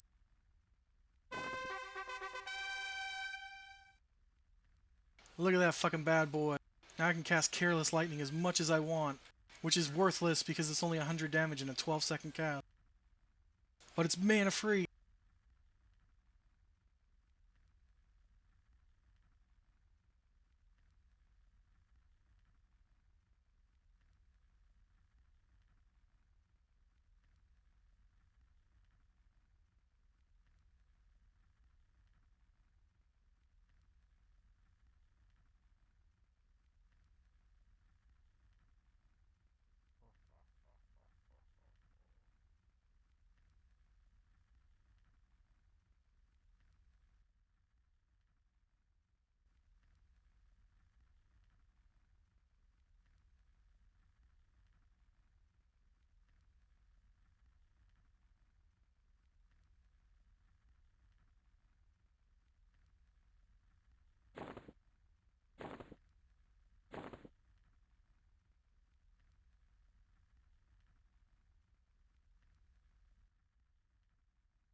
High Elf Magician.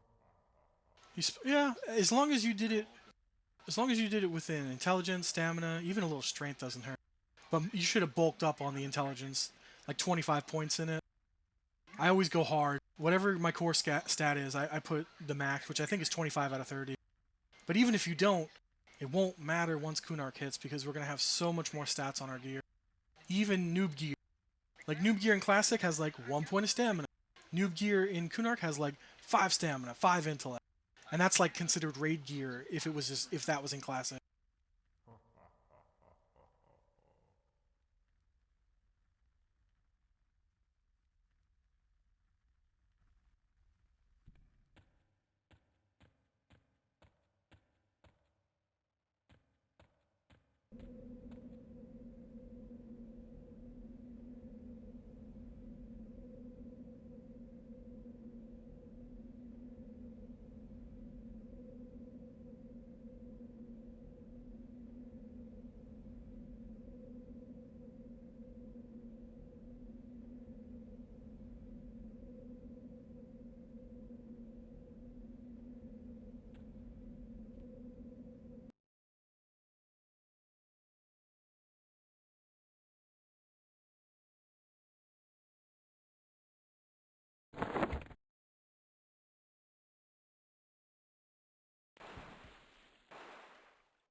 I'm gonna go to the EC tunnel, and then I am going to end this 5.5 hour stream. Damn near, I guess 5:20. What a hell of a night. Thanks for sticking through with me, bro. I really appreciate it. Hopefully you can get in on it and have a little fun. It sucks that your WoW thing happened with the no heroics, but it sounded like you were busy having fun, eating some food, chilling with the fam, listening to me.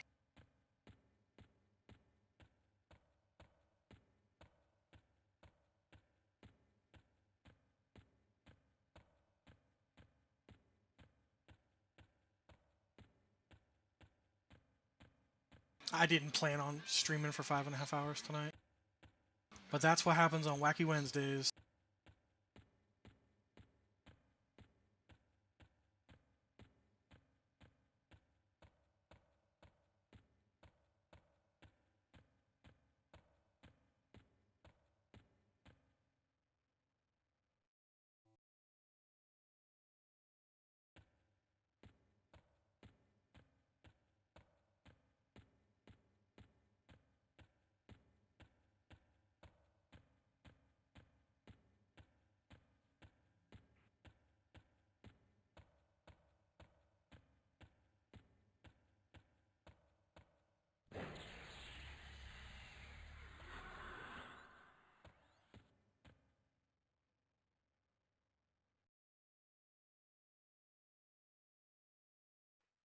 Alright, that is it for me. I appreciate it. You have a great night, bro. And I'll catch you on your next stream, whenever you plan on doing one. I might not be on tomorrow raiding and all that, so I might not catch a stream. But I owe you one, so I'm gonna look forward to watching some Dot Hack, because I didn't really get to watch any last night. Because I actually am interested in that series. Both series on the PS2. It's always interested me since the anime was shown on like Cartoon Network, so just let me know. Don't be shy about it. If I can't watch, I'll definitely give you a lurk, like I do for Les. He's not shy about it. You have a great night, dude.